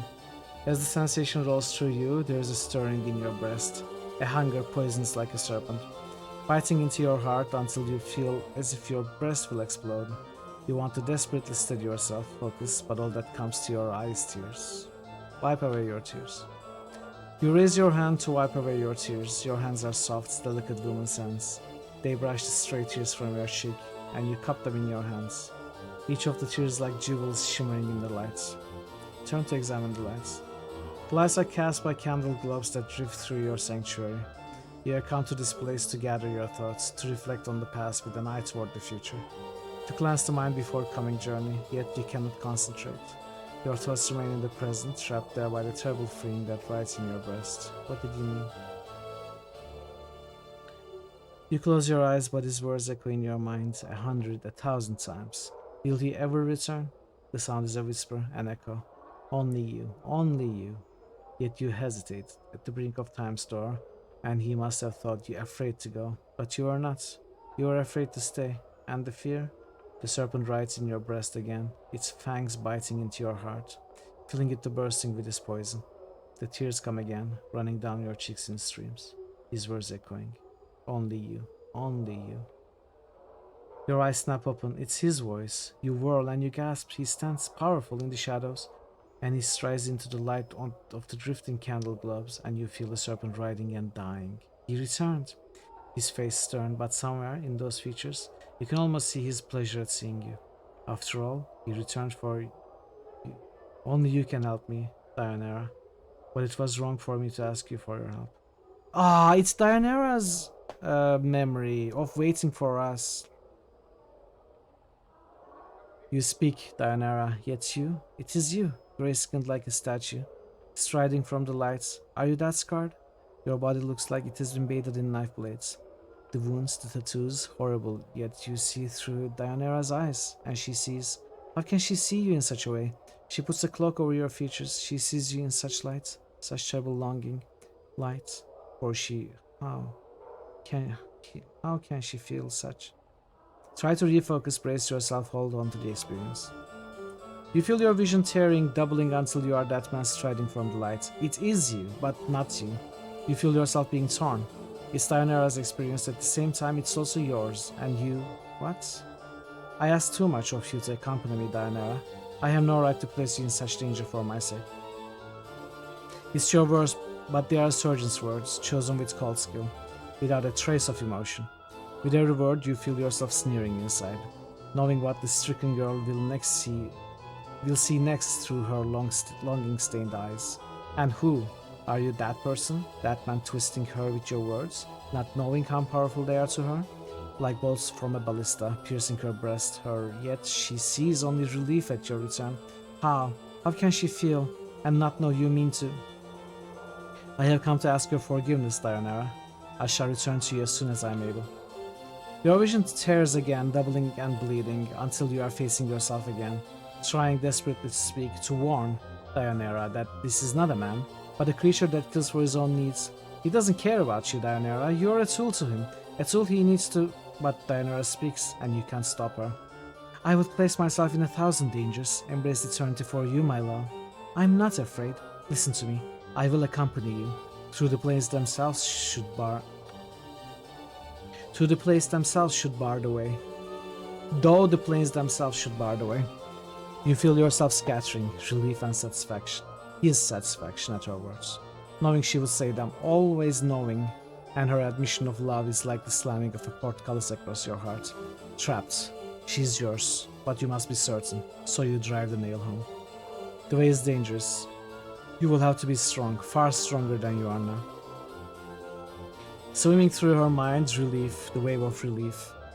The end of longing, yet longing for him more at his words, not missing his manipulations. All you need to be is strong, and his path shall be as one with yours. Your thoughts are like fires, for you can be strong, stronger than he knows. You know no fear, you would die for him. I can be strong, my love, I will. Her words slide off of him like water. The serpent in her breasts, the one piercing her heart with his poison, has been replaced by the serpent in the flesh. She sees nothing of this, and his next words are planned carefully, so carefully. I can't see if we'll succeed, Dianera, but I'll do my best to protect you. And I will expect nothing less of the same from you. You may be required to make some sacrifices. At that final terrible word, you feel yourself being torn apart. He means her harm. He means you harm, for you are her, and he means to hurt her. Yet you need her to be harmed. And you want to scream at her that she's in danger. Run, Dianera, for his eyes unmake all things, and... Of course, my love, life is sacrifice. This I have learned. You, she, her, you speak the words, and in it you feel yourself dying inside. You're a spectator, and you have watched a woman die, for the words are a death sentence. Yet still she speaks, unheeding, uncaring. I left a legacy in my father's keeping, my love. Ask for the 6th, the 3rd, the K, and the S. In it I bequeath everything to you. It's not much, but with it I left... Updated my journal. You, him, a wave of irritation washes over you. You clench your teeth to prevent the irritation from crossing your features. Must she always continue to prattle, even when you do not prompt her? Must she? But no, keep the irritation inside. Only a trace slips out. Come now, I cannot die, Dianera. There is no need for such foolishness. Her, you, she is overcome with fear. Fear that revolts you. And fear wells up inside her. You, as you watch him frown, and you hasten to correct him. You must know the reasons and know the wisdom behind them, so he is impressed with your planning. Speak before he turns away. I know how I often act foolishly, my love, but you said yourself that you can forget things if you are badly hurt. There are things in that legacy that could help you remember should you forget yourself. Updated my journal. You coldly regard her through your eyes, tracing your gaze along her furrowed brow wrinkled with worry, desperation. She has acted as you expected, yet there is something in what she says.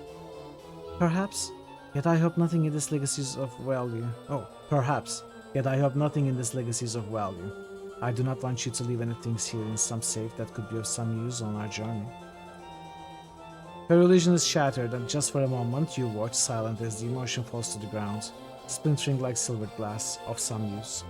Such a casual statement, yet even Dianera sees, and you hope, just for a moment, you hope that she sees him for what he is. The serpent. This serpent. And your hope dies. As in Dianera's eyes, the emotion is rebuilt, the slivers being drawn from the ground. Warning! Intruder alert! Intruder alert! Welcome, Tim. Welcome, Raiders. How was your stream? Welcome everybody. Thank you so much for the raid. Let's give you a shout out. I don't think there's anyone here. Give you a shout out.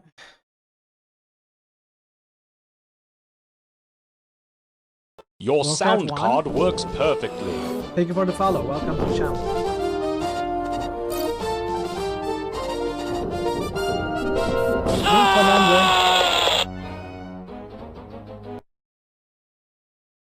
PC player is hard in Warcraft 1. Warcraft 1 is difficult, and it doesn't have all the convenience. You know, I don't remember it very well, but it's not as evolved as some of the later RTCs, from what I remember. And yeah, how are you enjoying it though? Hey, Meltedigley, good to see you. In Commander 4 was a cool story, yeah. You only control 4. Yeah, things like that. You can only control a few units. You cannot choose lots of units like you can in newer games. It's so rough, you know. The older RTSs are always tough to play these days. It didn't feel that way in the past, but they certainly do. But yeah, thank you so much for the raids. Greatly appreciated. Welcome, raiders. I am Mitral. We do RPGs and points and clicks here, and we are playing Planescape Torment. And if you have not paid a visit to Tim yet, I absolutely recommend that you do. He does a lot of retro games and a lot of cool ones, and absolutely well worth your time. Go give him a follow, check him out. And yeah, welcome everybody. Thank you so much for the raid again. Can't queue up units to build. Yeah, there is no queuing. You can only choose a few at once. It's so tough. It's so tough. At least you can choose 4. I think some of the older RTSs you cannot choose more than 1, right? Well, no. How was Dune 2 like? Hey Thor, welcome. You're the Mitchell for every Mitchell that It is Mitchell. imperative that we comply with railroad and customs regulations, Kate Walker. Even 1 Mitchell is too much for the world. 2 is utterly unnecessary. In Dune 2 you can only select 1. Yeah, that's what I thought. I wasn't sure before I started saying it. That's what I felt. So I started saying it, but as I started saying it, I started questioning myself. Was Dune 2 really like that? Was it like it's the idea, even though I thought it to be true, felt so weird and wrong, like choosing just 1 character at a time? I wasn't sure after I started speaking. But yeah, it's crazy. Anyway, I remember we would be discussing with my friends which RTS was the better one, Warcraft or Command and Conquer. Some of them defended Command and Conquer. Some of us, including myself, defended Warcraft. There are many who whisper your name right now. I was a bigger fan of the fantasy elements, not necessarily the gameplay. But yeah. Alright, enjoy your lasagna, and thanks again for bringing your friends and community. Alright, I'm gonna continue this.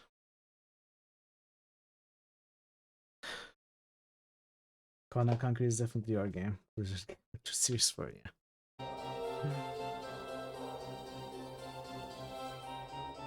And your hope dies, as in Diana's eyes, the emotion is rebuilt. The slivers being drawn from the ground, the illusion rebuilds. But the slight sliver of pain remains. He thinks you have done something foolish, yet you did it for him. You must make amends, but how? You must convince him the legacy is unimportant, but it isn't. It isn't. It's everything.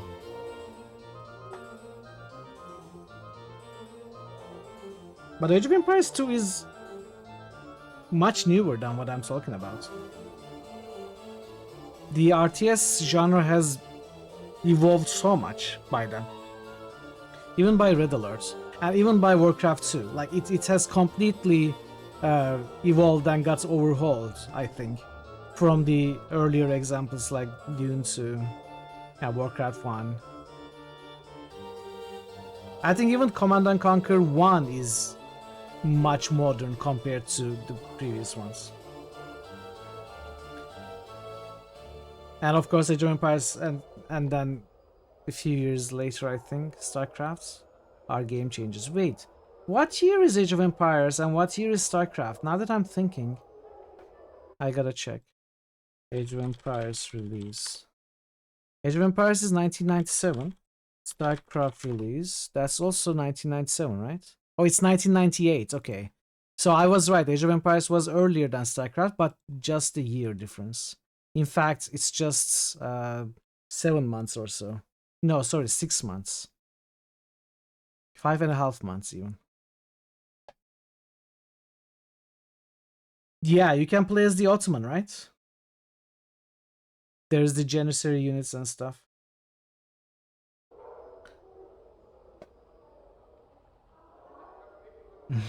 Thanks for the 7th streak, Phoenix. Thank you. Thanks for being here. The legacy, my love. It just has a few things to help you remember. The sight of wars falls of Dianera, so quick, so sharp, you cannot follow its arcing path. A legacy? Things you do, Dianera, such romantic gestures, no matter.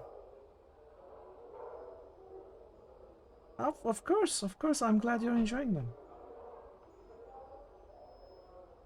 How do you all speak in their respective languages? It doesn't sound, at least for the Turkish language, it doesn't sound organic, it doesn't sound authentic. It's forced. It sounds forced to me. It's like someone voice acting in Turkish who doesn't actually speak Turkish, but taught the words.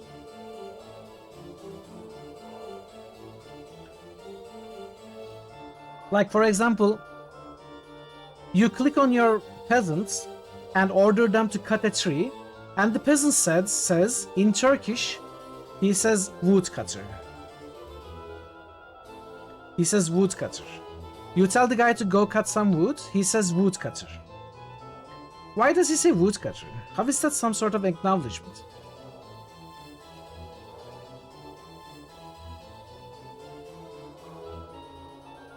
Welcome back, Faze. No, this is a memory, Faze. This is what happens with one of our evil incarnations. Between Dianera and our evil incarnation in the past. I don't know, it doesn't sound that authentic to me, Tim. It never did.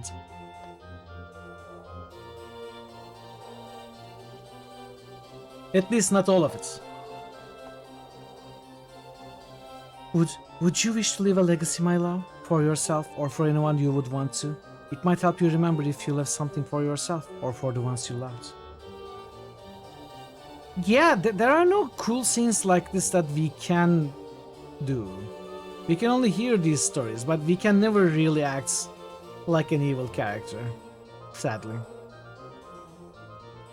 You're into them, but that's awesome, yeah. There's nothing wrong with it.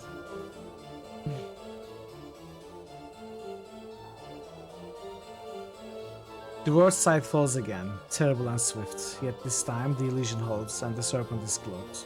The serpent is cunning, and it shall not reveal itself until it strikes. A legacy for myself? Not likely.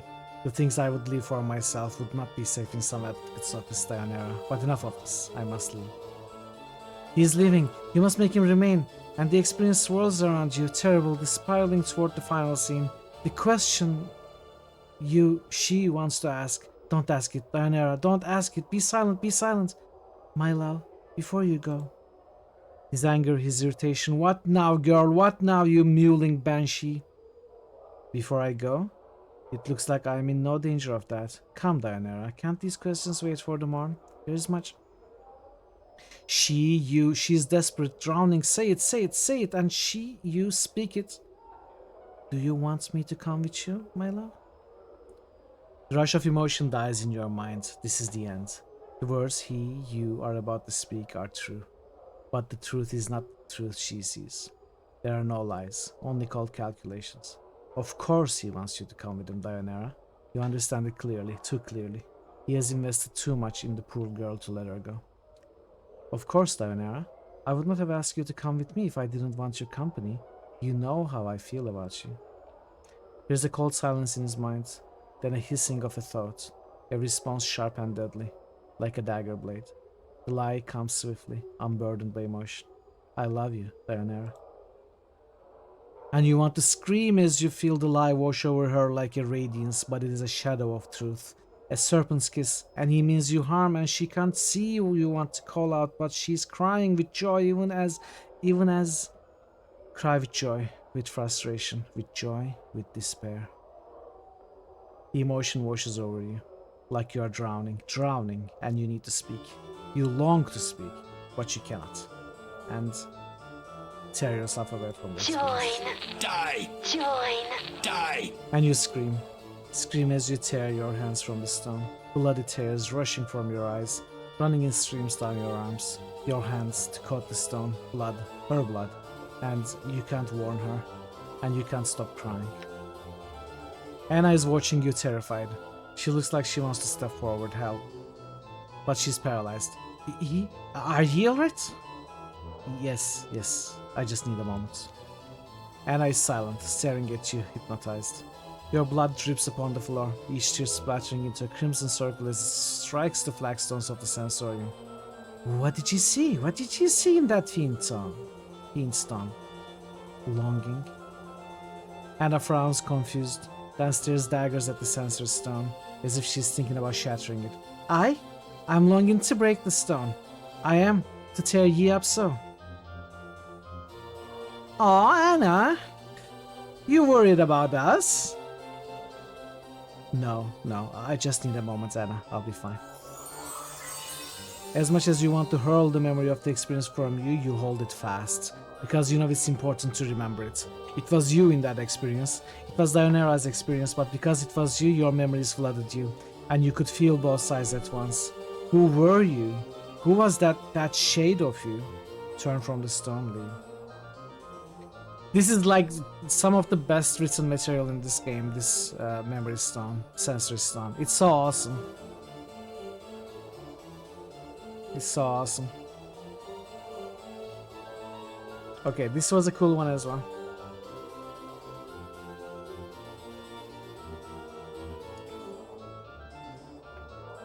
This sickly green stone is securely fastened to the pedestal it rests upon. The inscription beneath it reads, "The Messenger." As you touch the stone, its green exterior sharpens, clashing, its brightness becoming more than you can bear, so much so you close your eyes to shut it out. Close your eyes, submerge into experience. As you close your eyes, you feel the skin along your arms become numb, as if all sensation is bled from them, tired, so tired. You try to blink, yet the darkness remains. Your lids feel soft and sluggish, unresponsive. You are sitting on what feels to be a dirt floor, and around you is the smell of coppery blood and herbs. Why are you here? You came here to what? Your memory fails you, but you feel a growing panic beginning to well up within you. Try to get your bearings. Awake now, are ye? Questioning Noledam? The voice is an old woman's, thick and scratchy, as if it's trying to force its way past a thick layer of dust. Try as you might, you cannot open your eyes and see the woman, but you feel a shiver of fear. Something wrong, terribly wrong. You try to respond, but all you can manage is a ragged croak. You can't feel your tongue. And your eyes? What's wrong with your eyes? Listen. Now, I see me you did, I spoke you did, and poorly. So the price have you paid, The crone sounds amused, then her tone drops sharply.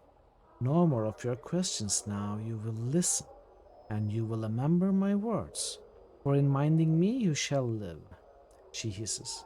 Not if you hear me, or another bit shall I take. Not. Remember me, traveler, remember me to a stone, one of the pretty glimmers in your festive hall. Use it like a cup, pour what you feel into it, and know this. Remember me to a man who wears a skin of scars and tattoos, who seeks memories, but has misplaced them. If smart he is, he will know the knowing of me. Tell him to find me. Or if I am not to be found, tell him to come to the Glimmerstone, and we shall speak, my precious man and I. The woman pauses, then hisses again. Nod, if you hear me, ragged thing. Nod. Pretty polite to listen so long. When he comes to the Glimmerstone, tell the man to speak my name, and your pain shall not have been in vain. The crone's voice trails off as if distracted. You try to speak again, but there's only a sick gurgling noise. What happened? Who is this person? Why are you? And you begin to feel yourself slip into unconsciousness. Ravel, it is I! Updated my journal. There's silence. Ravel? My precious man. There is the slow shuffling of feet, and you feel a sharp pinprick in your left eye. You gasp, and suddenly, barely, you can see. With your one and only eye, you lie in a grey hut upon a dirty floor, where blood, your bright red blood, has seeped into the surrounding grey dust. Your arms are gone, your legs have been hacked off at the knees. Yet you feel numbed, and there is no pain, only fear. There is someone above you, someone looking down on you. Look up. As you look up through your bloody blurred vision, you see a horrid bluish-grey face, grinning with yellow tusks. Ravel is pleased, wondering if it is this messenger would make it, for weak he was when his bits were placed on my plate. She holds up a talon in front of you, and impaled on the tip of it is an eyeball, the right one. Yet to the festival he returned it, as seems, and our time too together has he shared, and now you have come. Success! Ravel, I have many questions for you. The crone shakes her head, your blurred vision seeing 3 images at once. Her greyish hair is like brambles drifting down her shoulders. No, only time for answers does Ravel have, and she has no time to waste with your guess questions. Know this, and in the knowing grow strong. You must find me, my precious man. But how? I do not know. Updated my journal. I am beyond knowing in a lady's place.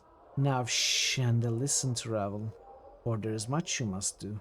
To find me, 3 things must you do. Find the door, know the key, then unlock the key. Door? The door is not a finished thing, at least when I last gazed upon it, But in the passing of time, perhaps now well wrought it is. Go to the place of forges and steel, maybe there you will find the door that takes one to me. Ravel, I know the key is a piece of you, but I don't know how to find it. The key is off me, is it not? Not? Eh. The crone hisses as if trying to gather our thoughts, and your vision blurs again. No picture is it, no tale, no stone, but the key is something of me, a labor of my own flesh and blood. Seek it, lives it does. When you say unlock the key, what do you mean? And knowing the key is not enough, so Ravel thinks, knowing it and unlocking it, 2 tasks that must be joined. For at times a thing knows not its nature. But you are no stranger to that, Ravel cackles, a long hideous cry that fills your ears with pain. Ravel, how am I talking to you if it is someone else's experience? Of stones and experiences and telling Ravel will Ravel do. But not the telling of how she speaks to you now. Many are the branchings and twistings of Ravel, and many are her secrets. I need you, and I need you knowing of this. Farewell, Ravel. Return. I will give what I can. Ravel gives a final smile, and a horrible yellow-fanged grin. A blackish tongue darts from her lips and lingers at the edge, teasing. But in the end, only the question remains. What do you mean, Ravel? Only one question, this I ask.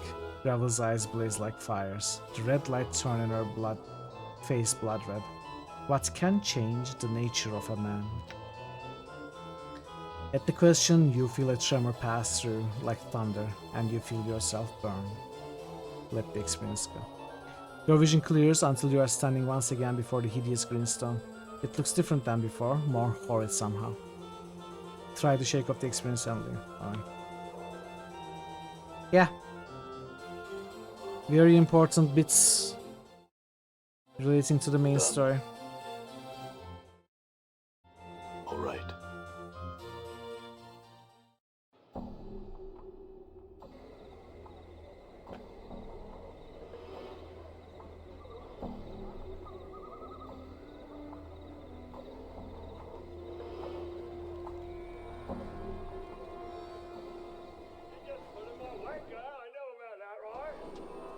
All right.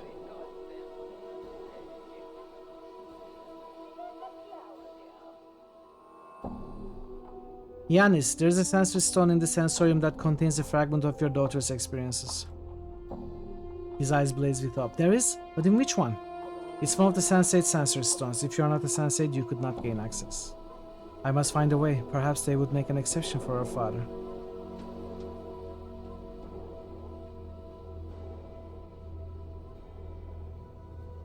They might. Now, in the sensory stone, she left a legacy number for me. Ah, it seems you spoke true. My daughter was known to you then.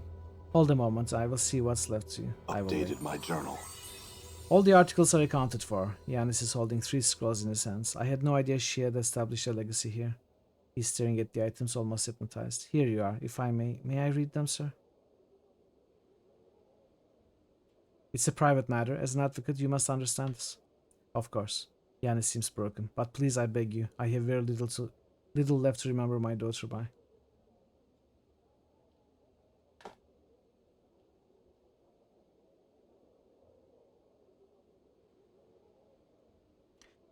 Lie. I will see that you get a chance to read them. In the meantime, perhaps there's something else you can help me with.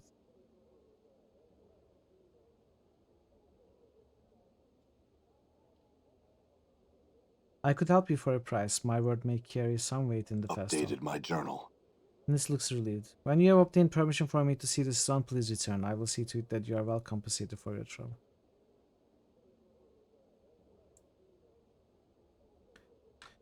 I will see that what can be done. It may not be a small matter. I would know more about Dianera, though, before I make inquiries at the festival. What was she like? She was young. She had recently joined the Society of Sensation, the Sensates. Not an unpleasant... I think we had this dialogue.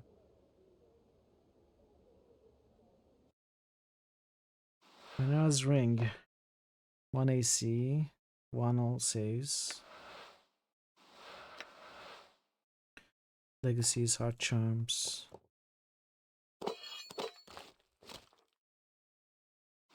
Healing scroll. Heals.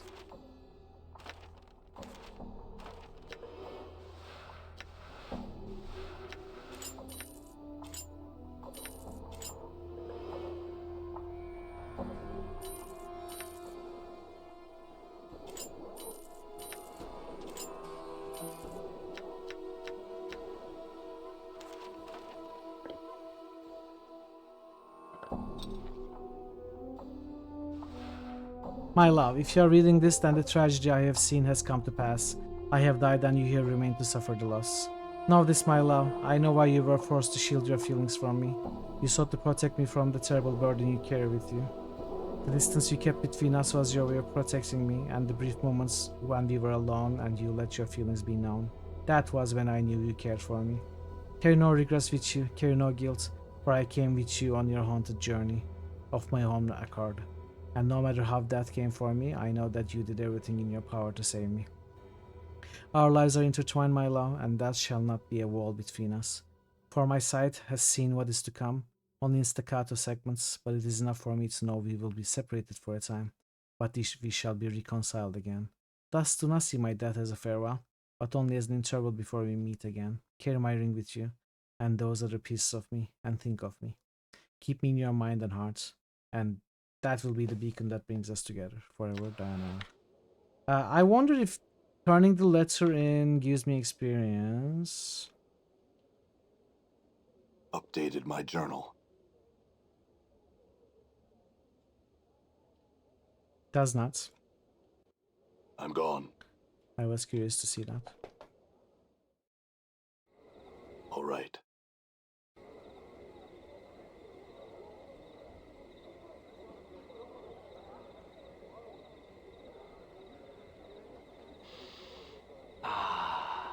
The sweet smell of sensates and governors.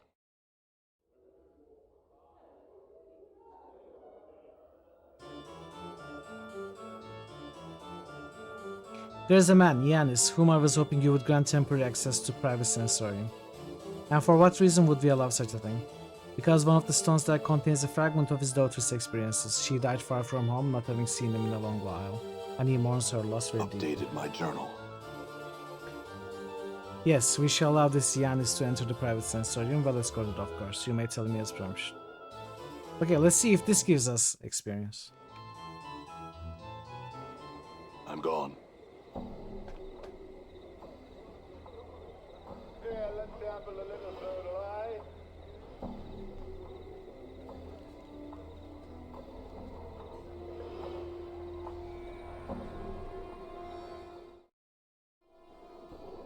Done.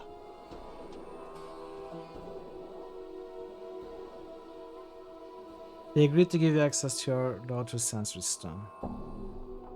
Actually, I thank you, good sir. Thank you. I mean, you're dead. Actually, you are. I do believe you mentioned something about compensation Updated before. my journal.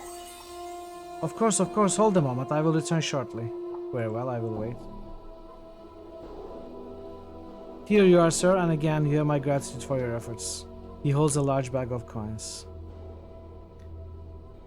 Of course, no trouble at all. Certainly for this amount of coin. Very well. Stone pyramid, cloth charm. Maslow's pyramid, reduce fatigue, reduce intoxication. There's 33 uses.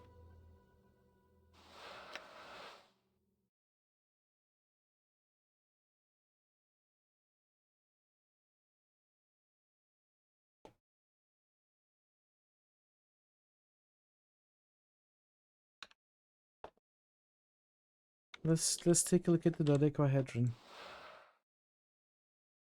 The semi-dodecahedron, about the size of both your fists balled together, seems inexplicably familiar to you. Its texture is cold and smooth, but whether it's metal or stone, you cannot tell. A certain, almost intangible tension runs over the object, as if it were ready to spring into the air at any moment. The semi-dodecahedron, about the size of both your fists balled together, seem inexplicably familiar to you. Its texture is cold and smooth, but whether it's metal or stone, you cannot tell.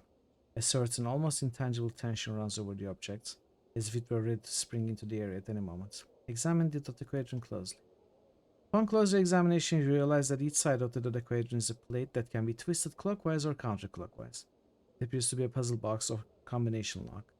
As each of the pentagonal plates has 5 possible positions, the dodecahedron has no less than 244,140,625 settings. It would take every second of the next 77 odd years to hit all the combinations, but then you might just get lucky and stumble onto a solution in minutes. Fiddle with it for a bit. As you methodically twist the cold grey facets of the dodecahedron, a strange sensation forms at the base of your skull.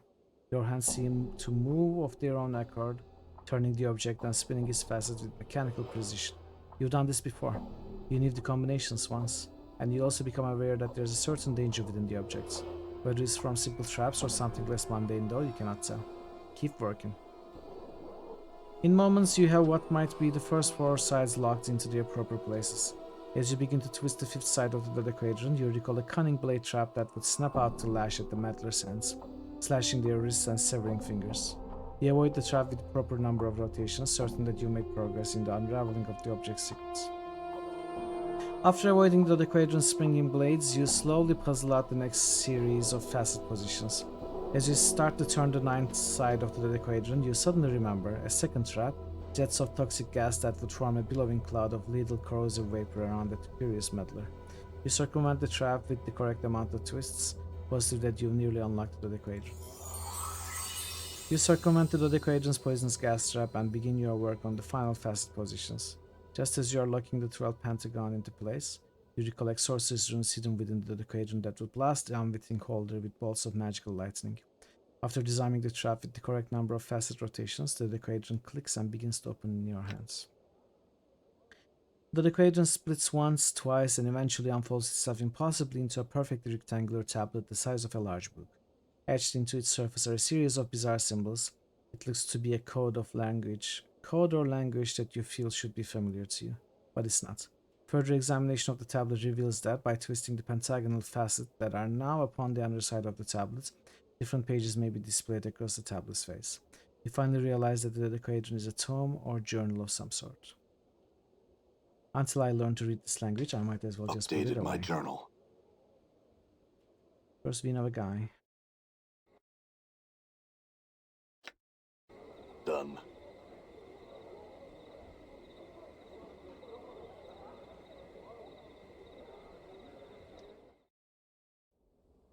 All right.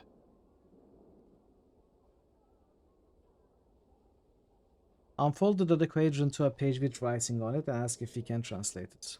He takes the unfolded dodecahedron in his hands and examines it closely. This language is a long dead one, known to virtually no one. I believe my father, a linguist like myself, knew this language, and may have been the only one in Sigil at the time that could understand it. I recognize it from his notes, but I cannot translate it. Do you have the notes still? They'll be of no use to you if you are looking to translate anything, and the few actual books he had pertaining to that language disappeared around the time of his murder, I believe. I'd very much like to see them, just the same. I'm not certain where they are just now, and I'm looking for something else at the moment, my research journal. Perhaps when I recovered it, I could spare the time to find those notes for you. I'll find it for you then. Where'd you last have it? Updated my journal. Hey, well, I'm not certain. It might be at, well, perhaps it somehow found its way into the brothel of slitting intellectual lusts. But how that could have come to pass, I don't know. I'll look there. You had said your father was murdered? Strangled he was. He had left to tutor someone. He taught various languages to supplement his research income, and was discovered dead in a side chamber of the Civic Festival. The killer was never found. This was perhaps 50 years ago now. I was but a child. He knew the language though and could teach it. Surely he did and could were he alive today. My father was said to be a great teacher. I have his skill with language, but not his patience for others. Is he interred at the mortuary? Updated my journal. Oh, I know, his ashes are kept here. He points to a bronze urn sitting atop a cabinet beside a bouquet of purple flowers. Why? A wry smile crosses Finam's lips. A necroscope, are you? Speak with the dead? He suddenly frowns. I have no wish to speak of these things any longer. You'll have to excuse me, sir. Farewell.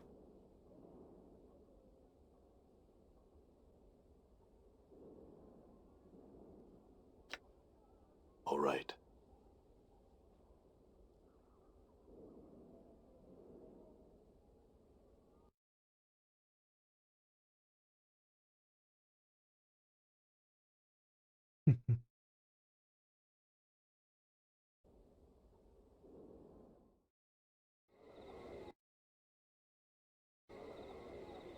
I'm gone.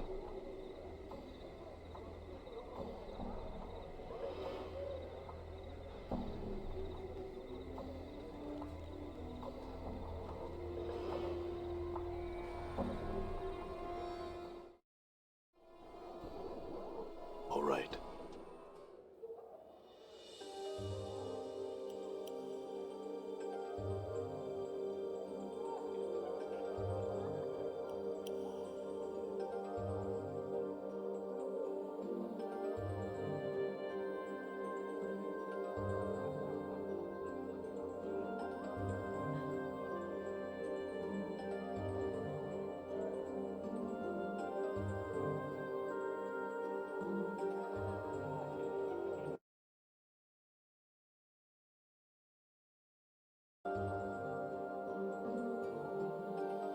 I think this is where we go next.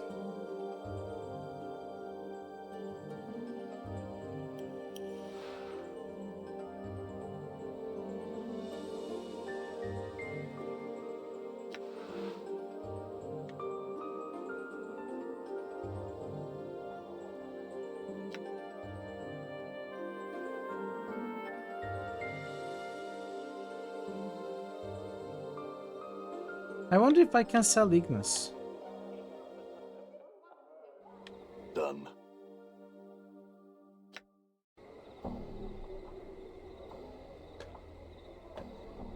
Because we couldn't sell Anna. She just refuses to be sold. Maybe we can sell Ignis. All right.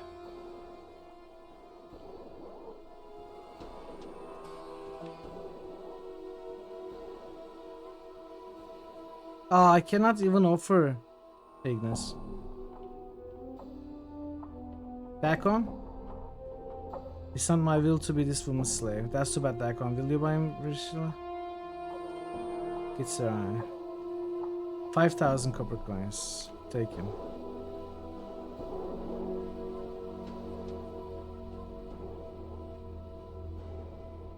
Never did I think. It's a cruel path my hasty words have led me down, my path, Dakon's path. Wow. So we can sell Dakon. We can sell Dakon. I guess we can sell Mort. Whoa, whoa, whoa. You got to be kidding, right? You can't be serious. You will take him.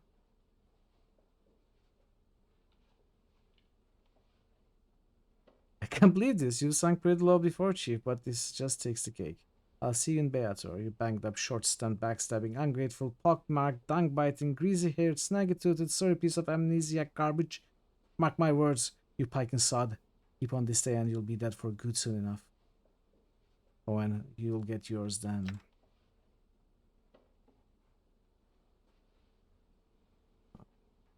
So we can also sell Mords. But we cannot sell Anna, and we cannot even offer Ignis.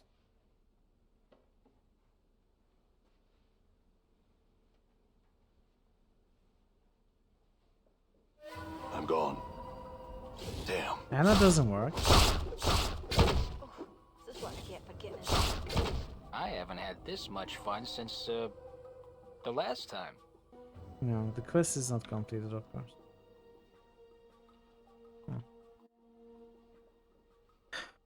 Then who will we sell? I may not be able to sell anybody. I'm not willing to sell Dakon or March.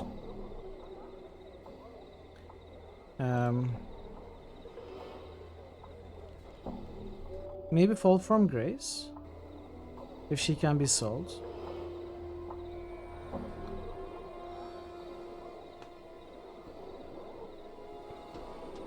Okay, I'm gonna stop here. I take an early end.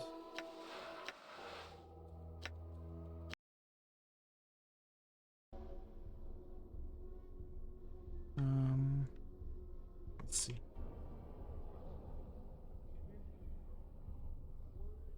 Okay, everyone. We'll probably continue this tomorrow. And yeah, hopefully see you tomorrow. Until then, take care of yourselves and be well. Goodbye for now.